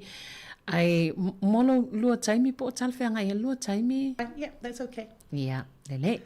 Ia, bea wape mana whaawau le vaenga nei toi. Yeah, okay. Okay, all right, shall we continue on with food? Yeah. We'll carry on till 12. That's okay. Yeah, that's fine. Cool. Okay, one area that gets brought up a lot by people I see is about fruit, and they think that they can't have fruit when they have diabetes, which is not actually the case. What we say about fruit is that it's best to have one serving of fruit at a time, and ideally when you're having it at a meal with other types of foods, so other like protein foods and healthy fats, because what happens then is it gets digested along with all the other food, which causes less of a rise in your blood sugar. So that's one thing, and there's another thing. Ta ua foi ia le ero sinau fruit I lau tausaminga Manen mele sau noina ia pia lai ai ma sinau fruit I lau tausaminga le ma le protein ma le carbohydrates processed fatasi le tino ia me tausamina wa ele varieties le te mana o mia ia mo le soifua le ma le soifua manoloina lona winga ele fa pe sa le fruit ai au foi na itele ia iai lava sinau fruit pe tasi I lau ainga po lau tausaminga. And then the other thing about fruit is that different fruit affects our blood sugars in different ways. So, for example, if we eat a lot of fruit like melons, like watermelon or rock melon or pineapple, that can increase our blood sugars quicker than if we eat fruit like apples, pears, oranges, mandarins, a serving of grapes, it's around 10 grapes. So again, it's also to do with the types of fruits and the amount that we eat at one serving. Ta wal sila fiol tu ainga fruit e oso vave I lunga suka.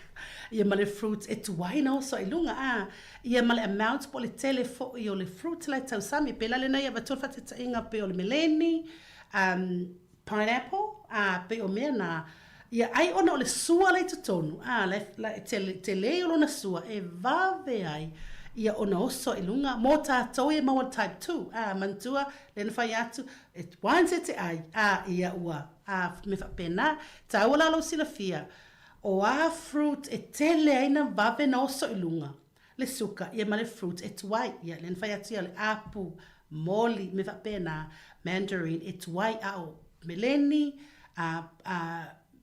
o le afoi o le meleni o le pineapple e vave ana o soilo ta wal sila fia tato ina ia ele fa pe fa samia ai o le sila fia o le tele how much te tau na tang fia me fa pena.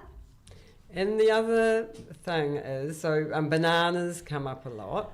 So with bananas, the more ripe the banana is, the quicker it will increase your blood sugars, and also the size of the banana. So I tell people, don't choose the big bananas, choose the smaller bananas, and even like say at breakfast, you could cut up half a banana and have it on Weet-Bix or porridge, because then it's less of a serving and you're having it with other foods. Yeah, o le fai le wata noi. Pula tele le fai. Ia ua tele le suka la ia ima vave no so lunga le suka. Ia o tātou o tango le sua fai. Ia pe o tātou o le mea tau sami le fai mo le au mātutu o le sua fai.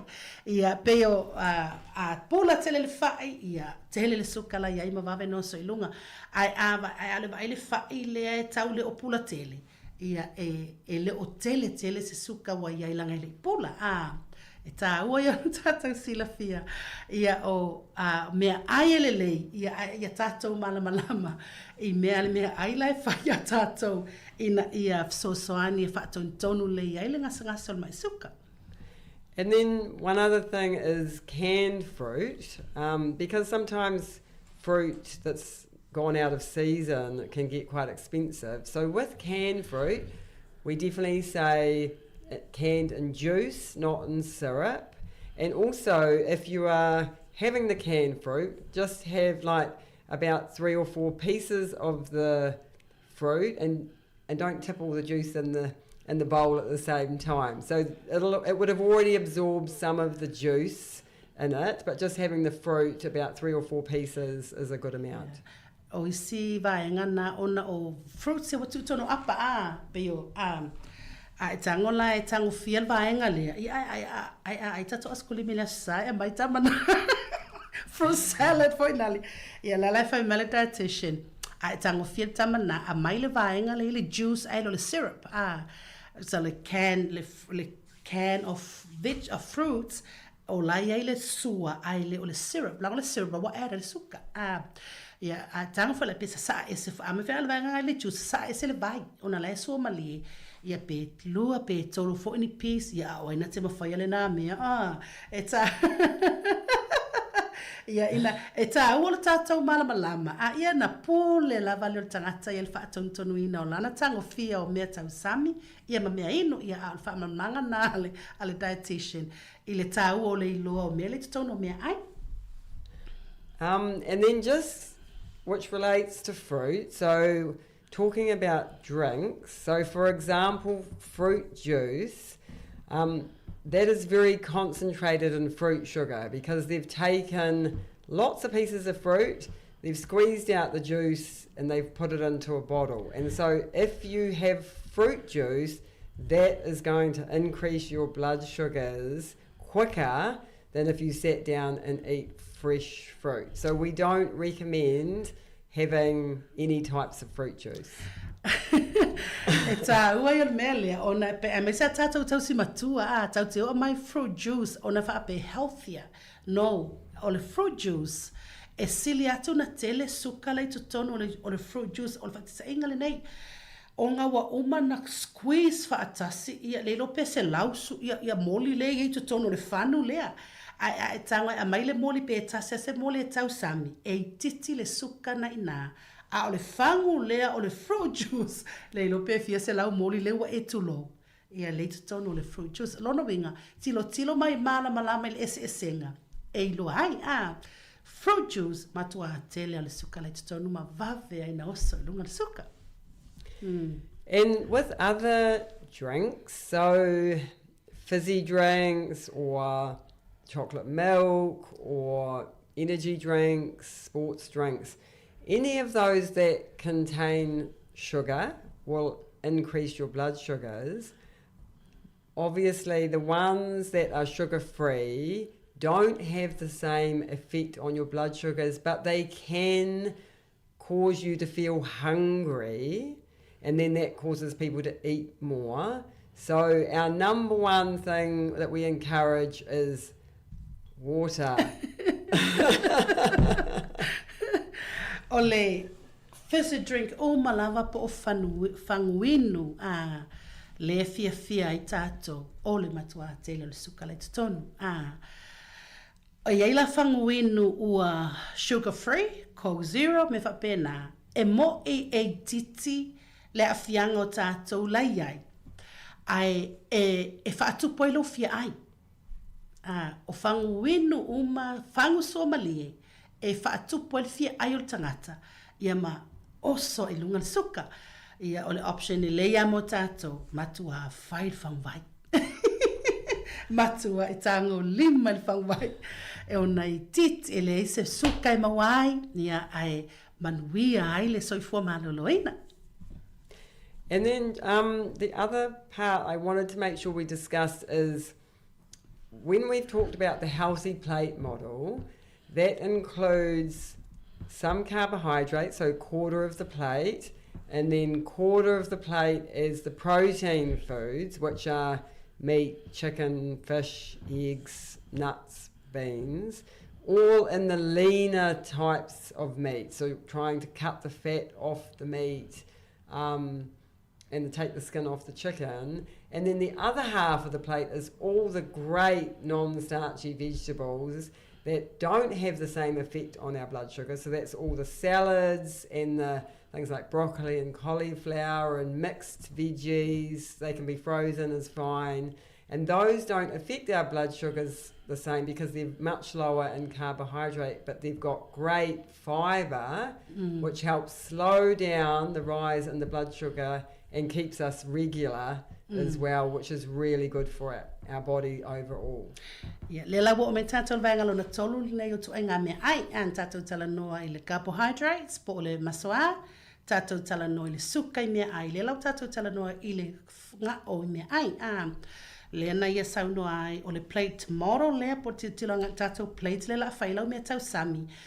A whapea quarter o lau plate o lau meat, po le ia, po o Sāmoa, me whapea nā po o le moa, po tā ua o tātou i loa o le vaenga o le meat le ngao. O le moa, o le mpau le nufo i ngao. O le steak, ma moe, e te iloa tu lava ngao, e te taura na tipi ese ngao le te visual fats. Le te iloa tu ale ngao le e te tauna tipi ese. Ona o ngao nā, le aile blood test le whamere fo mai whai i alo blood test o le cholesterol. O ngao nā, e poloka ai blood vessels, poloka ai arteries, ona o ngao mai meat.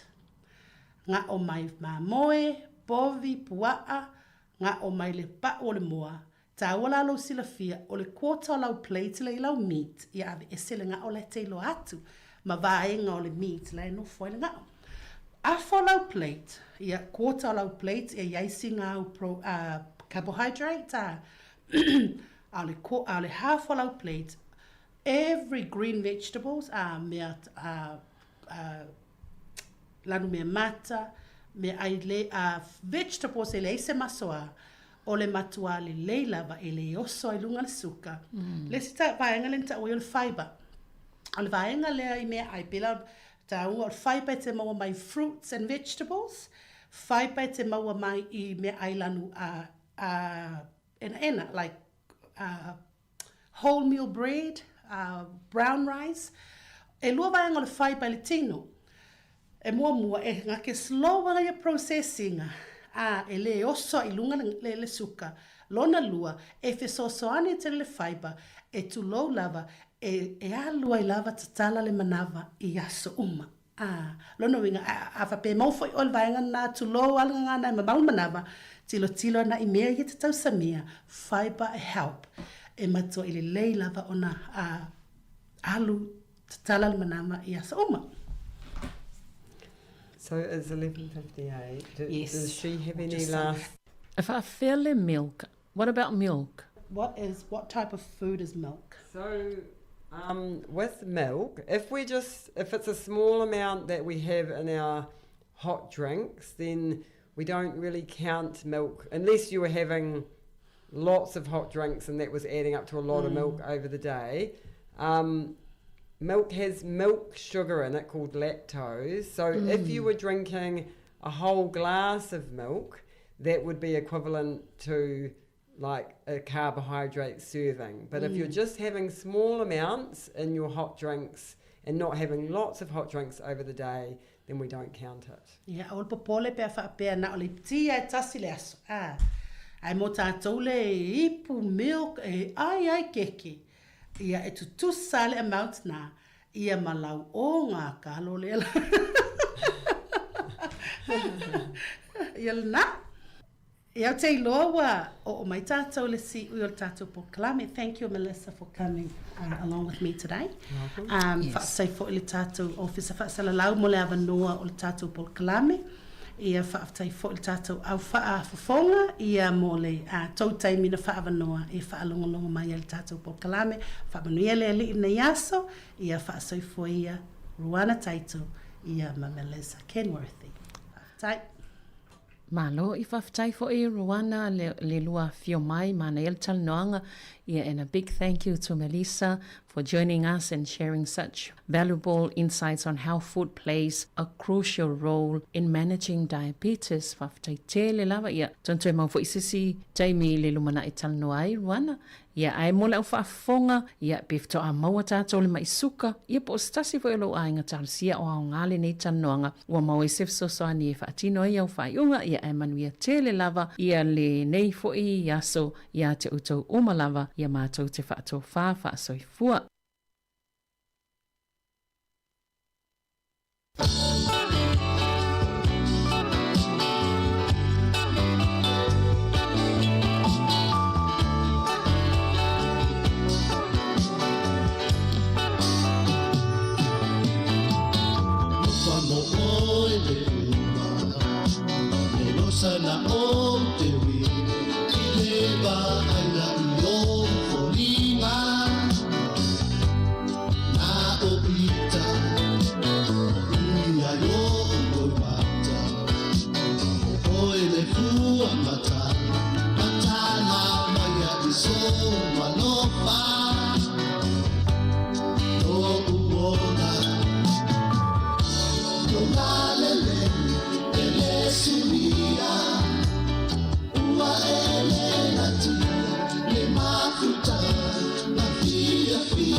Se fifilo nei taimi le tai au ia le o tātou nu lo le sifuru ma le lua le o fepese le na le tia maa alofa i le uma i o lo lale le i le suia ia o le maftanga le nā tātou ti fonga le lau mua ma tātou paanga ia o le temi nei ia usi melfa fonga i tātou talafou le o tātou sifuru ma le lua.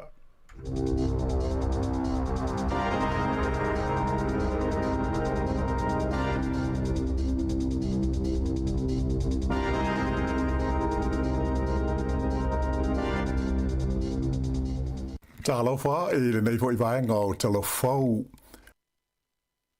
Ua pasia e le pulenga o le ai o tauranga le whaia leo te suenga tu ma oti e tu sai o le solo ele na mari ni waitanga te to ono i Mount Maunganui i le masina na te nei.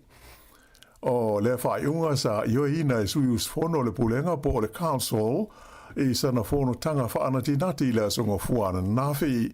Watangi ai le mana o le pulenga i se suenga e whaafoe se whaalapo tonga tūma oti ai le o se suenga e whaialava e le pulenga la tau.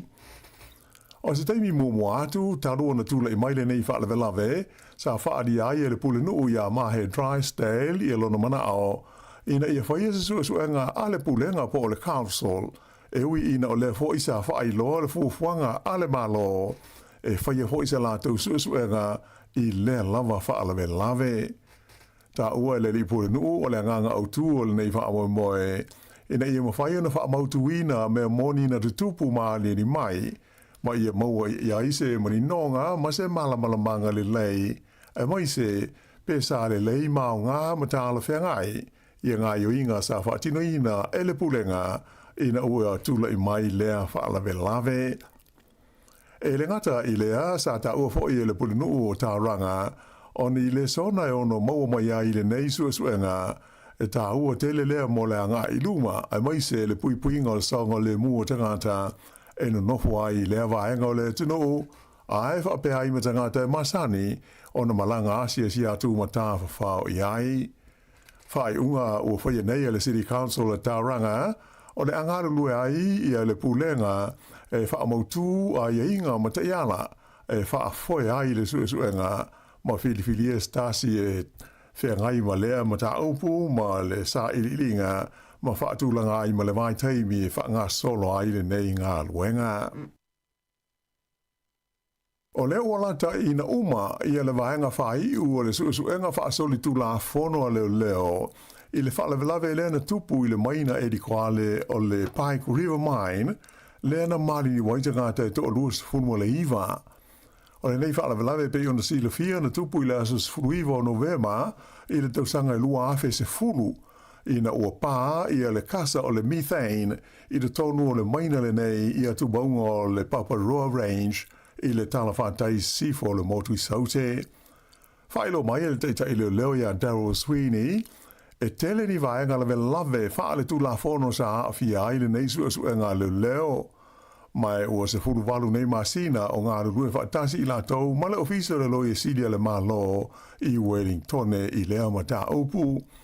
Na ia ta o fōi o le tausanga le nei e atoa le lei ai le se furu ono tausanga ta lua na tupu mai lea whaale lave. Na ia ta o wai au le whaia nisi whai unga e le tau ana te whaia nisi suenga au ili leo il nei lava ma ta upu. Na wha mawhaina fōi le li taita i leo e ui ina umi i le taimi na whaangasoro ai i ia suenga Ai o lo fai ala vai leo la tu sa ililinga I vaenga te tasi uma e ma whai o na o iai. No vemo le tausanga o vai le sa whaali ai le loia mo ainga o tangata e to ruas fruiva ia na mari niwi le whaale velave o Nigel Hampton, KC, e whapea o lava ia mori maua le leo e ma whai ai o na whai ni mori anga o le whasioti tangata paivalea o na o lea whaale velave. O le tausanga ruafes futasi sa whai ai le matanga luenga o Labour ia ni mori anga I lalo le tula fono o le soifua maloloina ma le saonga le mua ngā luenga e whaasanga I le company le nei le Pike River Coal Limited ma lona pule whaatonu sa iai o Peter Whittle a e whaapea ma le company whaakon karate e ngoa o le VLI Drilling Limited. Pei tai o le tausanga ruafes futolu na solo iai ma whaale au ngā ina ia mōlianga ina ua tutongi se vai ngā tupe tolu te si whātasi miliona tā la I a inga o tangata e to ruas fruiva na mai liu. O lea tūlanga sa muli ane whaalia e soli tūla whono I se whaai unga mai le whaamsinonga māuonunga. Ua uma hoi ona whaia se komisi sua I le lava whaale velave le tausanga ruafes furulua le ana I no ai e le lava ia le malosi o tula fono e pui ai le saunga le mua tangata whainga luenga a le company e di koale le nei. Ma e tele le mauwha le tonu sa maita wina ai le aise ngā iuinga na whaia iai e ui ina tele la puta inga I le ono tula I mai iai se whaale velave e a awhi ai le saunga le mua ma le soi fua malo loina o tangata whainga luenga. Ua whamania mai e le li palemia ia Christopher Luxon o le a malanga atu o ia I le malai I Waitangi I le vai aso nei e a wai I sauninga whamanatu mo le whengainga o Waitangi o le lua whelus furuono. E pei ona si le fia o le tausanga taruai e le I a wai le palemia I sauninga whamanatu nei a le malo I Waitangi.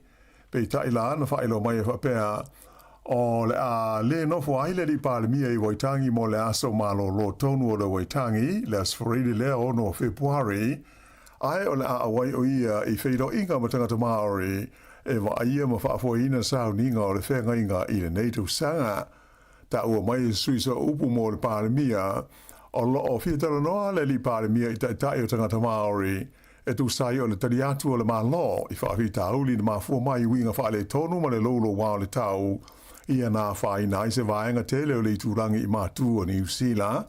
Ato ai maisi ngā luenga o lo whaatino e le whainga mā lo mo le whaale leia o le tamau ainga o le tunu. O le tausanga na tenei sa malanga ai I le motu I saute Christopher Luxon ma a wai o ia sa uninga whaamanatu o le Waitangi I le nuu o Māori o le Naitahu le sa whaia I le onuku marae I le nuu o Akaroa. O le awai o le palemia I le malai Waitangi I le vai asa nei, wa mautinoa o le a whaatasi umai tai o pāti ma vaenga whaupwhai I le tonu o le palemene mo ia sao ninga whaamanatu o le Waitangi.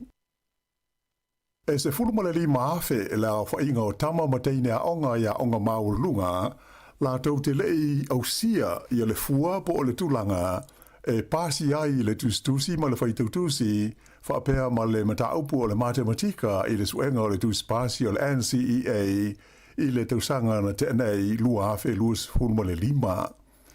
O le neitulanga ua whaapopole nai le vasenga o pule a onga o kolisi I le ono whaamaamulu o I la tau nei ma I le fia onga pea po le fia sue I nisi por kalame whaale awa onga I le lumanai. O whaino mela ua whalawa I tele mai se li poti le wales whaasara laua New Zealand na whaalia ai le Ansett QA le ofisa lea e pūlea ma whaatulanga ina whaailonga aloa ia a New Zealand.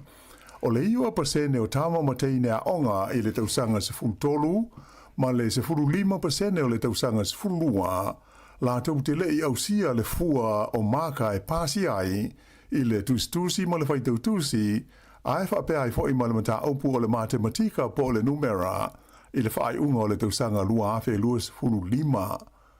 O lona winga pe tusa le ma le 5 afe la whaai o tama mateine a onga o le tausanga se fultolu ai se fulu afe ia le tausanga se fulu lua o le ale maua ni o lātou tu spasi o le NCEA, o na lātou te lei au sia i a maka matongi e pasi ai i lea suenga le malo.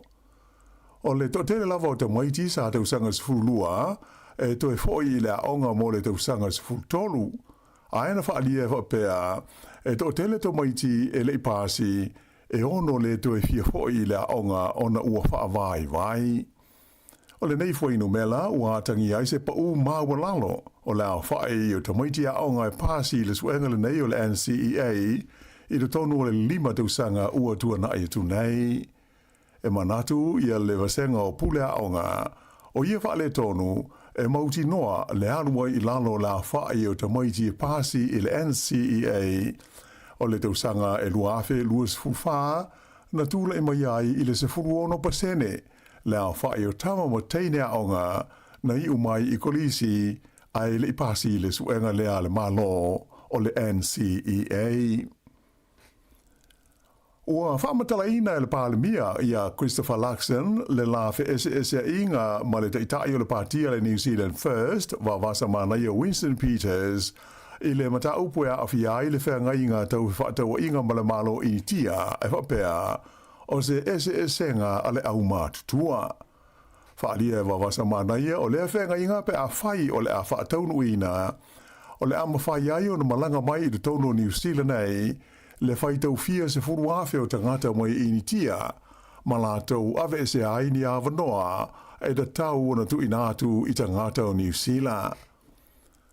O lo te ena malo si le partia le National i a lea ta ofi, ta ua Luxon e se le manatu o wawasa manai le whenga inga tau whaatau inga masaina, ma e se foi i le mata upua a fiai le tū lea tau i whe malanga inga po le immigration.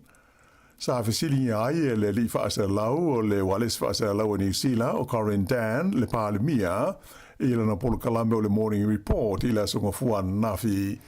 Pe na te talia ina i a whaitionga le taitai o le New Zealand First e whaasanga i le malo. I le whaamanino ina le lei mai o aia inga o le mataupu e hawhiai. I a se whenga inga tau whaataua inga ma le malo ini tia. Ta ua e Christopher Luxon, ua lewa na whailo mai i le tāo while nei o wawasa mana ia e winga i mata upu tau whe malanga inga. Ai whapea ai fo i ma se whenga inga te tala o whe whaatau inga mo ini tia. Mai o se vaenga, e langalo ina malo si e lana pāti po lana vaenga whau whai o malo. Mai o lona telitonunga fo i nā peita ai ta ua le pālemia e se i a lea da ofi o le taitai o le New Zealand First. Sa wha mawhaina le pālemia, e le o se mea leanga le iai o se inga wha tangata matua ilo la maa ma le taitai o le pātia le New Zealand First. O le mata au le nei a fiai se mulienga i le maa le malo New Zealand, ma le malo initia. E talia ma whaatanga ai la whainga e awhe fitu se lau o tangata e iai to mai wha apitoa mai initia. E malanga mai ai ini visa whai ngā ruenga le tū mau i tau sanga te tasi e ngā rulue ma whai ngā ruenga ai i New Zealand ai. O lea whai visa e tūsa o le sānuanga le pālemia e le ma whai ona toi whaafau mai o lātou e malanga mai ai e whiriwhiria lea mai le lisi e taua o le Green List lea o lo iai i le matanga ruenga o whe malanga inga po o le Immigration New Zealand. Sailonga o na whaalenga ina le tele o whaatoanga i le tumutumu o le talawhatai sa sae po o le East Coast o le motu i mātua New Zealand i a whaamalolonga i a sāla vea ai lea vaenga o le tunu o i le masina o mawai. O lea whaatoa a mātau na maua mai le ata atoa o mea sa whaatama i ai i ti munga mamafa malolonga i a sa hawhai na i a vaenga o New Zealand i a Januari. Na whaasolo na sia i a whaatoanga te itasi lea vaenga o le tunu u, e sui o le whaalapo tonga lau whai whaatoanga o le fumanu e pe i upovi mama moe, ma le whaalapo tonga o le Tai Rafiti Whenua Collective, po le associate lau whai whaatoanga o tonga la au aina. O le whaamoe moe, ina i mwhai o na maua se hata atoa ma se whaatatau, i le tau a whai o mea na whaalenga ina, ona o winga whaale tonu ma le lolo wao le tau. Na whaalia mai e Pania King o Stasio Sui o lau whaile fumanu na I loa I le lātou a singa e mafuri whaatoanga na whaalenga ina I le waenga I le whangaloa o le Higgs Bay ma le whaasolo I whai I nuu e pei o te Aroa ma le hanga I atu maunga. Na ia ta ua sa moli mawina I le asisinga le tele o lau whanua o tawhia e se ai le ele ma le palampala ma e o whaalenga I nai lau whanua ia e whaonga e la fumanu a e whapefo I na whai nai ma le sua mai e mo mia e whaasu sui nai lau whanua atoa ma mea to tō. E le ngata I lea o le tele o ala vai na iai o whapeo na tawhia ma ua poloka ma lilo fia I le palapala whapea ma o ngā la au mai o mai tau inai se tūlanga whainga tā o na toi tau whaaleleia ia mea ia na whaata ma ia. O le tele o whaatoanga I le vaenga o le tunu na motu sia whasota inga masani e lau whi whaatoanga ma la tūla fumanu ona o le mamafa o lolonga ma tā whenga sā a fia ai. O le iwa sfu 5% o whaatoanga na whaina e pei o na whailo mai o lo I whanua ma lau ele o Maori. Mai ua amata I le teimi nei tau mwhainga e ngā lulu e whaatasi eila o whai whaatoanga e na ia tau whaaleleia le mau whaale tonu na mafua mai ona o ia whaale tonu o le tau. O winga lolo wā o le tau na tau whiaia na pō ngā ruenga I le tau awe sea lea o le waa lea na tu ia I do tonu o le tau langa o le Akaroa Harbour I le tu malo Canterbury le motu saute. O le waa le nei o le kompania le Black Cat Cruises na tu ia ini ala I le astona I taruai a o malanga ai ma se pase se to fase fulu fa pea malona au waa. O amata le teimi nei se suesue ngalo ia a le komisi mo le suesue ina o whaala velave tupu tau I awala o whela ua inga mai o hawe moe po se vai meo le sfulu masina mo le lua tusanga le umi e whaanga solo a ia sa I linga. Le asonga fuan nafi le sa tau mwhai ai le pūlenga o le taulanga I Akaroa mo nisi fo I whaala po tonga e ave se hai le vaale nei mai le mena tupu ai le whaala velave ma whaia fo I ngā ruenga I le tau tau fiu fia o le a whai na ai o le sami ma le ngātai whale ona o le suau u lea ua liki ma masua I whafo mai I lea waa. O se vaenga o ia tau mwhainga e au fia ai le fia toso e se ina lea o le waa I se o ngā sami do loto e na ia whaasau I nai mai leo no whaalenga ina o le tino peita ai e le ima whai ona whaia lea tūlanga au le la o tu e tātia nei ia ngā luenga uma ona o tūlanga whaale tono le tau o lo walo ia mo aso e lua o lumana I nei. O lea o whaai loa mai whala o I tele ia suafa o le pailate whapea ma le pasese na la malanga ai ua mali liu ina ua pau lo lava lele helikopta I le maunga I Paikakariki I le vai aso na te nei. O la ua whano ai le soifua I lea whaale velave o Cole Christopher Ritchie e luas furono tau sanga le soifua mai le nuu o whare Papa South ma Joseph Mark Keeley e limas fulfatu sanga le soifua mai le nuu o Tauhara. O la ua uma nei sa ngā lulua I se ngā luenga whaakona karate I le whanaina leo se vai la au e ta pē ai inseti I le tonga vao I le Transmission Gully I le taimi na tupu ai lea whaala velave. Le aspreile na te nei lea whaato am whaiai o na ave se mai le tino malepe o le helikopta na awhia mai le vaenga o le tonga vao na pau I ai. Whaalia mai e le teita I le leo mo le tu malo mana o Rini Perkins o se vaenga whainga tā ma le lave lave o le tonga vao le ana pau I ai le valele le nei.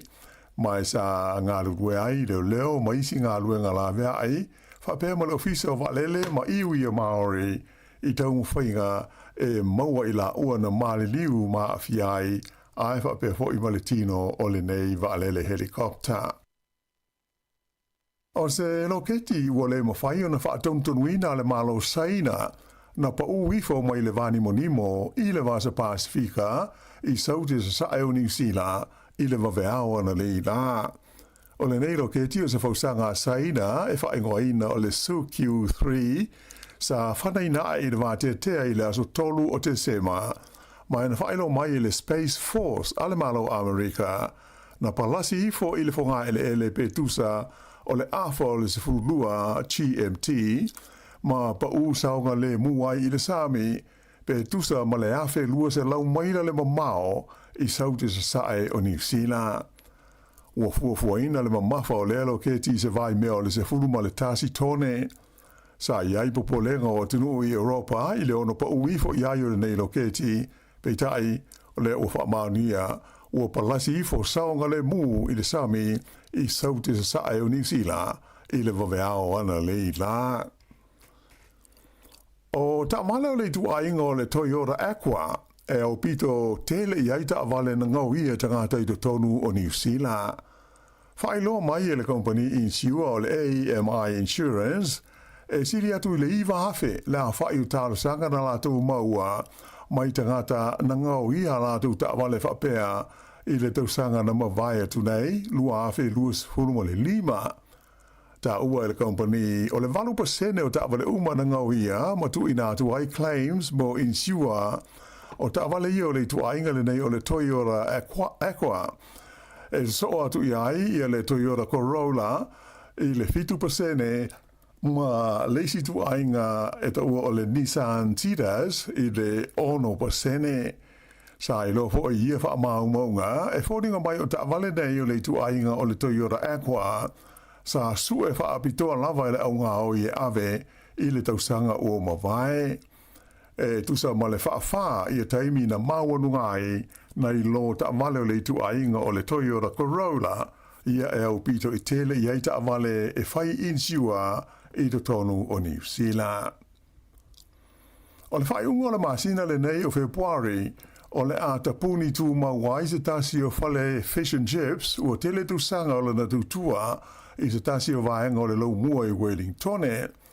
O le pisnisi le nei e wha ingoina o le Rice Bowl Burger Bar e la wala o le Ready for Street e le mamao mai le whale mai tele i Wellington. Na mua i te tala i le amatanga o le vaitu sanga e awhi iwa se lau fitu se fulu. Whailo mai e le tamai te isaina e ana lea whale fish and chips o Wawa Shan. Na amata mai le te usanga lua awhi male iwa o na pulea e lona ainga i a lea pisnisi. Ai o le whaafi tauli le ua tūrai mai nei, ua manao le landlord ina ia whaia se swinga tele i le whanua a to haima le whale o loo iai le lātou whale fish and chips. Sa ia whaafi tai ai le langolongo sua le mamalu lau tele o le tunuu e masani o nanga i atu le lātou whale i le tonu o le se furuma le hitu tau sanga ua mawai atu se i o mai lava i le taimi nei. O le au hoki a li New Zealand le Black Sticks ua manu malo i le la series o ta alonga whaanewao malo ma le au a Japani ina ua malo la tau i lona tolu o ta alonga i le vao au ilua i ai e wha i le tolu ana po. O le ta alonga mua na malo ai le au a Japani i ai e 5 i le lua a New Zealand a ena malo le au a New Zealand i lona lua ta alonga e 5 i le tasi a o le whaia le ta'alonga whai u leo le series i Hamilton le ua malo ai le Black Sticks. Pei ta ila e wi ina o le ua uma le series i le vau i au. A ena whailo mai o le ato e whaia le isi ta'alonga wha au popo i le va o au a li nei a New Zealand mai Japani i le aso lulu a tae ao. O le au le nei a li le Black Sticks wha pe aima le au hoki e tamai tae a New Zealand ua uma o na wha maustu o la vanoa e tau wa ai le ipu o le laulangi le foi wha angatama i le tausanga nei. E ta alonga soka o le ua se e atu i le tūlanga lua le au o tamai tai Wellington o le Phoenix i le whaasalonga o au o le tamisanga soka Australia le A-League i na ua malo i le latu ta alonga ma le au o le Jets le asa whaia i Newcastle i le asana te nei. O ai o le ta alonga e 5 Wellington e ai tasi i le Jets. O se maloa o pito maua e leo le Phoenix i to tonu o Australia taru na ofi atu i tāmina sanga le nei. O se maloa mua fo i leo le Phoenix i le aule nei e le Jets i le lātou malae i Newcastle. E le ngata i lea ai o le tei mua fo i leo o mawai e stasi o tamai ta i ta alo i ani si koa se tolu i se ta alonga e tasi i le tāmina sanga le nei o le eili ka au se tālia. O le tamaita i tala vauengo e a Pia Flock, se furufitu te usanga le matua, e ta alo i le leina i luma po le forward, le ana i a mawaina si koa nei e tolu mo le aua Wellingtone. O isi si koa e lua na maua e le tamaita i o Emma Pinnenberg, ma le tamaita i o Ellie Walker, o si koa mua fo ia a ia tamaita i o le aua le Phoenix mo le latou au. Mai i ta'alonga i se furulua ua uma le Phoenix, o le taiminisanga o lo whaanga saule le teimi nei, o le ua ono latou malo, tolu tutusa, ma le tolu o whaia ina. O leisi ta'alonga i so aia le Phoenix sa tamaitai, o le ata alo ai ma le au mai i Perth, ma o le ta'alonga e whaia lei le laumua i Wellingtone, i le aso malo lo o le waitangi, le as foreile o le vaia so nei. O le whai unga le nao, telefou.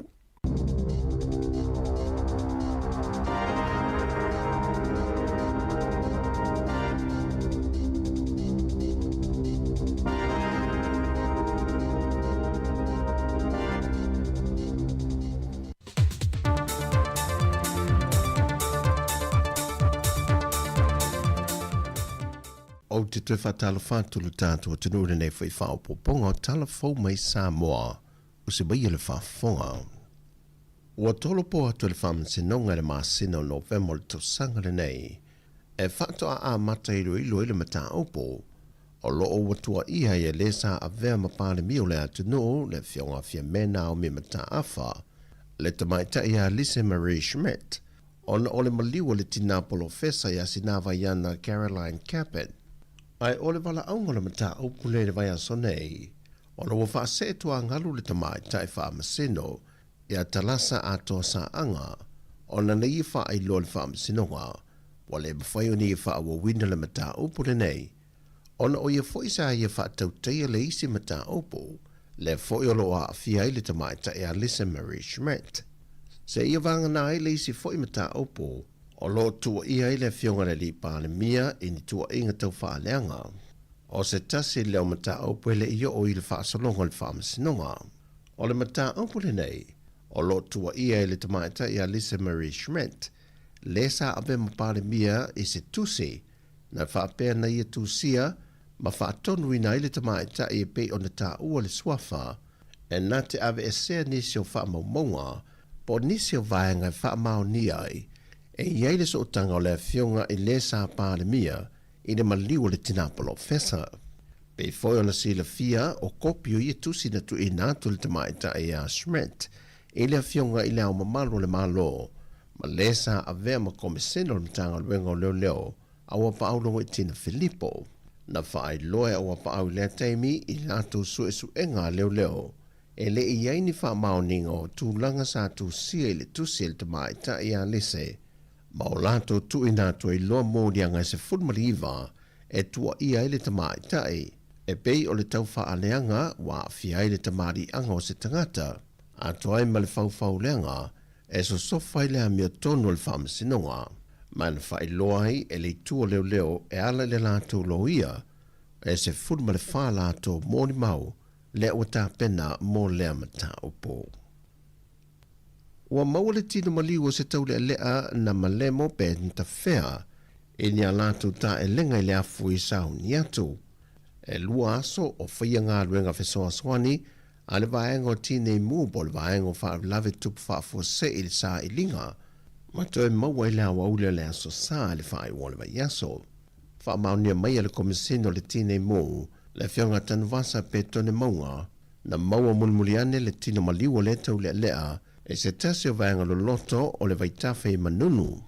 O se whalavilawe o toi wha manatu mai e le vaenga o pui puinga po o le vaenga la vea e le tine mui lo tātou o tanu. O lo iai lo tātou o tanu i tūlanga mamafa o ti munga mai wasi isi i fo le tūlanga le malosi le tafe o vaitafe e na ia wha te mai e le tūlanga o le saunga le mu mai ta elenga o lo oa nga iso se vaitafe. Wa tui natu se tua lalo a le sa a vea mapāle mio le antano.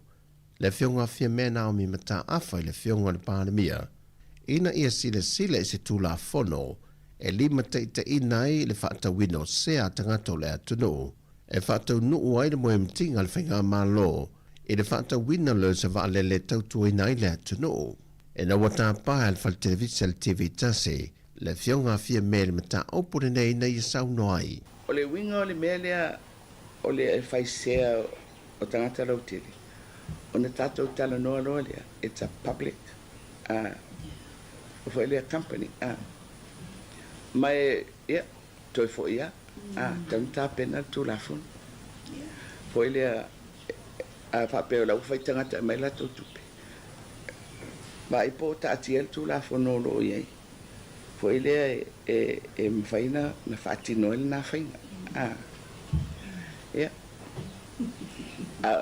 Awa, o te leilo fo ila, ia wa e major shareholder na maro. Ia. E mwhaiala na whapea mai, e whaingofia ia whai mai o le awa to tupi. Ai, ia te awa ia o te langona e whautua ina fo ile whinangalo o le maro. A whapea o le lato whinangalo lea, ta pena le tu la fona. Pui ai le maro, pui ai tangata anu uia o wala au e o mai e whaia lato, e whaisea. O le fofonga o le whaamoe le nei, e a matatu le lima se lawanga ai lunga le whaita lia lama o le tangata, e whai eilu na sao e le fofonga le nei, ai te wanga ai le UTOS. Ma i le fontanga wha le tausanga le vaenga le UTOS, na whaamanino e le fionga le minister o tupe, mo le pola ana rosa ale mōli o. O le cost of operation ai al va le base mai Sāmoa Airways e tos fu miliona en tausanga. Ia elise operation tau mo fie. Ai mai tau fo ia, e investors fo ia. O lo o wanga ai mai fo i whailo lo la tau so soani vaenga ia. Ia o investors mai fafo. Ele su le UTOS. Vaenga ia le UTOS o tangata anu o Sāmoa. E au fia i matata o tangata o lo au maumpa pa au ia tunu i fafo. O lo ia tatou sifa. E whaanganga lava mo tatou investors. Ia investors ia le ingi latou pitanga Sāmoa. Ia e foi latou due diligence ia mana o mia siaki, mautu, talawhia ngai, e leo ia ingi au wala wha ala atua o lo o iai ia wha maunga latou foi business. Ia ona sula ia o le tatou wha la tonga le sifa. Ma o temi nei ele umautu mai se taua o whae e whaatino ele nei polo keti po taua wānele. Ai o loma foi le fontanga at committee whaatoa po le task force. A le company wānele e ilo ai whainga tāla whengai. Se ia vanga nā i le whaalau ilo le teimi le whainga pālota na tā wai le tolu se lau miliona tāla. O le a teu whainga ruenga mo le whaamoe le ati nā e.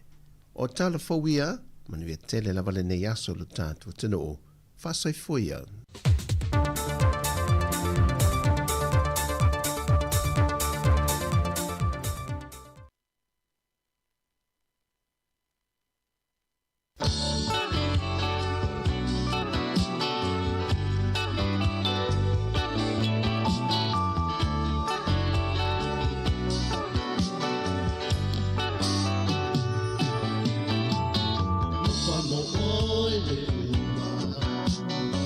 Sana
Toi fatalo fatu tato au whaafonga ni vaenga o le awauli le ua te lai titi ala fatu sifululua mai a foiona whaafonga mai le whapoponga o a tato talafou mai Sāmoa tapena ina le sunga a tāsisa e am talafou mai New Zealand nei pe on tapena ina le fionga i ala wano ati lawa toi whaamalo atu tato au whaafonga e so se vaenga o nei ki lope o lo e mafuta ma e maua mai le tautua le si ufonga lau mua malo lava le soifo manuia malo fo le tawata i malo no sai malo nei tato matua matutua ni lo mafuta mai lungo le tato tasi ono te sima tasi famo ia le ngatai lea o la tolo o mai mua mai lungo tato ping of sota inga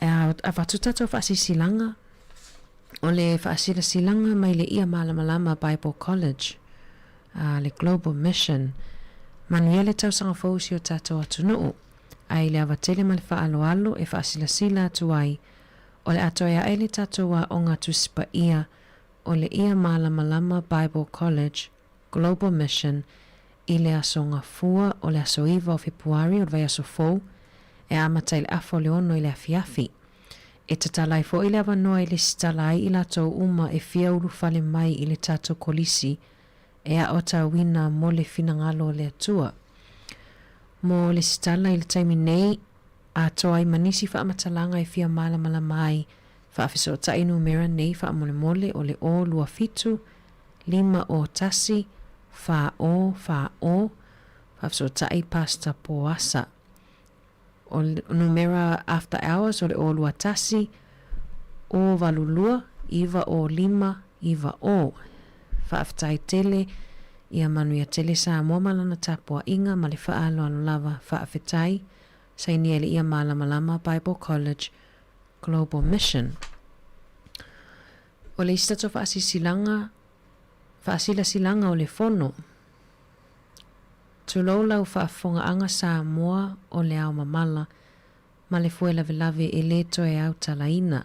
Ai whaasila silato ma le awa tele e tatawai o le awhaia le whanotanga a Sāmoa atoa a wale sao ni atu mo le momolina o le tatou mau po o le petition i le palemene. O le whanotanga ua wala au whaalo alo atua i le paia o le au whaingaruenga i Wellington e atoa Porirua ma le Heart Valley ina ia susu mai tatou te soa lau pule le tatou wha moe a o sao ni e tau a ao le petition i le malo. O le whanotanga o le a wai mai ia ile a fionga ia anae afa anae, mo se whaamani no ngā tidi o le tūlanga ua ta oto ai nei le tau mawhainga, ina ia whaafainga o FEB mita ta whawhao mai i New Zealand mo atu moto le Pasifika. O le whanotanga o le a whaia i le aso tofi o le aso 5 leo Februari, aso tofi nei. I le se furulua i le awauli, se ia tau i le afo le lua. Whaia lea i le e whakasalo wa hat o le tuatusi tolus furufitu Metro Street i e puni loa hat. E talia so se sui mai e kalesia Sāmoa umai Porirua, Heart Valley ma le taulanga i Wellington. Mo nisi whamatalanga whaafiso o tai le telefoni o le o wha 555 o tolu iwa wha. O wha 555 o tolu iwa wha. Nisi na whaasisilanga ia wawheleno fasilafio si o tato atunu i le nei vaiaso ia ma nisi fo e fontanga nei vaiaso. Fatalofa i la tole fatalofa mai i nungo tato upinga o sota inga ma lo le tawa tai whaftai petelo alo sio lo mafuta mai i Alice Springs i Australia. Fatalofa tu ia sanga tōlungia leo lo mafuta ma whaanongolongo mai i Aukilani. O pata Ioane Mikaele Whawangali. Ia, o le whaasoa mai vai tipolo tamana alwa. Vai tipolo ama le whalai e leni lawa uli e aluna ama le talo tau. Ia, tātou lana lawa uli o la solua. Whavivianga su iwe filoi a walau whaafunga mai Sāmoa le nei awa uli. Whavivianga mai le au whaipese a le 5 stars malpese Sāmoa matalasi.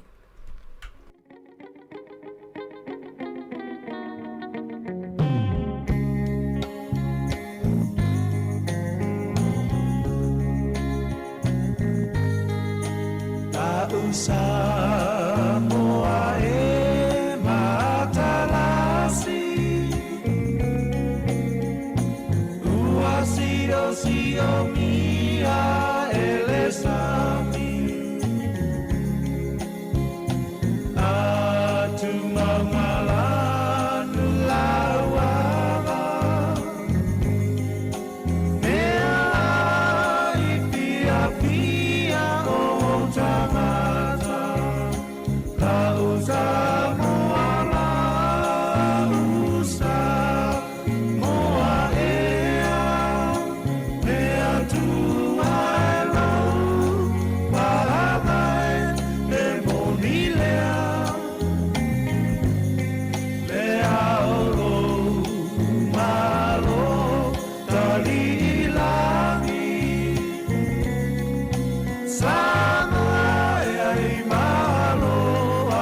Whawhiwhianga mai le 5 stars man pesel na Sāmoa matalasi.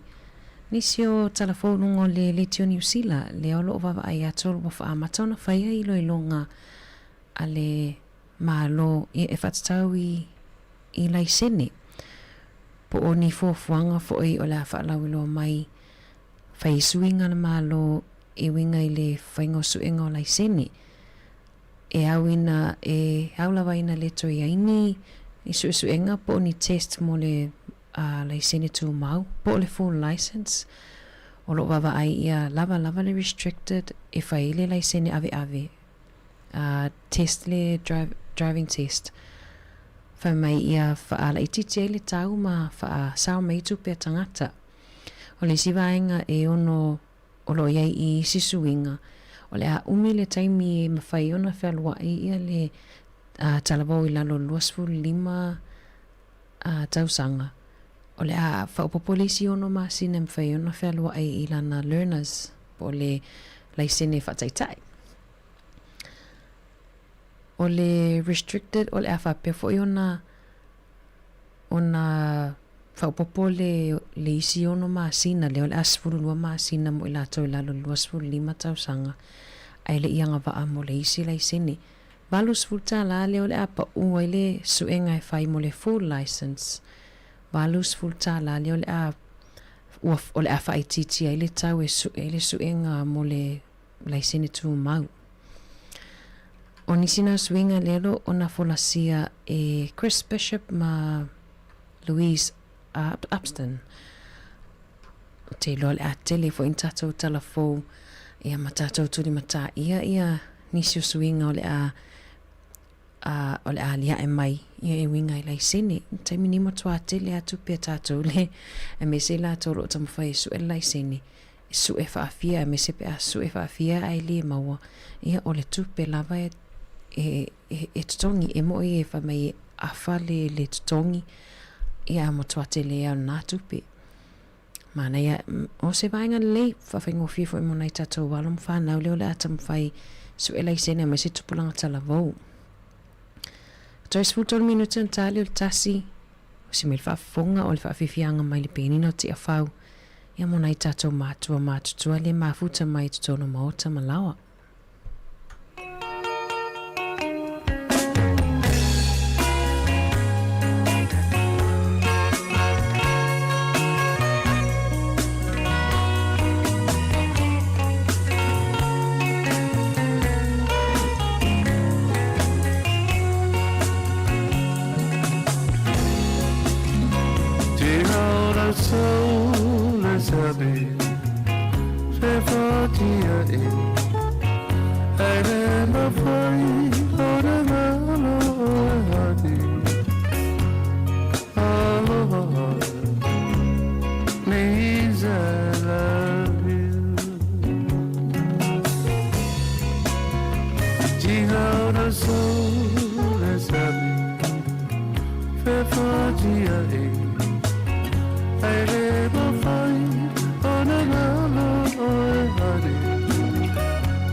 You're not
whawiwhianga mai le au he pesa ma atu lua. E au te lofa i wo fai taimi Hawaii atu ai lungo tatou a tasi ono te sima tasi wha momo mo le atu leanga ngā whaafitai i latou umalava whaongaina mai le tatou frequency e mafuta mai ai por kalamea si ufonga lau mua. Whamangaro tautua ne aso pe au ise vaenga wa le ato atua i le tautua al Sāmoa Capital Radio ai tatou toi wheloa i le tai au manga lua tui matuanga ni a Mari fa au tautua si ufonga lau mua ne vai aso alofa tere mo oto umalava au tatou rungo penga fsota inga tatou mafuta pia se ia pa ia le tu lai lua taurunga atu i le whawhiwhianga mai le rosa pae i le nei vaenga o le awauli.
Talofa e le nei foi vaenga o telefou.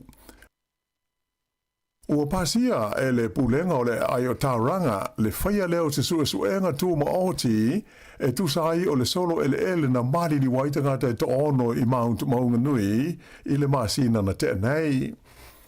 O le whaiunga sa ioina e suius fono le pulenga po le council I sana fono tanga whaana tinati le songa fuana nafi. Wa tangi ai le mana o le pulenga. I se suenga e whaafoe se whaalapo tonga tūma o ti ai le o se suenga e whaialawa e le pulenga la tau.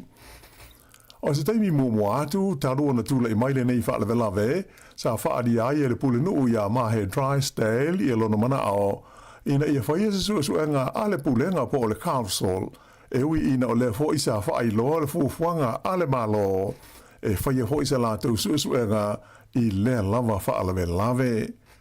Ta ua le li pule nuu o le nganga au tu o le nei whaamoe moe, ina ia mawhaia na whaamautuina mea moni na tutupu maali ni mai, ma ia maua ia ise mani nonga ma se malamalamanga le lei e mai se pesa le lei mao ngā matala whengai ia ngā yoinga sa whaatino ina e le pulenga ina ua tula I mai lea whaalawe lawe. E le ngata I lea sa ta ua fo I le pulenu o tā ranga o ni le sona e ono maua mai ai le nei suenga e ta ua tele lea mo le ngā I luma e mai se le puipuinga o saunga le mua tangata e no nofu ai lea vaenga o le tino a e whape ai matangata e masani o na malanga asia si atu mata whawhao I ai.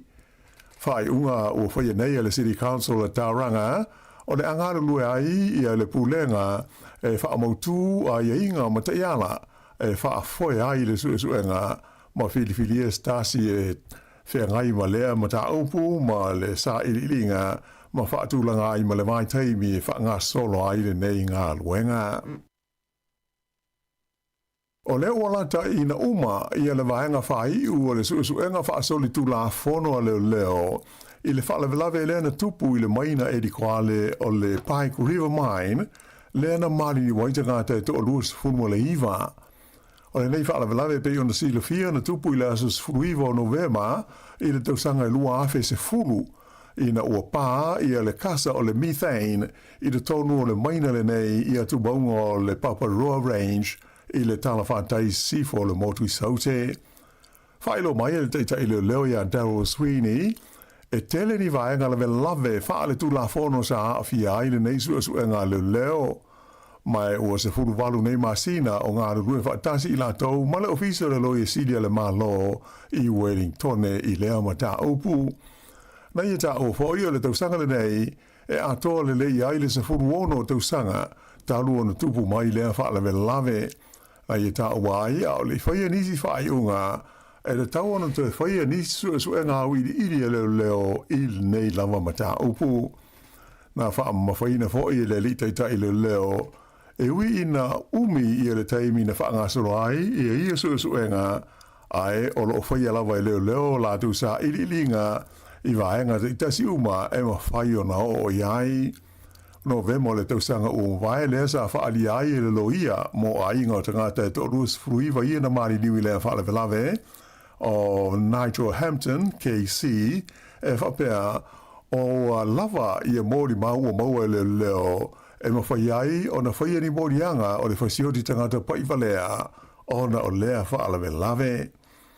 O le tausanga ruafes futasi sa whai ai le matanga luenga o Labour ia ni morianga I lalo le tula fono o le soifua maloloina ma le saonga le mua ngā luenga e whaasanga I le company le nei le Pike River Coal Limited ma lona pule whaatonu sa iai o Peter Whittle a e whaapea ma le company whaakon karate e ngoa o le VLI Drilling Limited.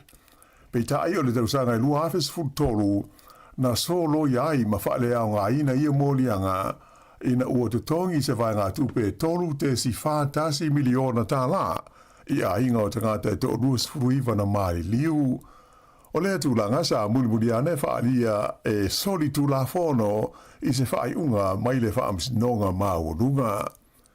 Ua uma hoi ona whaia se komisi sua I le lava whaale le tausanga rua awhes furulua le ana I no ai e le lava I le malosi o tula fono e pui ai le saunga le mua tangata whainga luenga a le company e di koale le nei.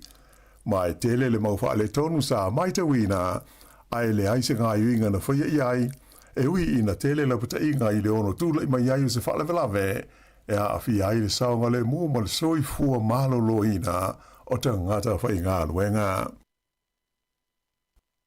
Ua whamania mai e le li palemia ia Christopher Luxon o le a malanga atu o ia i le malai I Waitangi I le vai aso nei e a wai I sauninga whamanatu mo le whengainga o Waitangi o le lua whelu sifuru ono. E pei ona si le fia o le tausanga taruai e le I a wai le palemia I sauninga whamanatu nei a le malo I Waitangi. Pei taila ana whaelo mai e whapea o le a le nofo ai le li palemia I Waitangi mo le aso malo lo tonu o le Waitangi le asfarili lea ono o Februari ai o le a awai o ia I wheido inga matangata Māori e wa aia ma whaafoina sauninga o le whenga inga I le neito sanga ta ua mai suisa upu mo le palemia o lo o whiatara noa le li palemia I tai o tangata Māori e tu sai o le tari atu o le malo I whaafita uli na mafua mai winga whaale tonu ma le lolo wao le tau ia nā whaina I se vaenga tele o le turangi I mātu o New Zealand. Ato ai maisi ngā luenga o lo whaatino e le whainga mā lo mo le whaale leia o le tamau ainga o le tunu. O le tausanga na tenei sa malanga ai I le motu I saute Christopher Luxon ma a wai o ia sa uninga whaamanatu o le Waitangi I le nuu o Māori o le Naitahu le sa whaia I le onuku marae I le nuu o Akaroa. O le awai o le palemia I le malai Waitangi I le vaia sanei, wa mautinoa o le a whaatasi umai tai o pāti ma vaenga whaupwhai I le tonu o le palemene mo ia sao ninga whaamanatu o le Waitangi. E se fulu male li maafe e la whainga o tama mateine a onga ia onga maurulunga, la tau te lei au sia I le fua po o le tulanga e pasi ai le tustusi ma le whaitautusi whaapea ma le mataupu o le matematika I le suenga o le tuspasi o le NCEA I le tausanga na tenei lua hafe luas hulma le lima. O le neitulanga ua whaapopole nai le vasenga o pule a onga o kolisi I le ono whaamaamulu o I la tau nei mai le fia o onga pea po le fia sue I nisi por kalame whaale awa onga I le lumanai.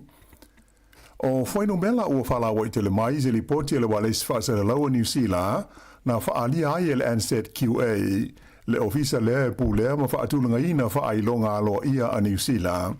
O le iwa pasene o tama mateine a onga I le tausanga se fultolu ma le se fulu 5% o le tausanga se fulua la tau te lei au sia le fua o maka e pasi ai I le tustusi ma le whaitautusi ai whapea I fwoi malamata aupu o le matematika po le numera I le whai unga o le tausanga lua afe luas fulu 5.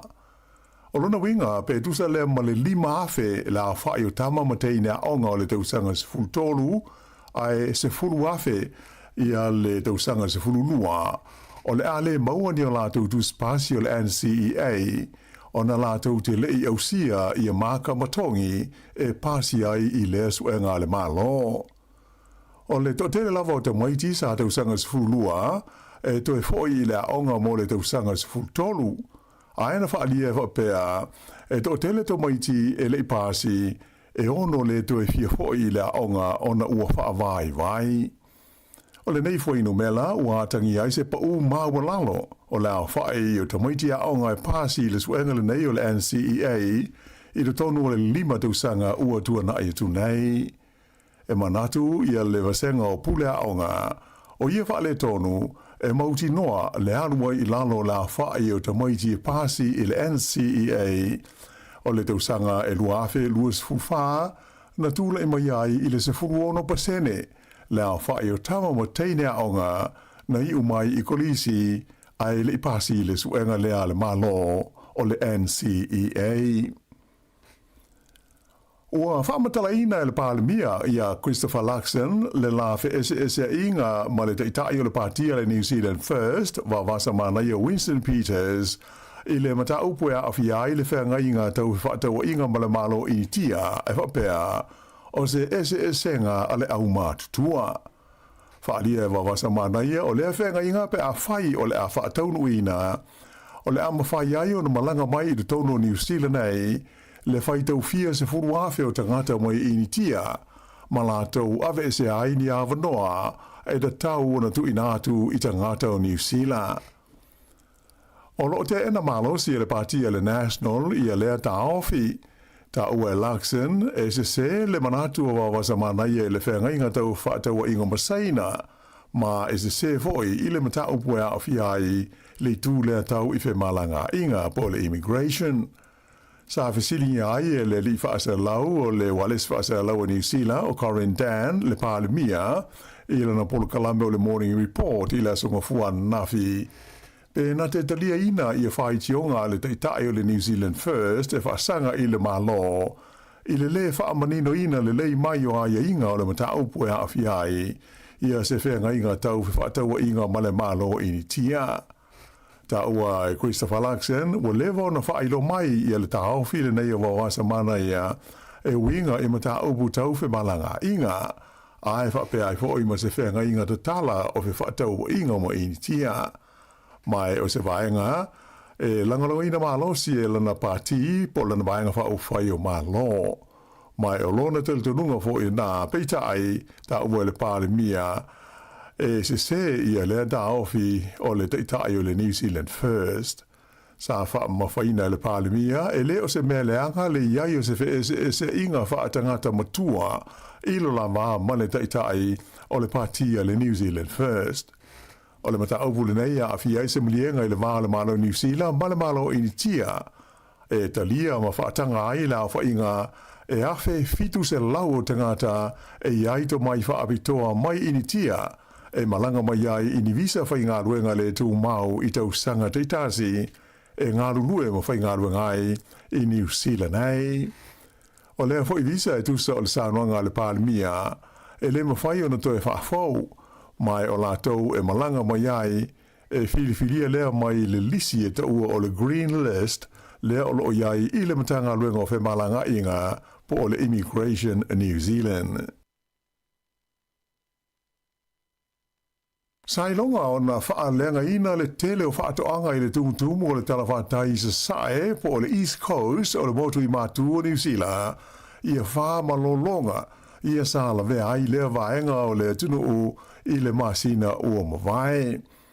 O lea whaato a amata o na maua mai le ata atoa o mea sa whaatama i ai i ti munga mamafa malolonga i a sa hawha ina ai ia vaenga o New Zealand i a Januari. Na whaasolo na asia i a whaato anga te itasi i lea vaenga o le tunu u e sui o le whaalapu tonga lau whai whaato anga o le fumanu e pe i upovi mamamoe ma le whaalapu tonga o le Tai Rafiti Whenua Collective po le associate au whai whaatoanga o tonga la au aina. O le whaamoe moe ina i mwhai o na maua se hata atoa ma se whaatatau i le tau a whai o mea na whaalenga ina ona o inga whaale tonu ma le lolo o le tau. Na whaali mai e Pania King o Stasio Sui o lau whai le fumanu na i loa i le lātu a si singa e mafuri whaatoanga na whaalenga ina i le waenga i le whanganoa o le Higgs Bay ma le whaasolo i whai i nuu e pei o te Aroa ma le hanga i atu maunga. Na ia ta ua sa mōni mawina i le asisinga le tele o lau whanua o tawhia e se ai le ele ma le palampala ma e o whaalenga ina i lau whanua ia e whaonga e la fumanu a e whapefo i na whai nai ma le sua mai e mo mia e whaasu ina i lau whanua atoa ma mea to tō. E le ngata i lea o le tele o ala vai na iai o whapea na tawhia ma ua poloka ma lilo fia i le palapala whapea ma o ngā la au mai o mai tau inai se tūlanga whainga tā o na toi tau whaaleleia ia mea ia na whaata ma ia. O le tele o whaatoanga i le vaenga o le tunu na motu sia whasauta inga masani e lau whi whaatoanga ma la tūla fumanu ona o le mamafa o lolonga ma tā whenga sā fia ai. O le iwa sfu 5% o whaatoanga nā whaina e pei o na whailo mai o lo i whanua ma lau ele o Maori. Mai ua amata i le teimi nei tau mwhainga e ngā lulu e whaatasi eila o whai whaatoanga e na ia tau whaaleleia le mau whaale tonu na mafua mai o na o ia whaale tonu o le tau. O winga lolo wao le tau na tau fiai na pō ngā ruenga i le tau awesea lea o le waa lea na tu ia i tu tonu o le tau langa o le Akaroa Harbour i le tu malo Canterbury le motu saute. o le vaale nei o le kompania le Black Cat Cruises na tu ia ini ala i le astona i taruai a o malanga ai ma se pase se to fase fulu fa pea malona au waa. O amata le teimi nei se sua ngalo ia a le komisi mo le sua ina o whaala velawe tupu tau i awala o whela ua inga mai o hawe moe po se vai meo le sfulua masina mo le lua tusanga le umi e whaanga solo a ia sa i linga. Le asonga fuan nafi le sa tau mo whai ai le pulenga o le taulanga i akoroa mo nisi fo i whaala po tonga e ave se hai le vaale nei mai le mena tupu ai le whaala velawe ma whaia fo inga ruenga i le tau tau fiu fia o le awhai na ai o le sami mana ngā tei whale ona o le sua u lea ua liki ma masua i whafo mai i lea waa.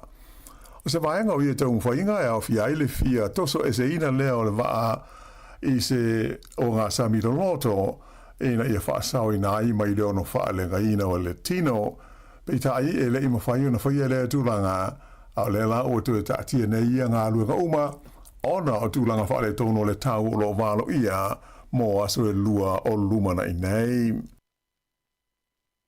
O lea o whaai loa mai whala o i tele, ia suafa o le pailate, whapea ma le pasese na la malanga ai ua mali liu ina ua pa'u lo la wa'alele helikopta i le maunga i pai kakariki i le vai aso na te nei.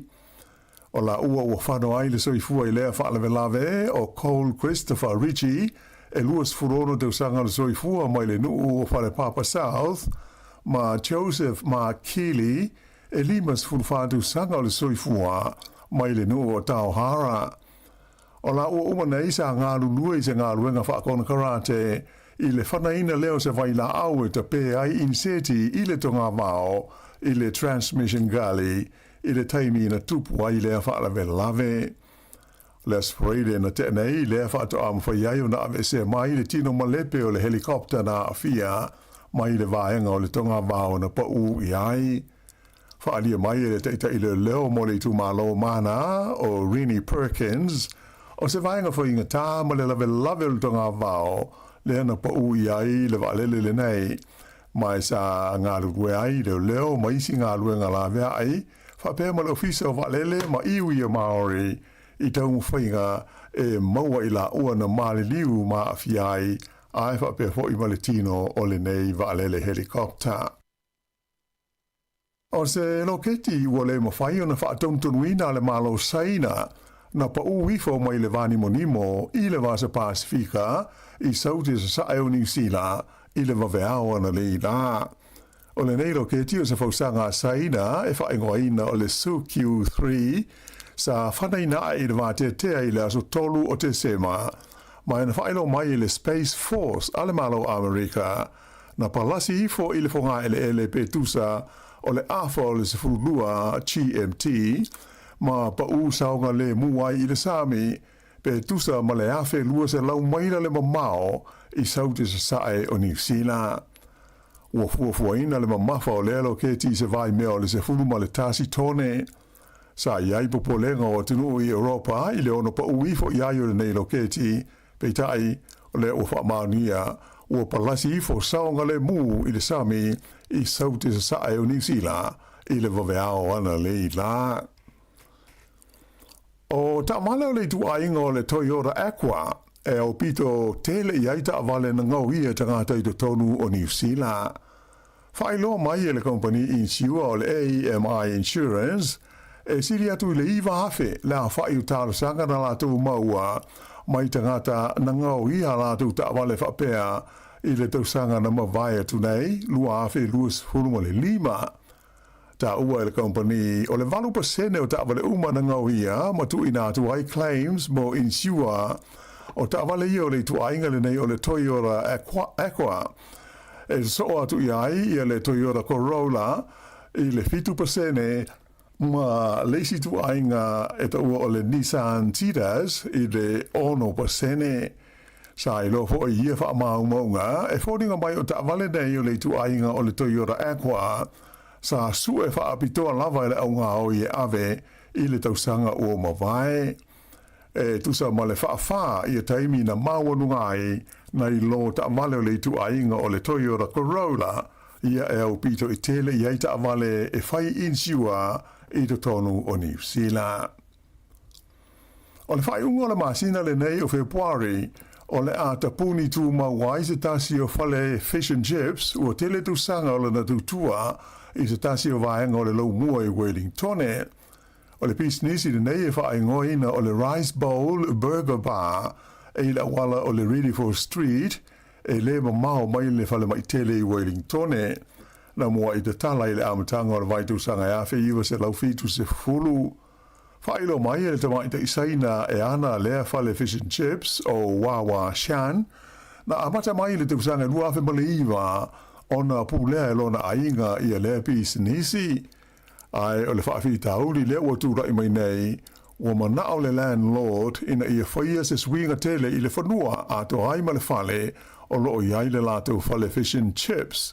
Sa i a whaafi tai ai le langolongo sua le mamalu lau tele o le tunuu e masani o nanga i atu le lātou whale i le tonu o le sefuru ma le fitu tau sanga ua mawai atu se i o mai lava i le taimi nei. O le au hoki a li New Zealand le Black Sticks ua manu malo i le la series o ta alonga whaale vāo malo ma le au a Japani ina ua malo la tau i lona tolu o ta alonga i le vāo au ilua i ai e wha i le tolu ana pō. O le ta alonga mua na malo ai le au a Japani i ai e lima i le lua a New Zealand a na malo le au a New Zealand i lona lua ta alonga e lima i le tasi a o le whaia le ta'alonga whai u leo le series i Hamilton le ua malo ai le Black Sticks. Pei ta ila e wi ina o le ua uma le series i le vāo i au a ena whailo mai o le ato e whaia leisi ta'alonga whao popo i le vā o au a li i nei a New Zealand mai Japani i le aso lulu a tae ao. O le au le nei a li i le Black Sticks whape ai ma le au hoki e tamai tae a New Zealand ua uma o na wha maustu o la vanoa e tau wa ai le ipu o le laulangi le foi wha angatama i le tausanga nei. E ta alonga soka o le ua se e atu i le tūlanga lua le au ta mai tai Wellingtone o le Phoenix i le whaasalonga o au o le tamisanga soka Australia le A-League i na ua malo i le latu ta alonga ma le au o le Jets le sa whaia i Newcastle i le asana te nei. O ai o le ta alonga i lima Wellingtone ai tasi i le Jets. O se maloa o pito maua e leo le Phoenix i to tonu o Australia taru na ofi atu i tāmino sanga le nei. O se maloa mua fo i leo le Phoenix i le aule nei e le Jets i o lato malae i Newcastle. E le ngata i lea ai o le tei mua fo i leo o mawai e stasi o ta i ta alo i ani si koa se tolu i se ta'alonga e tasi i le tāmino sanga le nei o le A-League ka Australia. O le tamaita i tala vauengo e a Pia Flock, se furufitu te usanga le matua, e ta alo i le leina i luma po le forward, le ana i a mawaina si koa nei e tolu mo le aua Wellingtone. O isi si koa e lua na maua e le tamaita i o Emma Pinnenberg, ma le tamaita i o Ellie Walker, o si koa mua fo ia a ia tamaita i o le aua le Phoenix mo le lato au. Mai i ta alonga e se furulua ua uma le Phoenix o le taimisanga o lo whaanga sole le teimi nei o le ua ono lātou malo, tolu tutusa ma le tolu o whaia ina. O leisi ta alonga e so ai le Phoenix sa tamai tai o le ata alo ai ma le au mai i Perth ma o le ta alonga e whaia lei le lau mua i Wellingtone i le aso malo lo o le waitangi le as foreile o le vaia so nei. O le whai unga nao, telefou.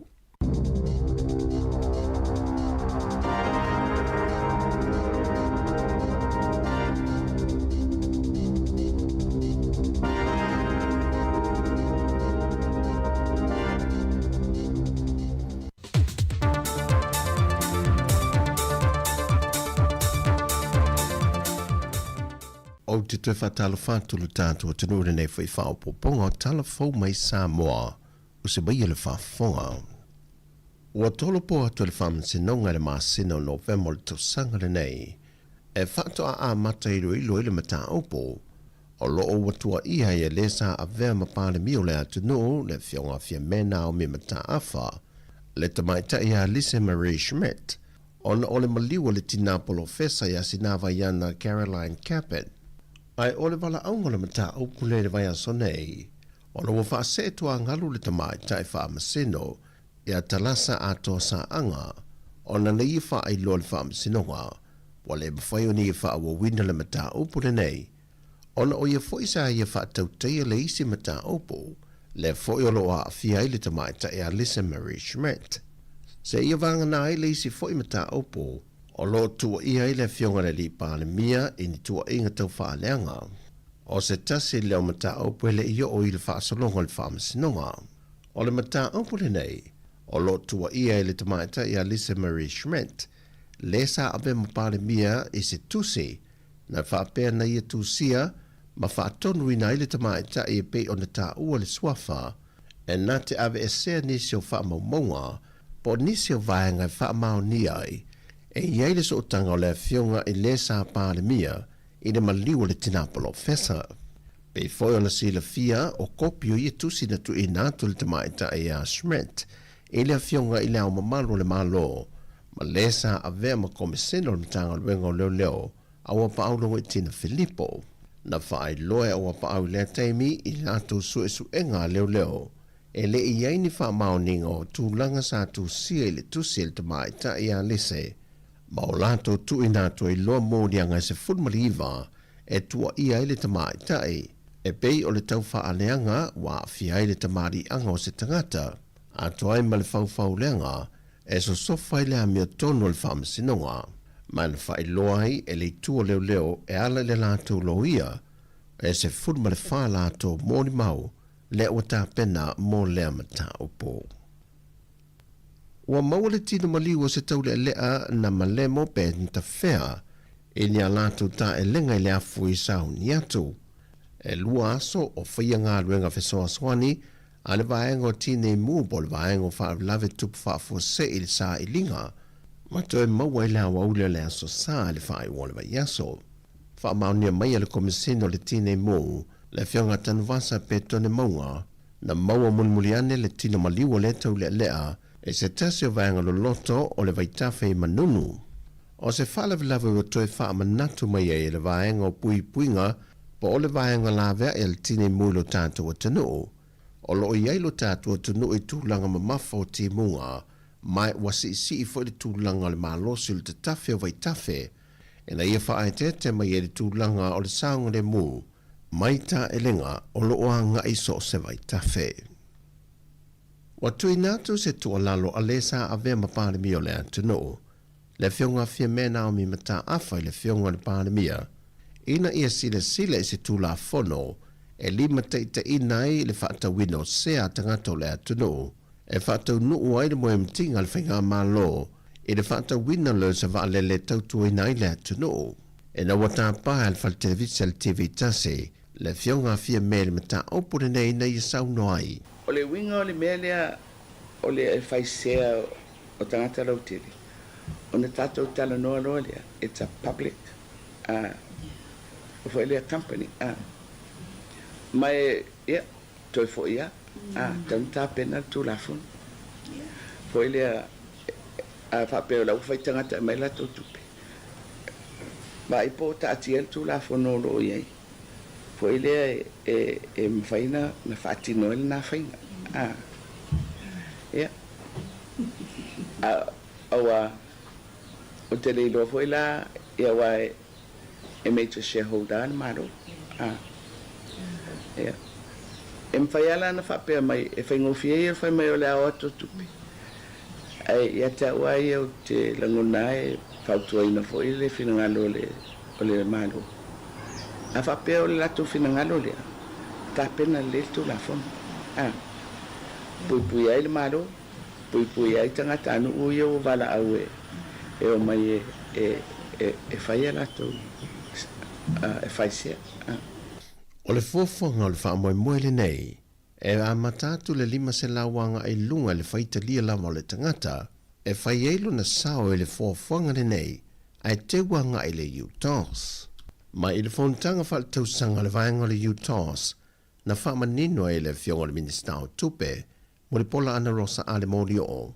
O le cost of operation ai al va le base ma Sāmoa Airways e tos fu miliona tau sanga. Ia ele se operation tau mo fie. Ai mai tau fo ia e investors fo ia. O lo o wanga ai mai fo i whailo lo lato so soani vaenga ia. Ia o investors mai fafo. Ele su le utos. Vaenga ia le utos o tangata anu o Sāmoa.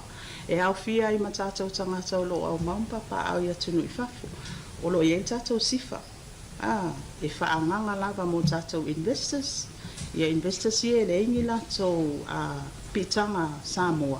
Ia e foi latou due diligence ia mana o mia siaki, mautu, talawhiangai, e leo ia ingi au wala wha a latua o lo o iai ia wha maumaunga latou foi business.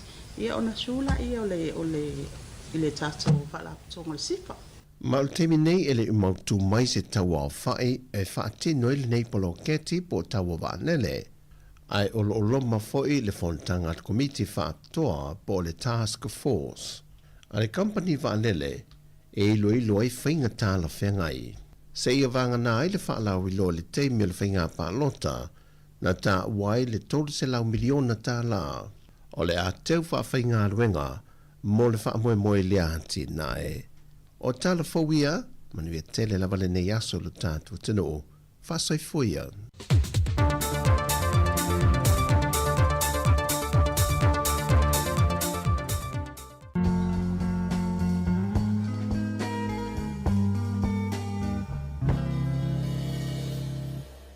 Lo whaavalea, sa whaia ta upu.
Sa o fire ave masala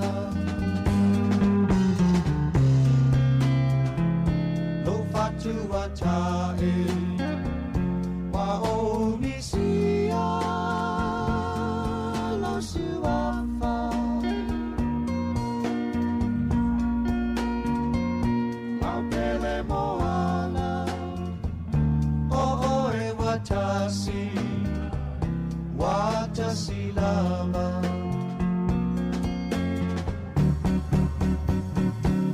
Fa'amanalo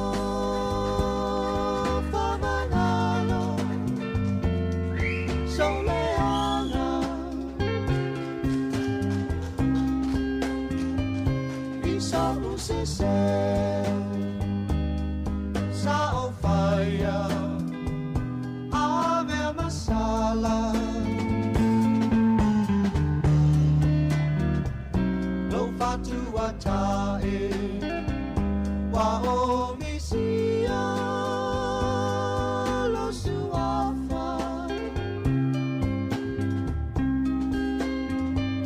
La pele moana O e watasi lama La pele moana O e watasi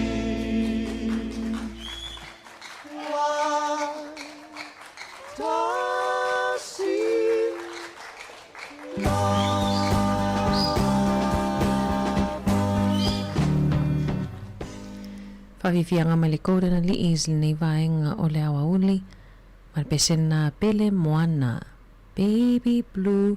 Le watoi luas fulua minute ona tāne o le itulai lua. Toi whamalo atu le tato o whaafonga. A me se ilato le whapitoa i le tato tautua. I le itulai tasi lea. Se e pai le itulai lua. Ia, malo lava le. Whaftai le mafuta mai. Malo fo i le. Ona sa iti utim 5 on nei aso whaawa. Watu i e whawhiwhianga so i whiwhiloi. Ia whaano file mua i fo i le awa uli. Malo fo i la tau le wa manawa mai ngaluenga.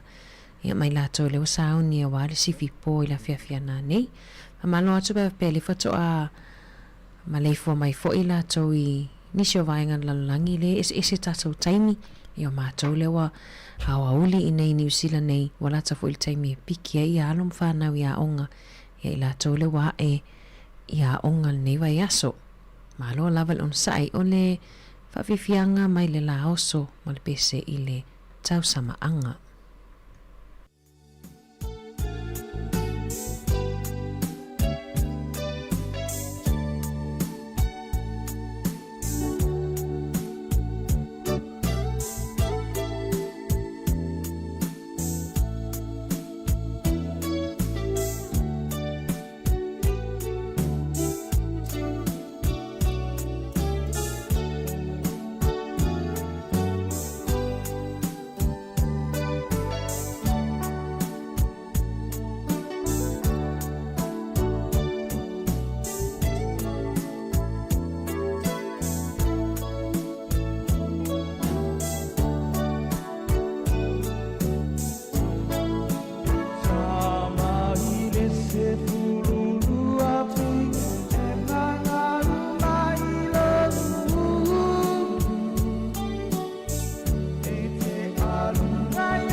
Ioe ia na o tau whaafonga mai o oe fo i e pule i le ki o la upusa tupi. Mana ia te le upot peselea o le pesena na e toe langina mai i le la oso tau samaanga toe whaamaloa tu fo ia o tau i le whaaso loa tau mawhauwhaunga le mana i o le pesena tātu. Ia na o tau whaalongo mai saonga o le aso tele ia o le ulo sapasui. Ia, ma le tele o vaenga nana laulau atu. Toi wa malo atu i lato o lo mafuta mai. Malo lava le on sai, le whai o toi amatalia o ngal whanau, malo fo i nei tato mātua le tausi, i le whai ngō fia fo i nei tau sanga o le alu, o le a lotua nei tau sanga i le telo i lato le watumur ka lena le whato a Februari. Tele foi fofuanga fale a inga ia tanga tā fo ia i le o toi tango fia ia le ono fsile fia umo tango tale soi fuanga ia a ona i whanau ia onga o le vastalu ai le na watoi talafong le tele o tamaiti o le papui pui o le mawhai ona i le vaiaso mua po le vaiaso lona lua le a onga ona o le ai oni o fua onga o le mana ia la fai tau atu fo i tustu singa pulea o ngā ale kolisi lea Porurua po le Porurua College le ia tātou o lo tu awa noa ia lea o ngā i a inga pia whapea e o atu taimia ai lea o ngā o le i a toa o mamai tā penanga pe le i aini o fua o ngā pe le i se Chromebook o le i le awa noa o lo tu i lea o ngā e ia o fua o ngā lea e toi po o i le lost property le a onga po ni ofu fo e donate tatu pe fo ai fo atu tangata le mawhai ona ave mo nai tamaiti ia e le o i ni ofu a onga ai tu oai la manoa i le a inga e toi a matona sefele tupe e ngafatia i le tau ofu a onga mantua o isi tangata i no nofo mai umanga luenga i ate i sema a me se lai la tau e whai a onga po i la tau e whai a onga fisosoani po teacher aids i a onga. Ia o ila tau e tele na leintu tongi e mawal periota le tu ua i tamaiti pe ono vai aso. Ia ai e lani la tau whanau i whainga tau na su ele tu pe whaatawai o fua onga. Le la mana ia ila le mele whai le tele o isi a onga. E o fua tu tamaiti o fua onga ia second hand.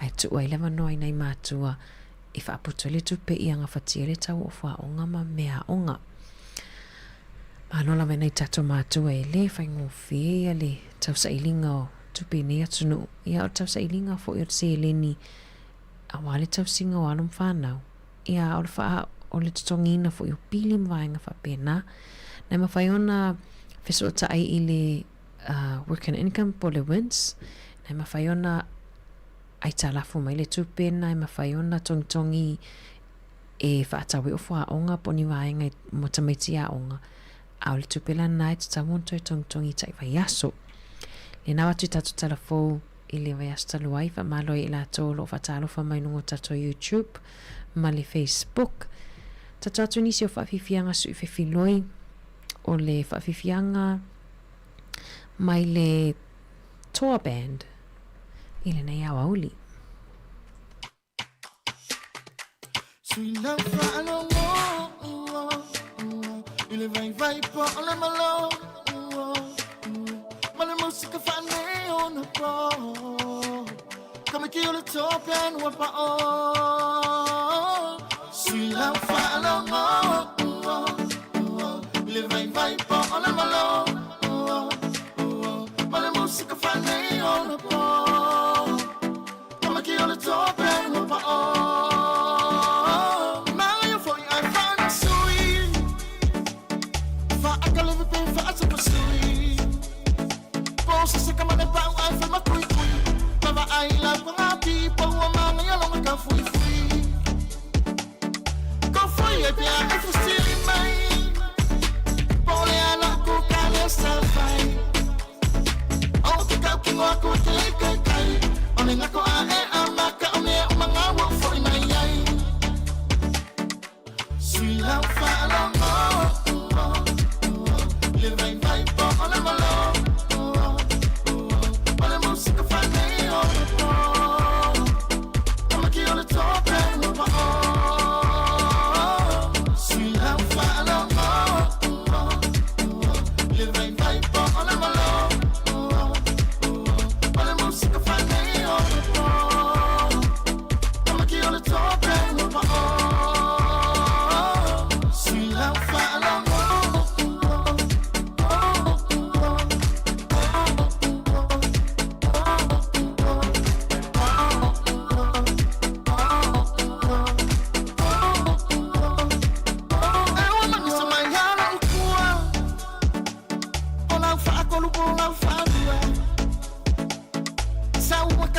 solo fa qua le vili mai la che lo fungi caro sia ma wa o lo ko lua wala fosi ko kawana se va ai fica na ma sao sa o ai no la ia porque mai ave esse na kini po o a fa ma ma fa fa Sweet love follow le vai po ole malo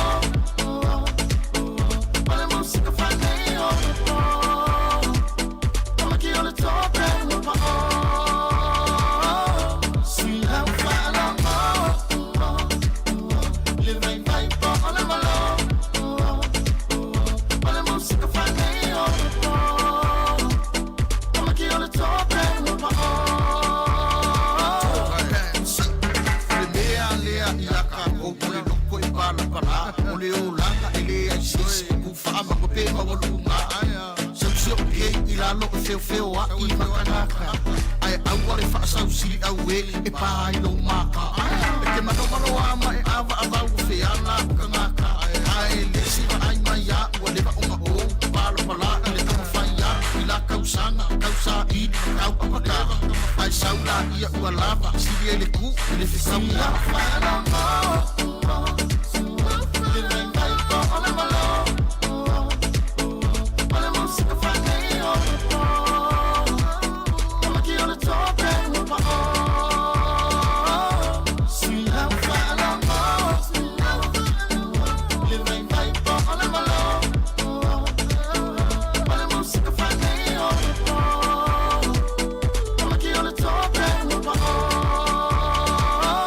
Sweet love,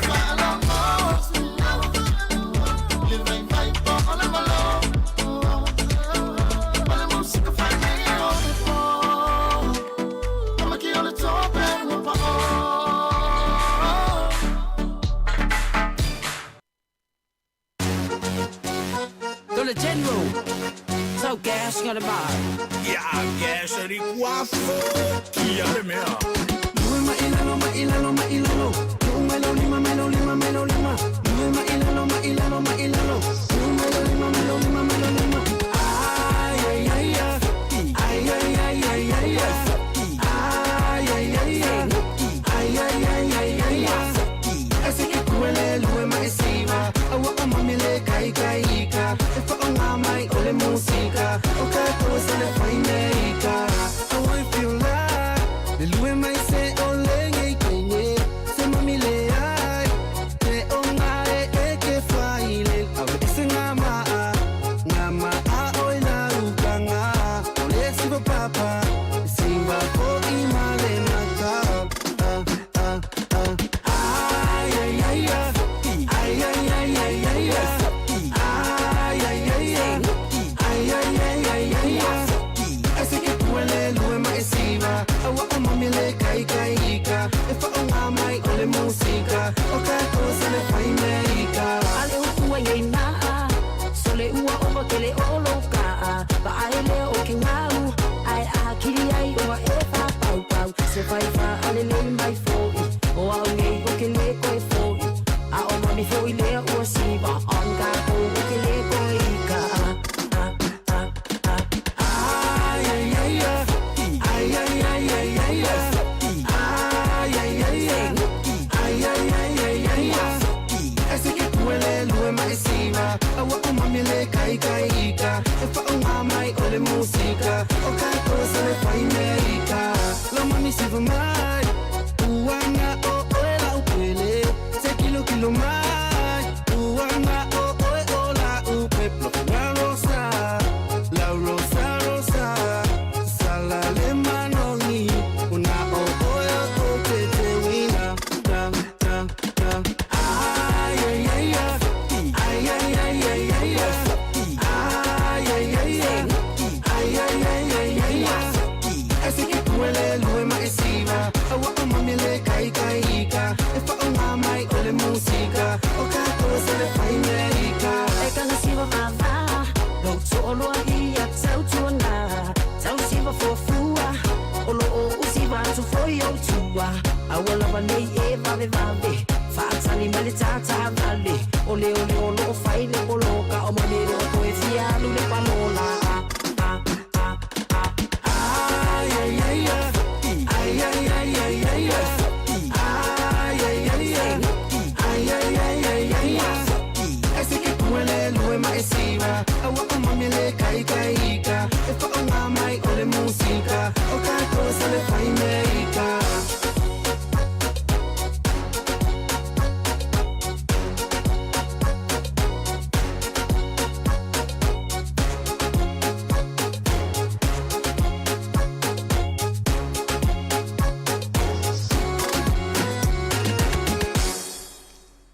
Ia, o le fuki, peon pese atu ai, ia Chabin ma Robin a Kari nei vaenga o le aoli, mo le toilanga whaaftai nei tato wompa anga umalava, ma futa mai lungo tato upenga te whailangi, i le nei au auli, pa maaro fai tautua, peo i se upua le tau tamali i lau whaafonga, ona le wo o taimi whaamai ai le tato tautua, le wo toe tolu minute tale lua, ai toe mafuta mai le asoa tai au li tu la e fitu manga loa toi maltuanga nei a mari fa au au tautua si ufonga lau mua nei au auli. Ai mo le taimi nei manu ia tele lau fofuanga o tuto nei asom fa amoe muenga a fia na nei ma le fionga ile li pule ma le au whainga nuenga ma to te whaato whaava a soifu atu mo le nei taimi. Ala taurunga atu tato tautua ile whaafifianga a le sunga o ya Simona Semontafa sidia la e Simona Semontafa malana pese moi tua sivile manu nai utu fiu ya nai pese to el AI ale sa tu seina ele sunga ya sidia la e Faalau mai o le masina sulugia ai oita e fesili le aniva po fea e oia po fea oia po fea oia ola la upenina le lai e o puava mai le tapu i te a e sei sai li mai porfea o ia le agalega ua musu musu mai o loi mata o a paula o lomo e ai ele gogosina e sai moi ile tua sivi e sao fia lele le mano nai o tu fiu la rosa fuma tala e o le fui mai le vine ulae au ma fau se tala